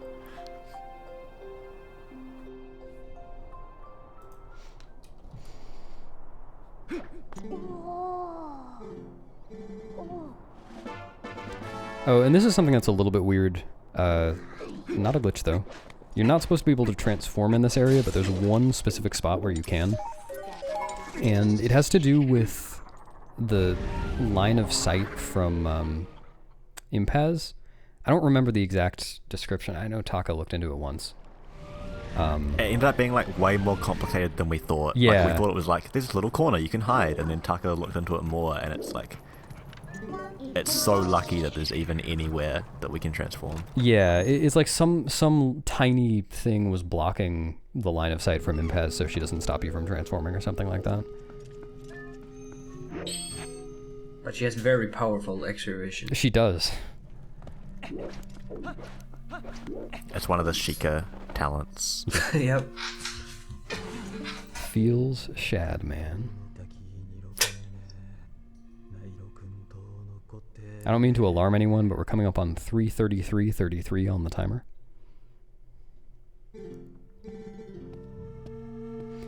So now that I have the Sky Book, I can power up my Domrod and go get the owl statues, the sky characters. I feel like a lot of people find this section boring in runs, and it is kind of a chill section in runs. It's not too much to think about or worry about, but it was actually pretty fun to TAS.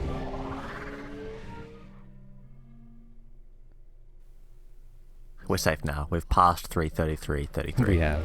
No need to be alarmed. The real important time is 3:36:36:36.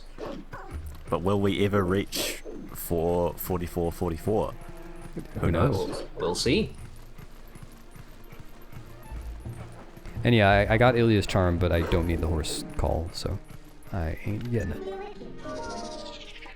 There are 6 sky characters to get. Oh, this is actually something... This routing for the sky characters was slightly suboptimal in a way that wasn't known about until like 2 weeks ago. The area banners? Yep, the area banners. So for these six sky characters, it basically doesn't matter what order you go get them in, except that you want to put the Eldin ones kind of together. But I found a couple of weeks ago that when you're warping somewhere, if there's an area banner in the top left that says the name of the area, the warp takes about a second longer. And that means that if you warp, if you put the ones that are in Hyrule Field together, which are the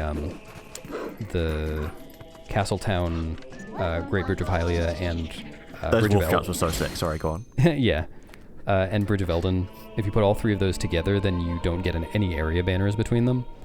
And that was just not known at the time that I made this, so I didn't do that. So I lost a second. Just like racking up the time losses. I know. I wonder if for GameCube that would matter, since it takes longer to move around the map. Oh yeah, that's a good point. It probably still would save time. A second is kind of a lot. Yeah, I guess. But you're right, I didn't time that. It definitely would save time for Wii.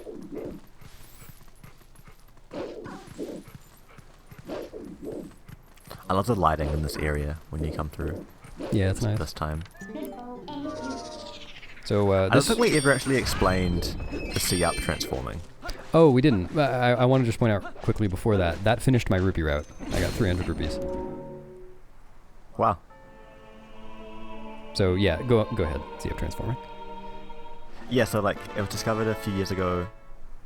I love how we still call it C-up transforming, even though the Wii version is it's just the C button. Yeah, first person transforming. But if you go into first person and transform while Midna is on your back, you don't have like the camera doesn't spin round towards her, and it just saves like I don't remember how much it is. I think it's 13 it's frames. Different depending on it's different depending on if you're like waiting for something to happen, because you like the time that you spend in the going into first person, like things around you are still moving, they're not frozen by the transform. But even without having to wait for that, it's just a little bit faster every time, which is why we'll always go into first person before transforming or before some warps and stuff like that. Yeah. Before transforming to human, that is. Right, it's only when you're as Wolf with Midna on back that all of that applies. Yeah.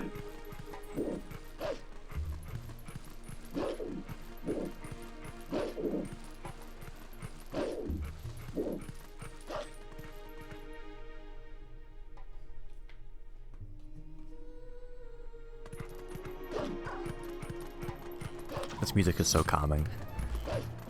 Yeah, I get to hear some actual Hyrule Field night music. Except every time you get close to Boblin. It's fine.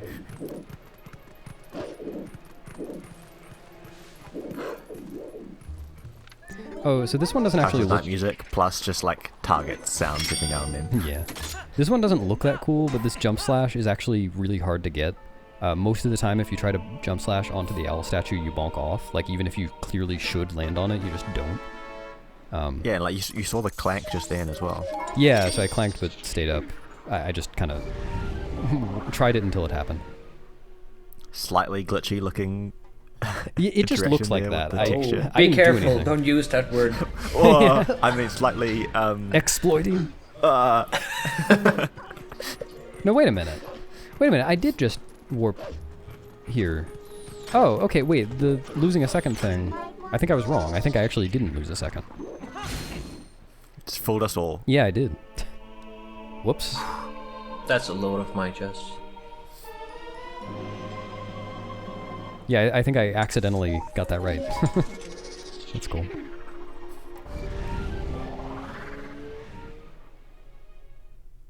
Legend has it that Bulblin is still aiming the fire arrow at that spot to this day. Just because I'm not going back for cats.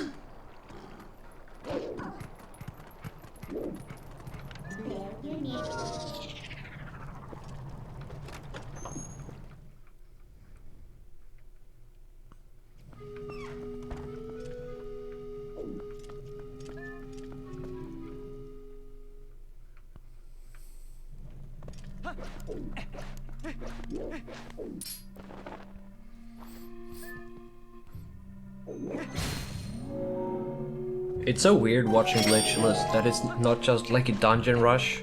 Yeah. It's actually pretty long between, especially City and Temple of Time. Yeah, there's a lot of space there. What was that ball and chain pull? It basically didn't matter. There was a cooldown timer where I couldn't talk to Shad anyway. So it just didn't cost any time. I think I did it for some equip reason as well. Like, I wanted something else to be on the D-pad. I can't remember.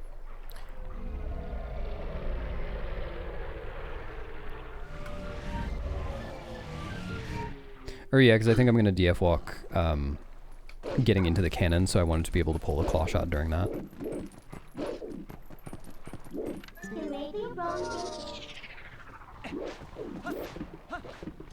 And here go my 300 rupees. Actually paying full price to That's fix right. the cannon in 2024. It's faster in all cases.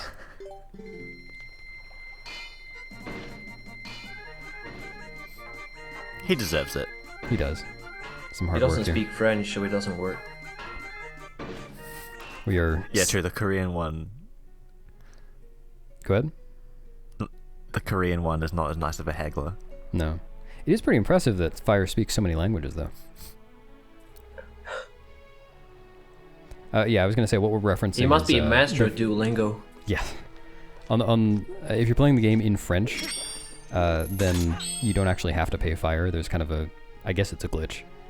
Well, I didn't do it. It's okay.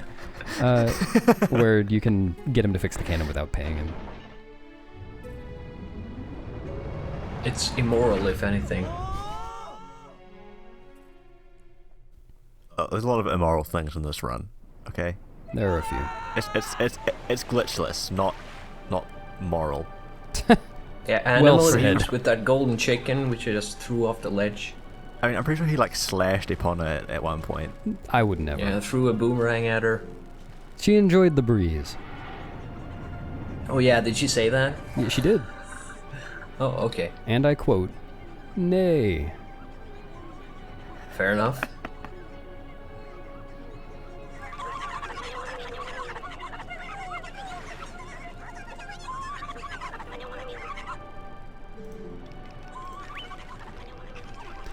City is a very cool dungeon. I was really happy with how this turned out. This is another place where, like I was talking about earlier, I had a lot of ideas and most of them worked out really well. That's pretty corner jump rare was so satisfying. for routing these things. That ideas work out. What was that? That was the wind cycle. Was that because of the wind? Yeah. Right. So here you can actually Must just have been the claw shot wind. right over. This is pretty precise. That also was faster than LJ's across the room, by the way. Oh, Claw shot really? over Yeah. is precise, but on Do you Wii know how much it's faster? so easy because you can just target walk to the edge without grabbing it. Yeah. Yeah, I don't remember how much. I think it was like a second. It was non-negligible. What, it's a second? That's pretty good. Yeah. Another optimization I only found because I couldn't do the LJ.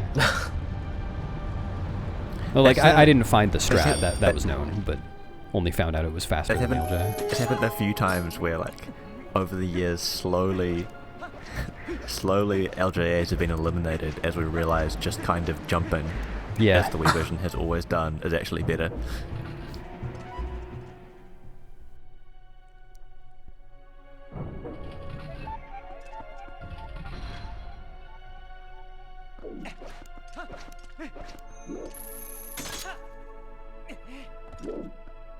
Here I got it to be 6 frames faster to do the jump attacks out rather than claw shotting. Even with the auto roll at the end of the claw shots. Which I was kind of surprised by. Also, in this dungeon... It was that like 1 frame of wearing iron boots that did it, I reckon. Yeah, maybe. In this dungeon... Oh, sorry, in this category I am allowed to skip this skip this cutscene. Doesn't have a big ramification, I just don't have to watch the cutscene. In the other glitchless category, you're not allowed to do that. Nice sideways Yeah. ledge grab there. When you shoot the claw shot 2 frame. right after you pull it out on Wii, it just goes a ridiculous direction. It's very hard to control. But I was going to say, you'll see me pulling out an item at a lot of the doors in City and Palace, because Link doesn't actually use his hands to open these doors, so he keeps the item in his hand across the door. And, He well, uses his telekinesis. yeah. So in this There's case, I actually a didn't little actually end up person using the sword. I thought I might. Above the door? This is great. Yeah. Baba just dies.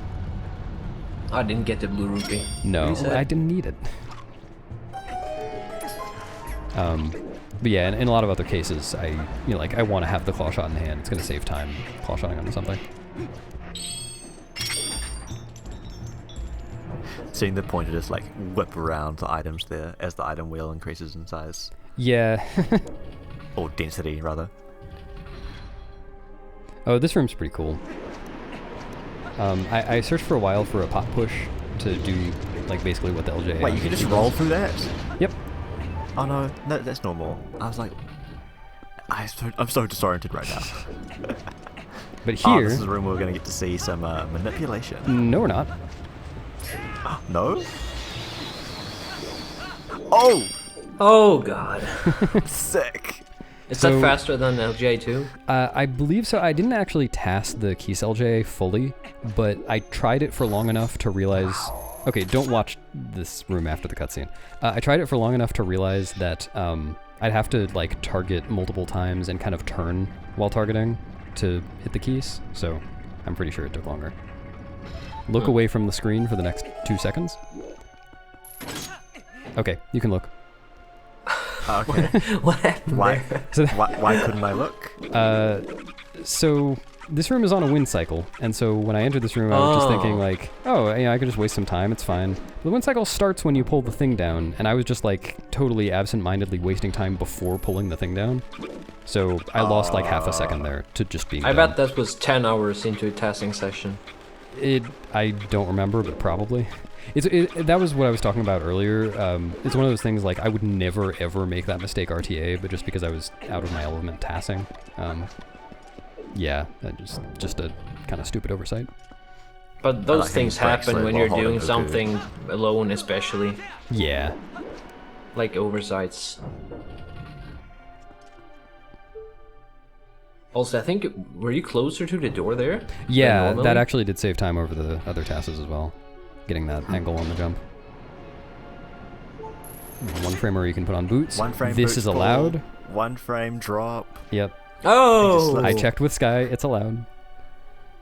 And then the Aralphos is supposed to have 2 cycles. I'm not allowed to do the skip. But it's supposed to have 2 cycles, but you can get it down to 1 if you manipulate its damage properly. I'll explain afterwards. Yeah, because the Ruffles are strange where while you clang the shield with it, it's still taking damage. Yeah, only while it's in an attack animation. If you hit its shield while it is like winding up to do an attack, then it takes damage. So if you get its damage down like all the way and then just hit it once, it'll skip the entire second phase.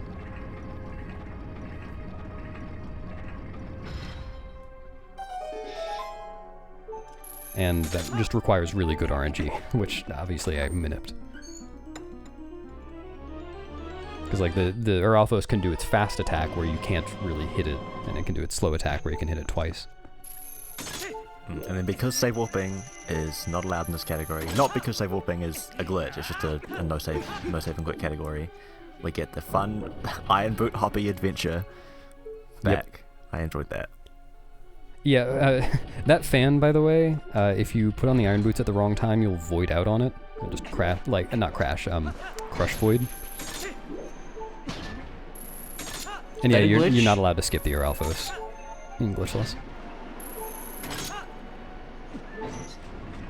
Where does that crush void put you if you crush void? Just like back where you are. No, it puts you back down, unfortunately.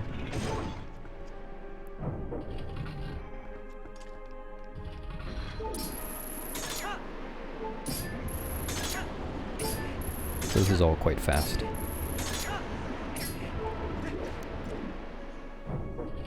And this next room is pretty cool. You have to claw shot. Watching a TAS. So this is all quite fast. This next room, there are Babas on the underside of this bridge where you're claw shotting, but you can actually ignore all of them if you're fast enough. Oh, you don't even chop them down. Nope. That guy I did have to go Oh, a little that bit was out of my way close. to avoid. Was that another time where you like climbing right got you to get the faster climb up? No, there were some places where I just couldn't get it. So, yeah, in fact, there's even one place where I know it's possible, but I didn't get it, which I felt kind of bad about, but I couldn't.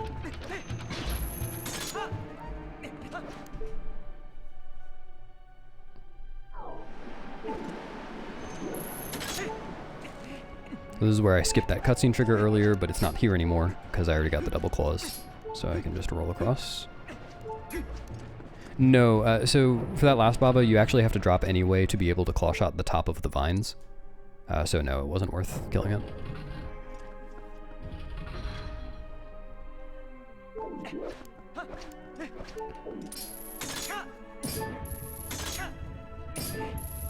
This is the claw shot everywhere room. To like whip the pointer to the distant edges of the screen. And there I can shoot the nice. crystal while hopping down, get these guys with the rang, and then come down. Like when you're aiming so extremely that it tells you to please aim at the screen. Yeah.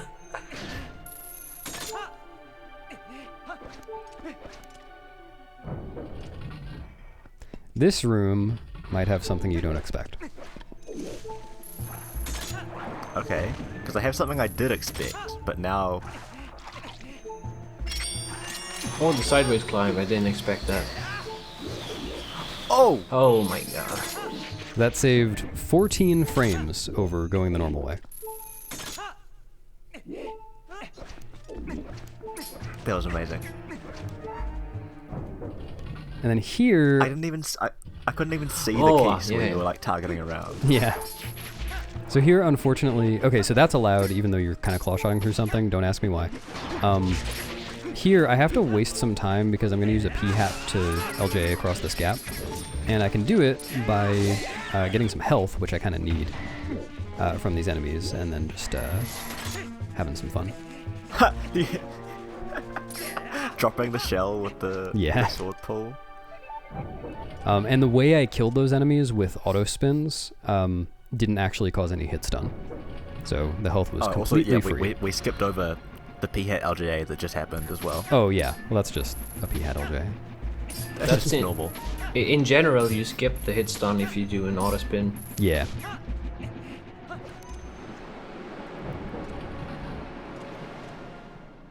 And then here, there is a special wee way of doing an early boss key here, but I was told it's banned in Glitchless, so I didn't do it. So I'm gonna do it this way instead. Oh, what's the special wee way? You can, the clip up to the boss key you can do basically without, like, clipping. Right, yeah, I know what you mean. But, yeah, not allowed. But I got to do some LJs off these cards. Unfortunately, wasn't able to skip the hit stun on those.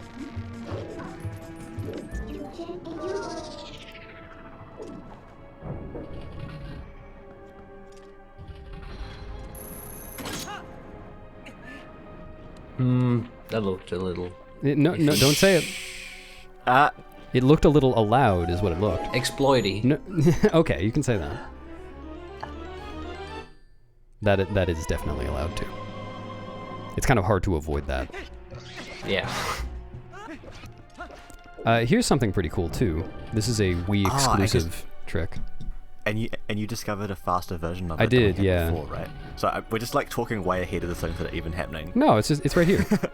So normally you're supposed to turn these fans on to get across, but on Wii you can actually aim so far to the side that from a pretty precise place you can get across anyway. So here I claw shotted to the fan I was already on, so that Link used his right arm on that last claw shot instead of his left arm, and that got him really cool. Just close enough to get over. And that's which is very satisfying because that was discovered because Dean Machine said that he was fairly confident that he remembered as a kid getting across without the fan. And so because of that, people investigated it again and found the way to do it. That was one of those like, trust me guys, honestly, when I was little. That's cool, I didn't know the that. one time it was true. So here, there's a pretty precise, in fact, a very precise TAS-only way to do this room. That is, in fact, faster than the double bomb arrow strat. Wow. This was very hard to do, I remember. Yeah, the claw-shotting up to the top fan is extremely precise. And I think I heard you or Taskmaster say in the previous TAS commentaries that the last claw shot is frame perfect, but I didn't actually test that myself, so I don't remember. I don't think so. Oh, no. Okay. I remember. It's been too long. So this is where I had to climb up. I know you can get a top ledge grab there, but I just could not make it happen. So... the Argorok fight, by the way, a lot of people think of as kind of an auto-scroller. And in a way it is, but it is optimizable, and through making this TAS, I actually found some optimizations that are pretty significant. Dropping the skull there. Yeah, dropping the skull, huge dropping optimization. The skull. Cool game? Oh. No. This is a really cool game. Yeah, so with these optimizations, I actually saved, I think, 6 seconds over the All Dungeons TAS, which is like huge for an auto-scroller type boss fight. It didn't save time with the Hundo TAS because the Hundo TAS does the 2 cycle. One? What's that? That's on the second phase. Yeah, on the second phase. Yeah, the first phase is just first phase. No, you dropped the skull. He's right next to the skull. And now it's gone. What?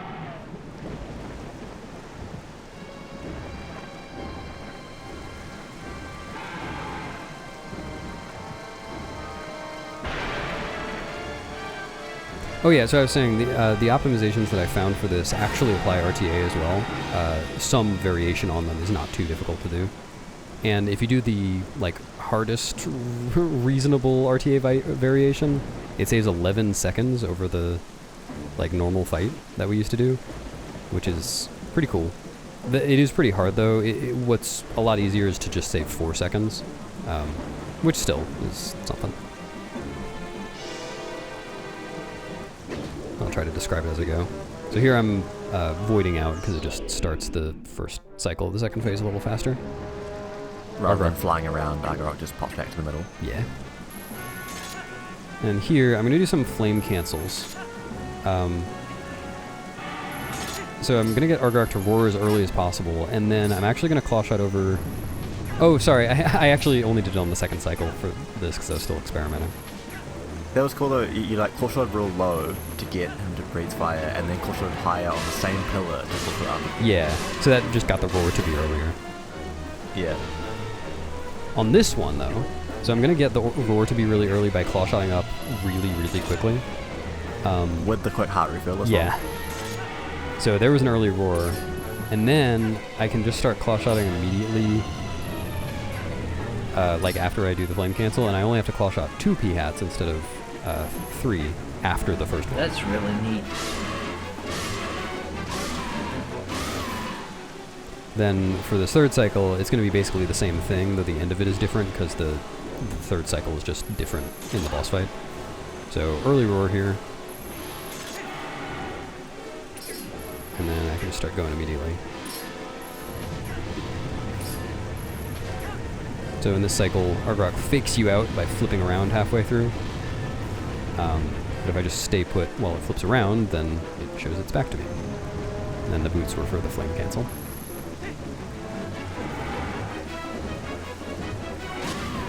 Yeah, really fast Argarok.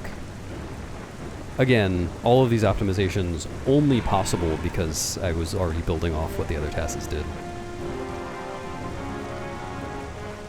Yeah, so basically all credit goes to me. Basically, yeah.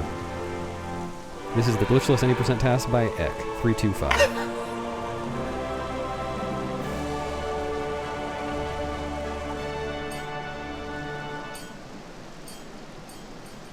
And the heart drop that I got in there didn't cost any time. And I wanted to get that because I voided out... well, I only have 3 hearts. I voided out once to make the fight a little faster, so I had 2 hearts. And then after City, it's going to be fast to jump slash onto a bridge and take 2 hearts of fall damage. And if I hadn't gotten that heart, it would have killed me. I just realized I need to go and watch that back. I don't understand how you did the running slash to pick it up on Wii. It was a little weird. I had to kind of like running slash and then stop a little bit. Because like when you're holding an item on the Wii version, you can't do the running slash. Like when you pull the sword, it just stops you. Oh, Time to right. investigate that later. Yeah, that's a good point. I don't remember exactly how I pulled the sword out. Also, there was a little optimization there getting into the portal. You'll notice I put on the iron boots and did some side hops. This is something that I only discovered here, and I really wish I had thought of it earlier because I had iron boots equipped at almost all of the portals. But when you hop into the portal and occasionally use the iron boots, like to just land in the right place, you can actually shorten the walking animation into the portal after the Midna text. And that one actually, if I remember correctly, saved 5 frames over just rolling into it. Wow. Which is pretty cool. Like the walking animation was even shorter than that. I think it was like I lost 4 frames getting to the cutscene, but saved back enough to save 5 frames total. So I guess saved 9 frames. Because if you just side hop into it, normally Link will walk out before walking back in. Yeah. That's slow. So I actually did side hop into it normally there. I used the iron boots to shorten one of the side hops, but even after he walked out, it was shorter. And then I think I leave the iron boots on after the palace one, but I can't remember exactly. Also, I think I confused myself before with the slash. It just looked weird because of the third-person claw shot after the slash. Oh yeah, that makes sense. Someone asked how far ahead you are. I imagine it's over 30 minutes at this point. At this point, I'm not gonna say. We'll see when we get to the final time. Oh. 5 frames. I The don't game know runs either. the game runs at 30 frames per second, so 5/30ths of a second. Oh yeah, here I got a key cell JA. It didn't actually save time. It tied to the frame with just running down. Amazing. The moment you started going left, I was like, what's going on here? But that's a rule in TAS. If something doesn't lose time, then but doesn't save time, you still do it if it looks cool. Yep. Sometimes you do it even if it loses a tiny bit. Yeah. Yes. That's fine too.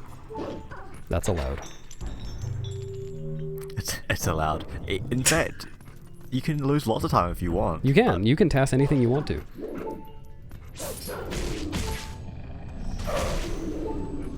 So you notice on the first Zant head in the first room in Palace, I was able to hit it 2 times with the same Midna charge attack. That one, the second one, you can't do that for.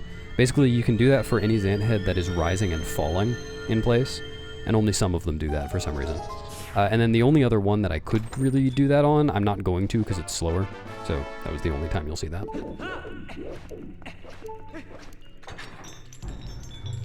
Oh, okay. I said the bubbles in Arbiter's Grounds were the most painstaking RNG manip up to that point. This was the most painstaking RNG manip overall in the TAS, and I didn't ultimately get it. So you can get Phantom Zant to spawn. Like, there are 7 spawns he has, I think, and you can get him to spawn right next to you. I could not make that happen here. I got it on the second Phantom Zant, but not here, so sorry. But there is a 1 cycle you can do here. It is very much TAS only. Yeah, especially on Wii. Oh yeah. Frame perfect. It's triple frame perfect. Every set. With like no visual cue. Yes, it is hard. Which is a shame because on Wii, like, you can't 1 cycle. Very nice on hitbox on that. Wii you can't do the. Ooh, check this out. The chain spins. Oh! Oh my god. So I don't even know how one, you like, think of these things. Saved 0 frames, but no, looked cooler. that saved 6 seconds because it skipped the entire hand cutscene. The hand Amazing. never rose of up. Course. Oh. So Have you tried it RTA since? no, it was really hard to TAS, so I'm gonna guess it's not reasonable RTA. But yeah, that was an idea I had a long time ago for a totally different context, for a low puzzle jingles run, and I never got it to work with a bomb boost, but because of this context, I tried a pot push and I eventually got it, and yeah, that's really fast. Amazing. Yeah, what I was saying before about, like, because the Wii version, you can't change spin attacks, obviously, so you can't do a 3 Oh, that's a cycle really fight. nice pickup. Yeah, that saved, I can't remember, it was a small number of frames over just running with it. But that must be Wii only then. Which I'm one? guessing. That way to pick it up that way. I can't imagine it's faster on GameCube. That's a good question. I don't know. I think you're probably right. Because I was able to pull out the claw shot during the jump, I think. And it would just take much longer to actually aim down Yeah. to the ball. Actually, I don't think I really had to aim down. I think I just kind of shot forwards. Oh, maybe then. So I was able to just barely make it onto this platform. I timed Wait, the did putting boots on and off didn't make the platform go away? No, it didn't. It never does. I sometimes do a boot stance on that platform RTA. Huh. I wonder what I'm thinking of then. I've definitely done stuff that is like messed up. Maybe if you platform like activation. side hop on the Yeah, platform. jump attack, side hop. Yeah, right. This room, So in the glitched TASes, there's an LJA to that platform that's just like just a tiny LJA. I tried to get it with a keys, and I don't think it's possible. So I just had to wait out the platform cycle.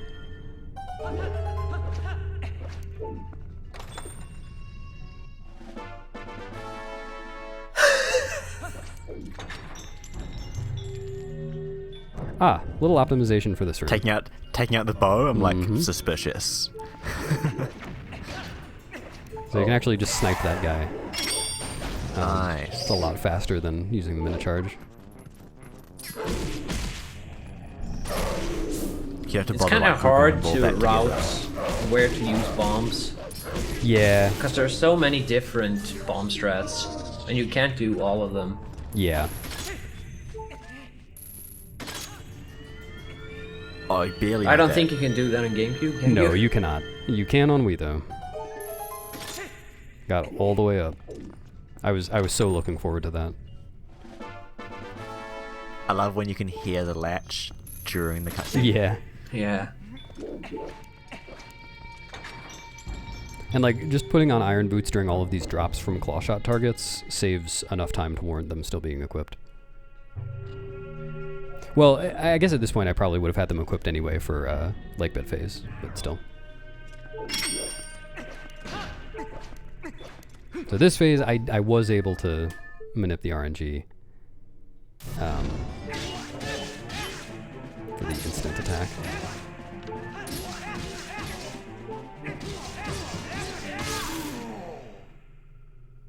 I don't actually remember why I went into first person there. There's no RNG, like, during the fight.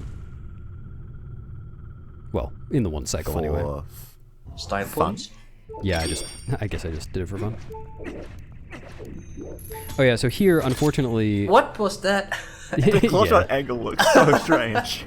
Unfortunately, because this Zanthand cutscene activates right here instead of when the soul gets to the middle of the room, I couldn't skip it, so it actually wasn't worth doing the pot push.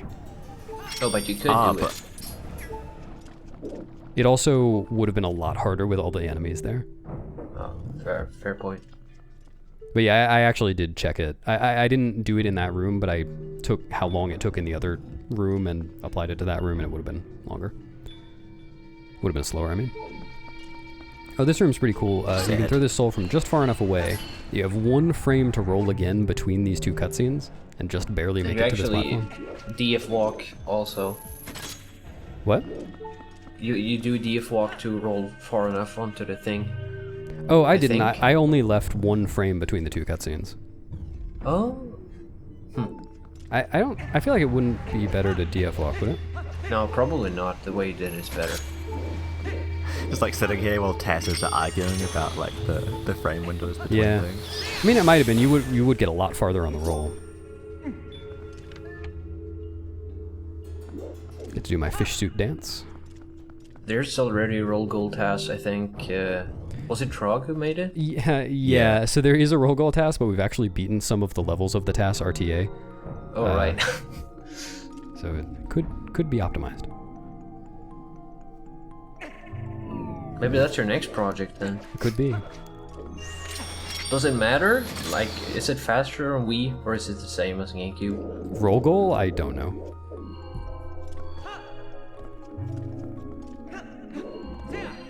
It's definitely worse on Wii RTA. Yeah, harder. it's awful. It's yeah, by worse I mean more painfully difficult. Maybe you should do like a Link's crossbow training task. I think that's been done. I've seen maybe one, it at least has. for- This For a one level. frame roll to like talk to Midna on this side, I just kind of did it as a joke. Oh, by the way, this is the other place where you break slide as human. That slope is steep enough that you lose speed between rolls even if you chain them right perfectly. Wow. Yeah. What was I gonna say? Oh yeah, the one frame roll for that Midna text. I did it kind of as a joke because it doesn't really get you anywhere. But it actually saved 5 frames on the Midna text coming up. What? Yeah, Oh, it's is it just the because same of on the other camera. Midna texts? Yeah, it was just the camera changing caused that, I guess. Also, this room's pretty Because cool. you can do that in other places, like where there's one frame to roll. I Yeah, wonder if you at the can. Same time like that in other places. So there I also left 1 frame between the 2 cutscenes so I could roll all the way over here. Yeah, you could hear Link rolling in the distance. Yeah. And here I do get nice to do a roll little bit stance. of Iron Boots dance. Still looking forward to the fish shoot dance. I did a little bit of it a minute ago. Oh. So this is kind of cool. Oh, that's a nice improvement. And I killed those 2 Xant heads, so both of them landed on the platform instead of falling off, which saved 11 frames. Actually, I'm sorry, don't quote me on the 11 frames there. I might be misremembering that. It saved some amount. I'm gonna quote you on that. Wow, how dare you. I'm writing a tweet right now. Beast said.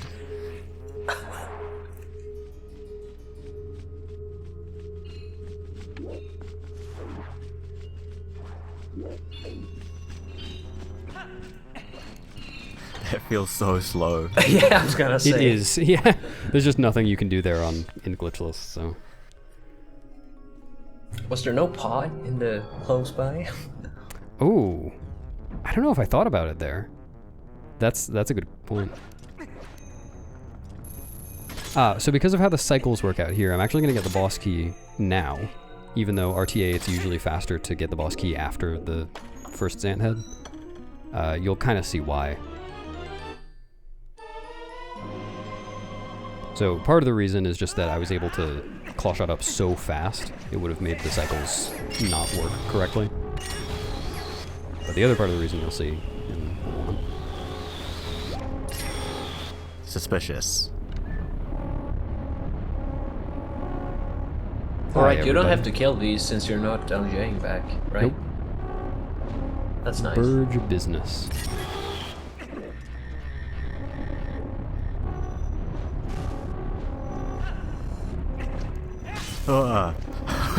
So here I do just How void did out. you know? I'm not allowed to LJA. You But can't anyway. right. Or could you use a card maybe? But I did have just enough time to clear this cycle before they despawned, which Nice. we kind of don't consider RTA viable. I was able to actually do it RTA 1 or 2 times after I discovered that it was possible. Like, I'm sure someone's discovered that before, but it was pretty tight.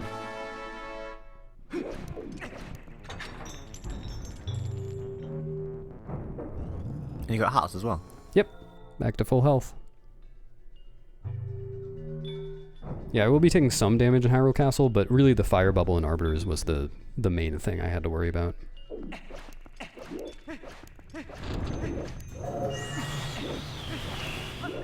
Hot push. Suspicious.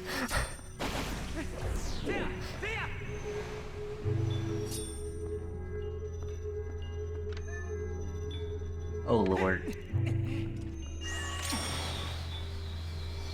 No.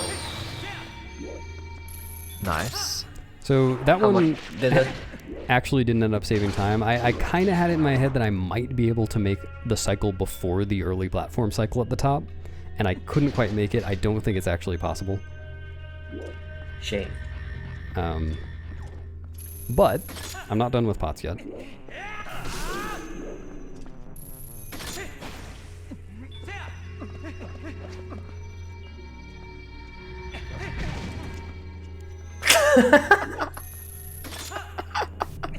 Shoutouts to Skyrion.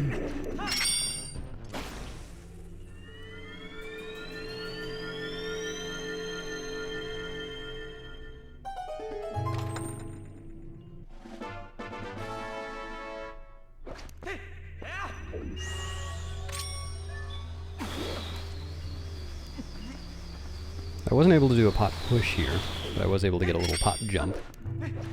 Nice. Yeah, because it's still like, even though it's not in the gale, just even holding the pot and dropping it with the sword behind you gives you a little boost. Yep. Or And with then boomerang, whatever else you use. To pull out. Still had bomb arrows equipped there, so that was a small optimization. Oh, just like the puppets in the Skull Kid fight I mentioned earlier having a variable amount of time before they explode, so do these guys. It's actually pretty highly variable. I don't remember the exact frame range, but it was a lot. And this is another room where I ended up saving time over the other TASes, like even in just this section of the room, just because I really tried to optimize how long they took to explode. Damn. But then the bomb arrow also saved time, obviously. That's a nice thing on Wii, I guess, is that like you're not sacrificing. Like it's easy to keep bomb arrows equipped because you don't need to recombine them if you just like keep them on the D-pad. Yeah, exactly.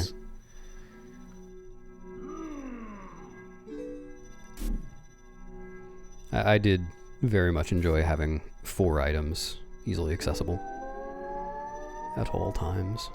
There are only like, I don't know the exact number, there were probably under 5 times in the entire run where I had to just kind of awkwardly stand there and change items because I can only have one on the B button.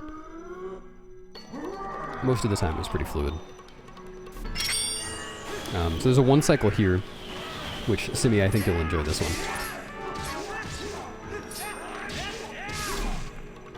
Nice. It's pretty weird on Wii, because... Actually, wait a minute. No, I guess that would be That's the how same I on did it on GameCube. GameCube. Yeah. Yeah. But it's just, you can... What most people do is start a combo on Zant, and then... Oh, right, the reason it's weird on Wii is because you can't hold the sword out and like prepare for a slash to charge a spin attack. Which kind of makes some of the slashes hard, but starting the combos facing away from Zant so they don't hit him works as well. What are you doing over there? Just getting real close. I imagine that saved a bit of time. Yeah, I didn't actually check how much it saved, but it was faster. And then here, Zant's always, like, at a certain point in the Zant Head's Rising, he's going to spawn in the head that's farthest away from you. So at a certain point, I'm going to start curving drastically towards one of the heads, and I'm already at full swimming speed, so I can get pretty close. Doesn't even get any orbs out before you close shot him. And then there's a funny thing there, you can actually force unequip the iron boots on that frame, but I didn't. Because I want to have the iron boots equipped. It's going to save me time later. So I just did the equip on that frame for fun. I could have done it anywhere. Also, there's something kind of subtle about the ball and chain use here, and this was true on the Aralphos fight in City as well. You can kind of do a weird attack while retracting the ball and chain. Like as Link kind of picks it up again, there's a little hitbox in front of him or something. I don't really fully know how it works, but it was very helpful for those. It made them pretty fast. And then here, I am starting, like this phase of the fight is actually just as fast as the Hundo TAS, where you can just great spin on the first possible frame. I started the combos super early and just minute his position. And just like dodge him with every other starting slash.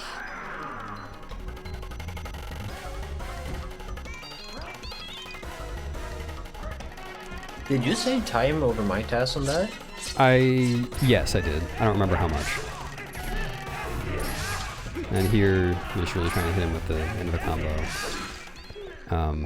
And force him to spin back into the fence. Yeah, exactly. So the fastest kind of RTA strat there is to dodge him when he spins, and then he'll pop up and you can finish a combo on him while he's not spinning. But it's actually a little bit faster to knock him back while he's spinning into the fence, because it just makes him respawn earlier. This is where I actually enter with iron boots, which is fine because I'm about to transform afterwards. It looked funny too because you got kind of like pushed back. Yeah. Wow. But I guess like where you get pushed back to is still closer than where you can roll to, I guess. Something like that.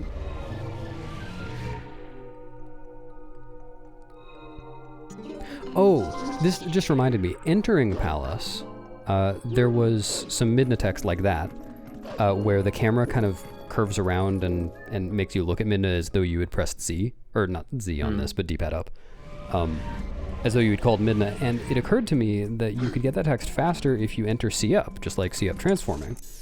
And it's true, it does work, but what's really awkward there is that there's a slippery, or not slippery, but steep slope right in front of where you spawn in Palace, and it's exactly where I was when the text came up, and the text is just on a timer.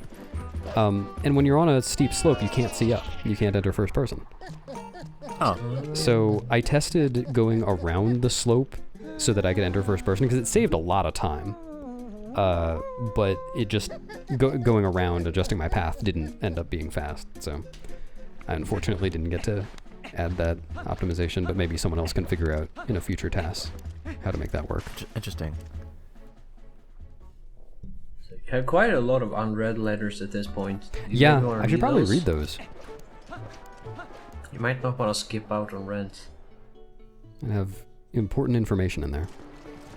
It might tell you the secrets to get to the 3-cycle Zelda. Yeah.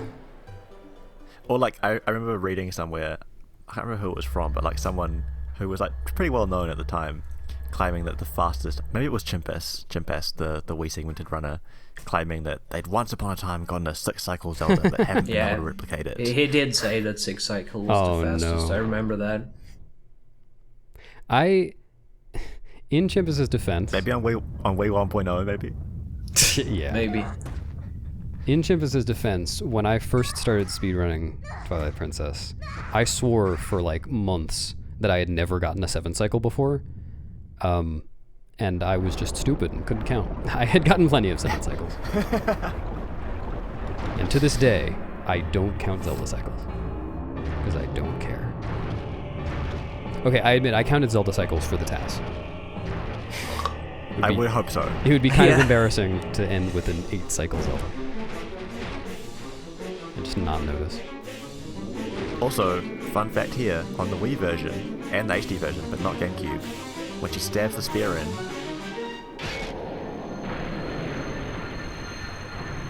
when she stabs the spear in, the barrier actually crumbles. Whoa. Oh! Wow, I didn't notice that. I think when I was tasking this, I wasn't watching it, that part. I just like left it running. Also, on GameCube, fun it fact, just fades away. we can Wii and skip HD. this cutscene now, but it's a glitch, so we can't do it here, obviously. Oh, yeah. Yeah, so the next It's a glitch- really cool trick. The next glitched task will actually do Squid in a cutscene skip. I think I Rediscover. timed it to save around 40-something seconds. I Yeah, can't that's what you remember said. Exactly. That's really cool. I'm looking forward to that. If it ever happens, that is. I'm sure it will happen. I'll make it happen. Oh no. I'm looking up at the timer, and my 4:44 is looking... Who knows? Maybe there's like a 14-cycle Zelda? Oh! Nice. So just trying to get them all in the same place as soon as possible. That was nice. Oh yeah, these barrier skips are not allowed in this category. They are allowed in the other glitchless rule set, not this one. Don't ask me why. You could I maybe don't want all the combine comments both on this rule video. sets. What's that? You could combine both the categories. Yeah. Just call it any And percent. only take the good ones. Yeah, I don't want all the comments on this video on YouTube to be, why is this a glitch? Like, I don't know. It's just, that's what the rules are. I didn't make the rules. That always happens Glitch- on glitchless videos. Glitchless Like, rule that's a sets glitch. are very, very subjective. Yeah. And Yeah. that's why we have more than one rule set, because... To actually even use thinking the they come from barrier just there one. to blow up the bomb arrow. Oh, nice. Now, are you gonna do the thing here? I sure am. Nice. I didn't mean this. I mean here. I meant that. Oh. Nice. I don't I don't think know that what the even thing saves is. Whatever time. the thing is, yes. Unless it's save warping Yeah. after that. I meant this thing. Yeah. Right, so this fight is a little weird. Oh, I have jump attacks. Yeah. So that's just so I can squeeze an extra jump attack in there, because the Iron Boots shortens the animation. Amazing. Yeah, really weird fight on Wii again because of the cooldown on the spin attack. But that was the fastest way to It's do it. kind of, at least for me, more interesting to watch, because you had to be creative Yeah, in the way that you were going to do the fight. it was pretty Not fun the, figuring the, out. like the one cycle spins, but that's still pretty cool. Yeah, it was fun figuring out how to do it. There's another one where I just like wrote down all the ideas I had and tried them and picked the fastest one. Is that another spot where rolling there actually helped? Well, anytime you have 1 frame to roll, like, you do move, you just move for 1 frame. So it's a 25 speed roll, so you move 25 units. And that can save a frame. But for the Midna text, I mean. Oh, like, no, since you mentioned it, I'm like thinking of every single spot where Yeah. Midna talks to you after a 1 frame. So it was interesting. The first time I noticed it was on that palace one. So there might have been a bunch where I saved time or didn't save time, or I should have. I honestly don't remember whether I checked for that. In fact, I think I did check for that one, and it didn't actually make a difference for the one just now. Because there also could be ones where, like, you lose time by doing the 1 framer. Yeah, it's true. So here I just stood directly between the 2 packs of guys. Had to clank the sword to get them to aggro. Ah, nice. I like this thing that screams there. That was weird. They died really quietly. Oh, maybe I was facing away? Wii remote? No, I don't think that would have been on the Wii remote. Here, there's a chandelier skip that's pretty precise. It's not, like, crazy precise, but... It's one of those ones that is, like, really, really hard on GameCube, and on Wii it's way easier because you can just, like, edge up to the edge really safely. Oh, that's right. Ah, bomb arrows, yay! Yeah, more bomb arrows for this guy. And then this is super fast. I basically did that in the style of the Temple of Time Darknet. And then here... I love those targets. Yeah. So there I threw the boomerang and made a bunch of targets, and it's going to hit the torch on the very first frame after this cutscene. It wastes no time. So I fine. don't need to throw it. Because you can whip around so fast on Wii, you didn't have to do the, like, target cancel thing. Yeah. Yeah, true. And then here, I think this is the first time... Or no, I think the Hundo TAS did this, actually. This is an alternate route for the lantern puzzle that we only figured it's out. so fun. But seeing it on Wii mirrored, I'm like, Yeah. where are we going? Here, with a pretty precise bomb arrow shot, you can actually kill both of these guys with 1 bomb arrow.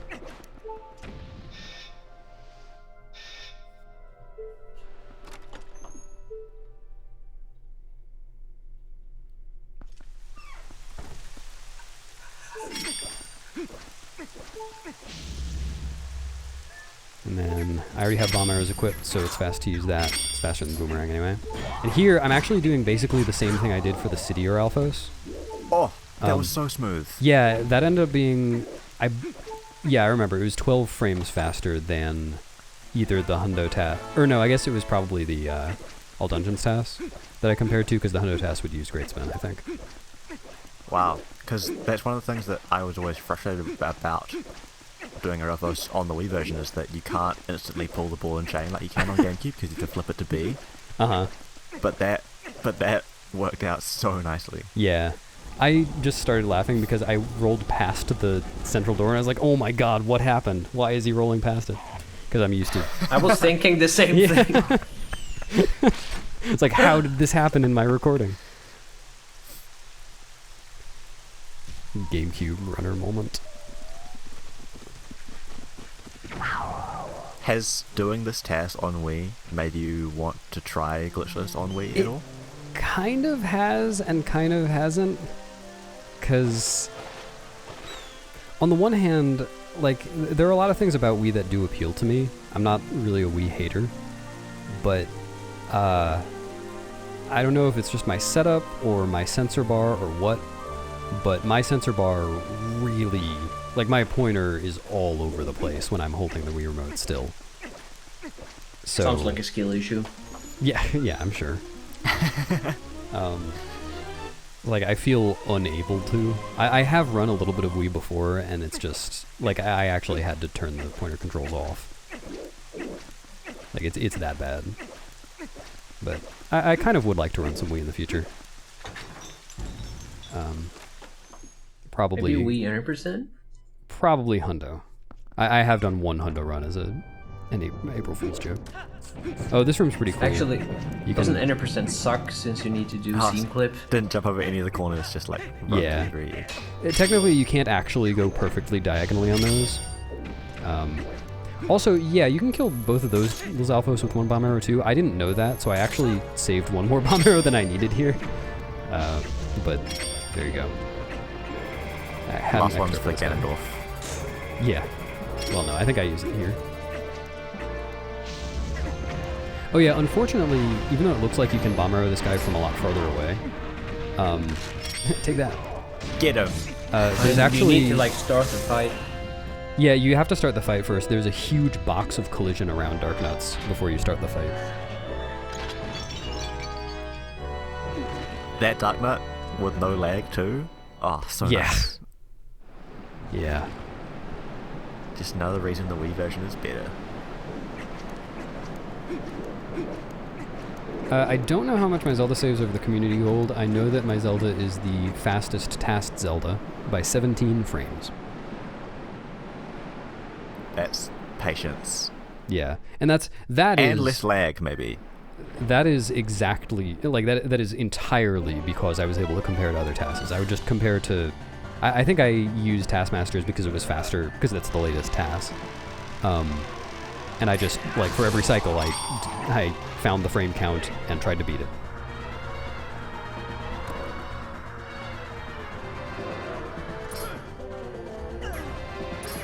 And then all of this RNG minute between cycles is actually done RTA.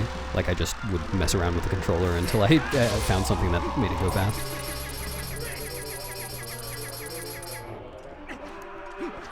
So that's the thing with RNG manipulation, that it's kind of intuitive, and you get way better at it. Yeah. The more you do it. Yeah, it's true. And also, one thing that I found interesting about this, I'm not sure exactly when things are determined, like in the code, but what it seemed like was at the end of each attack, the amount of time until the next attack started was determined, and then the type of attack that the next attack would be wasn't determined until right before it started. That's what it seemed to be when I was manipulating it. I think Taka has investigated that before. Okay. I'm sure I've seen some write-up about it. So very fast Zelda. Oh, I wouldn't call this a low TAD. It's definitely a TAS. This is a task. Get an arrow drop that I don't need. Oh, what? I thought I got an arrow drop. Whatever. Well, I The could get an RNG arrow changed. drop. Yeah. The task is desyncing. And I'm timing that spin attack to end right as it becomes vulnerable, so I don't have to wait out the rest of the animation. Yeah, the meaty hit. Oh, there's the arrow drop. I knew there was an arrow drop.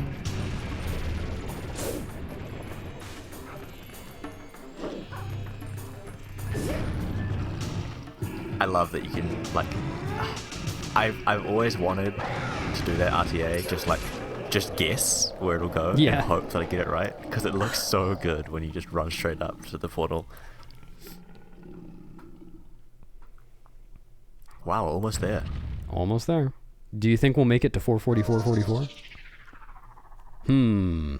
We don't know for Just sure. don't pause the timer once we finish. I could miss some shots. But what about last input? Yeah. True, actually. But I think that's like 12 minutes after RTA ends. So not even that. Oh, this fight's pretty cool. Just right there. Yep. Yeah, overtook him. It's like you know where he's gonna be. It's almost like... It's crazy.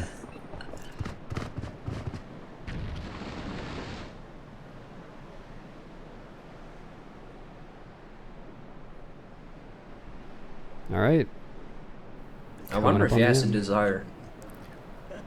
I only just noticed, maybe because it's widescreen, but like you can, and maybe it's just because it's high quality on Dolphin, you can see the barriers in the background, like blocking Yeah. the paths out. Yeah, I noticed that while I was making it too. I think you're right. I think that is far enough to the edge of the screen that you normally can't see it on GameCube.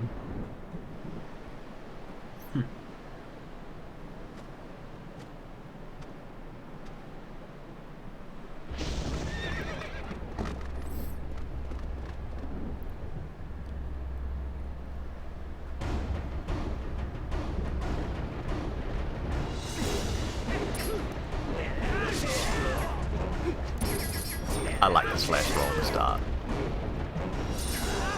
So nothing you can really do to speed this up. There you go. TP glitchless any percent. JP rule set in 4:35:37. Wow. Again, That's almost 50 minutes faster than the record, right? Yeah, the RTA record is 5:19 by me. And I should probably improve that at some point. Or don't. Or not. They'll make this more impressive.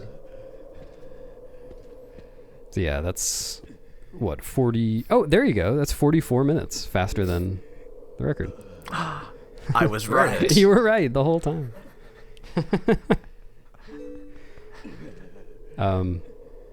Yeah, so there's the TAS. I spent 4 months on that, which I know in terms of like making a TAS is not that long, but I worked really hard on it. I spent a lot of time, and I am so glad I did, because it's really cool to have a TAS of this category, and it was just a real cool creative experience.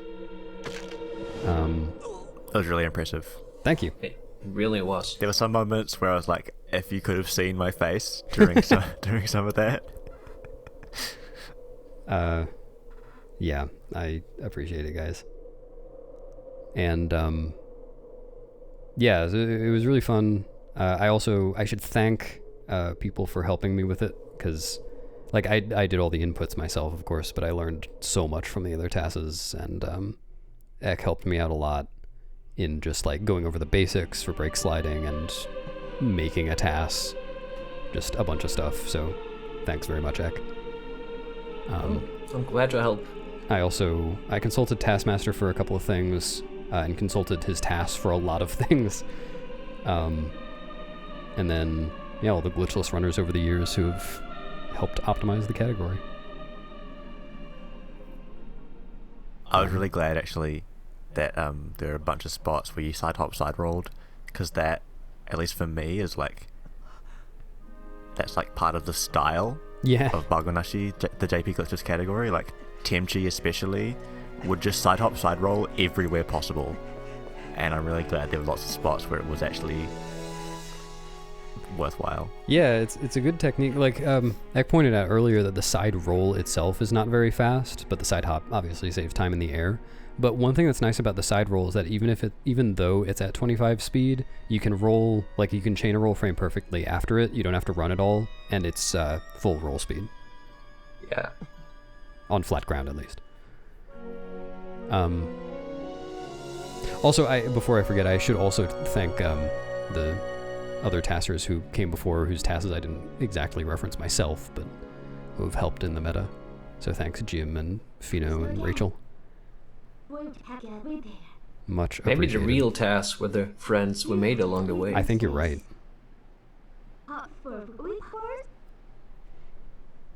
So we are going to watch the credits. Tool-assisted socializing. What's that? Tool-assisted socializing. Yeah. We will sit through the credits. I said before I don't care about task timing, and I don't. I already stopped the timer, but it just kind of feels right too.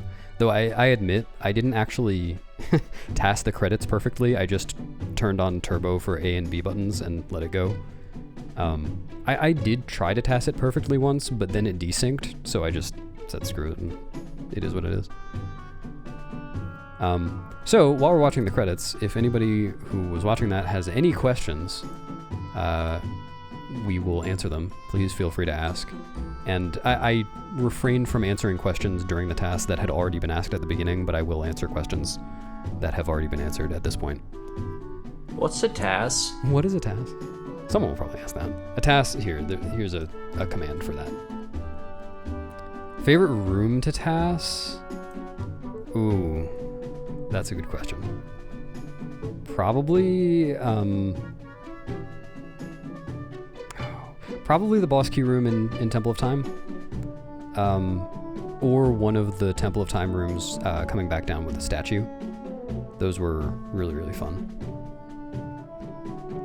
I feel like running helped at all with TASing. Yes, definitely, Greg, but also, and Simi mentioned this earlier because I mentioned it to them another time, Well, one thing that was really interesting about TASing on Wii, which is a version that I'm not all that familiar with, like, I'm familiar with it, but I have only run it a few times, was that because I was so unfamiliar with the maps, I didn't really default to my standard movement at any point for any rooms. Like, I was always thinking about, like, what's the best way to do this. It was kind of taken out of context for me, which I think actually helped a lot in just helping me think about, or like helping me rethink the rooms. Would I ever speedrun Twilight Princess now that I'm familiar with the game? No, probably not. Would I ever play TP casually? Who would ever play with toilet paper casually? What and when is the next TAS? Good question. I do want to TAS again, but I'm definitely taking a break because it was pretty intense for a while. Like, it's actually, I found it really addictive TASing. I would spend a long time doing it. But there are a couple of IL TASes that I'd like to do, specifically Temple of Time, and I can't actually remember which other one I was thinking of, but Temple of Time would be a good one, with glitches. What about Goron Mines with the... Oh, yeah, Goron Mines with the stuff, because you have done a Goron Mines RTA, or Goron Mines IL TAS before, but it's kind of outdated now. Way back, yeah. So I mean, I think the new like ILs are faster than that because of moon boots, but right. the Wii version can do the moon boot strats as well. Right, and it can do the magnetic ceiling thing, so I think we would be good for that. Oh, a bit faster. You skip the magnetic ceiling. Oh, right, of course. Boost, but... Oh no, never mind. Yeah, we might still be faster for that. But I was definitely thinking of Temple of Time. I did actually do one Forest Temple IL before this TAS. That was my only TASing experience. And which was really cool. I was really happy with it, though it became obsolete pretty soon afterwards because we found something for Diababa that made it faster. Yeah, that's right. The snipes. The crazy snipes. Yeah. I'd forgotten about that. So I might redo that at some point, but it's still pretty good. Look at them just standing in the air. How are they doing that? But the one other thing that I really have on the docket to TAS that's a little bit longer, I'm interested in doing a Goron Mines RTA TAS, which, unfortunately, the Goron Mines part would be pretty much the same as this, but, except with the magnetic ceiling glitch. But Goron Mines RTA is a category where the TAS route would actually be a whole lot faster than the RTA route, partially because we can do Koro TD without Uku. So, I was like, why? That's crazy. Yeah, so I feel like you can get a pretty crazy time with that. Like, I recently found something that saved over 5 minutes in that category, so the world record is now 50 minutes. I think it could go lower, but it hasn't really been optimized since then. But I'm kind of wondering if I could get like sub 40 in Goron Mines RTA or something. What is Simi's favorite ice cream flavor is the next question. Simi? Raspberry ambrosia. Raspberry ambrosia. Sorry, raspberry ambrosia. Whatever TAS any other games, I might try some MM TASing, yeah. I'm interested. If I redid the TAS from the start, how much time do I think I could save? So, okay, I said before I did splice the first 10 minutes of the TAS. I redid that after I had already finished the rest, and I saved 14 seconds there. But again, that was really because I was totally new to TASing, and it was just a tough learning curve. I think beyond that point, there would have been a lot less time save. So just from like lack of TAS knowledge type stuff, I probably wouldn't save very much. Maybe, I mean, I really can't estimate very well, but probably... I wouldn't say it's more than 30 seconds, if even that. Yeah, so probably under 30 seconds over the entire rest of the TAS. Though, there are those few things that we discovered after I had already gotten to them, or that I didn't know about in one or two cases, that would have saved a second or two in each case, so definitely under a minute, I think, redoing the entire thing. Maybe significantly less. Like, I feel like this is pretty good overall. I'm very happy with this overall. If you met Midna in real life, would you throw her like a football just because you can? Yes. What part of the TAS took the longest to do? The single room I spent the most time in was the Phantom Zant 1 room, because for the life of me, I could not manip the optimal spawn. Ah, that's a shame. You spent the longest time there. I and then spent 3 days in that manage it. room. And it never happened. I never got it. That's funny. And then the other one I got within like 2 minutes. It was really dumb. If the meteor is RNG, yeah, I didn't learn that while TASing, but I did determine that, yes. That it is RNG. Sorry, what meteor? The meteor in Eldin that falls after you've beaten the Twilight. Like the volcanic rock. The amount of time it takes to fall is RNG dependent. Huh, I didn't know. What part of the TAS was the most satisfying to do? Probably, again, Temple of Time. The whole statue descent I was really, really happy with. I thought it would be the break slide in Lanayru. Oh god. I never want to do I that have a again. question actually. Which like TAS unique strat or thing that you came up with in this do you think is most likely, like what do you think is most likely to be implemented? Well, the Argarok strats already have been, to an extent. So that's something. We've tried a little bit to make an RTA setup, for the bomb boost to the boss key in Temple of Time. Especially, like, it's especially nice for RTA now that we know we can just claw shot out. But Minnie's really good at it, and I'm really bad at it, and I should probably revisit it at some point. That might become a thing. And then there were a couple other things. Like, there's one very basic mechanic in the game that I think a lot of people kind of knew about, was not really formal knowledge, and probably a lot of people didn't know about, which is that anytime you transform into Wolf, if you're holding neutral on the control stick, then it takes 11 frames longer to finish the animation than if you're holding any direction, including ESS.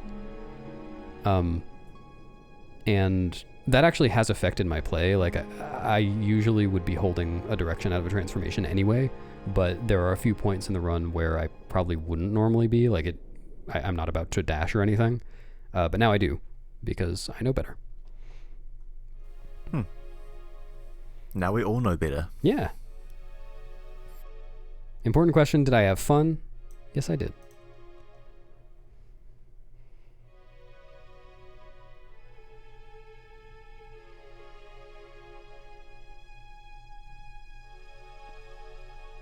Oh, one other thing. I kind of mentioned this earlier, but I want to mention it again. When I started this, really, I feel like over the period I've been running this game, which I started in 2020, I have kind of gone on a few crusades to make knowledge more widely available. I contribute a lot to ZSR, ZeldaSpeedruns.com, and like write up routes and stuff. And after finishing this TAS, I started some ZSR pages on how to TAS. Actually, right now, they're kind of still works in progress, but they go over how to set up Dolphin to TAS, like what things you need to download, some basic TAS strategies, and like a lot of details on brake sliding for just like the process of it. So if anyone's interested in Twilight Princess TASing, I highly recommend looking there. It's just zeldaspeedruns.com/TP, and then click at the bottom left, it says TAS and TAS info and whatever. And you can learn a lot about it. It might be interesting to you even if you're not going to make a TAS, but if you are, definitely check that out. And of course, people will always answer your questions in the Discord server and all that, but it's one of those things that only a few people have really done, and there just wasn't really a knowledge base for it, so I'm just trying to get that started. TASing is a lot to know as well. It's a really nice marriage of just game knowledge, determination, and familiarity with TAS tools. And I don't think it's fully teachable, but you can definitely have the basics somewhere. So that exists now, and I'm glad it does, and you should all check it out if you're interested. I will say that game knowledge especially is huge, because there are so many little things that you will only know if you're very familiar with the game, like small strats. And there's so many things that, like, not one person can know all of it as well. That's gonna happen if you do a project like this alone. You're gonna miss some stuff. Yeah, and I think it would be pretty cool to see. I think we've talked about this before. Kind of a co-op TAS, where basically two people are kind of making the same TAS at once, and they compare strats for different rooms and choose whatever. Yeah, that's a thing. I know in like Mario Kart Wii people do that, but I don't know for like longer TASes. I think it's been done there too. Yeah, so it would definitely add more to the workflow. It would take a lot longer, but you'd end up with something more optimized for sure. Yeah, way more optimized.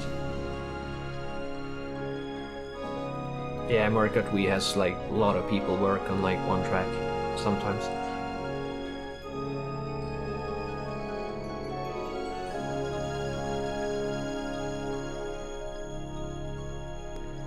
Alright, that's the end, which is in English for some reason. Yeah, that's strange. I don't really know why. I mean, isn't it in... Oh, yeah, true. Ende. But yeah, thanks for coming, everybody. And thanks for commentating with me, Ek and Simi. That was a lot of fun. Thanks for my making pleasure. a TAS best. Yeah. My pleasure. It was a lot of fun to watch. I'm glad.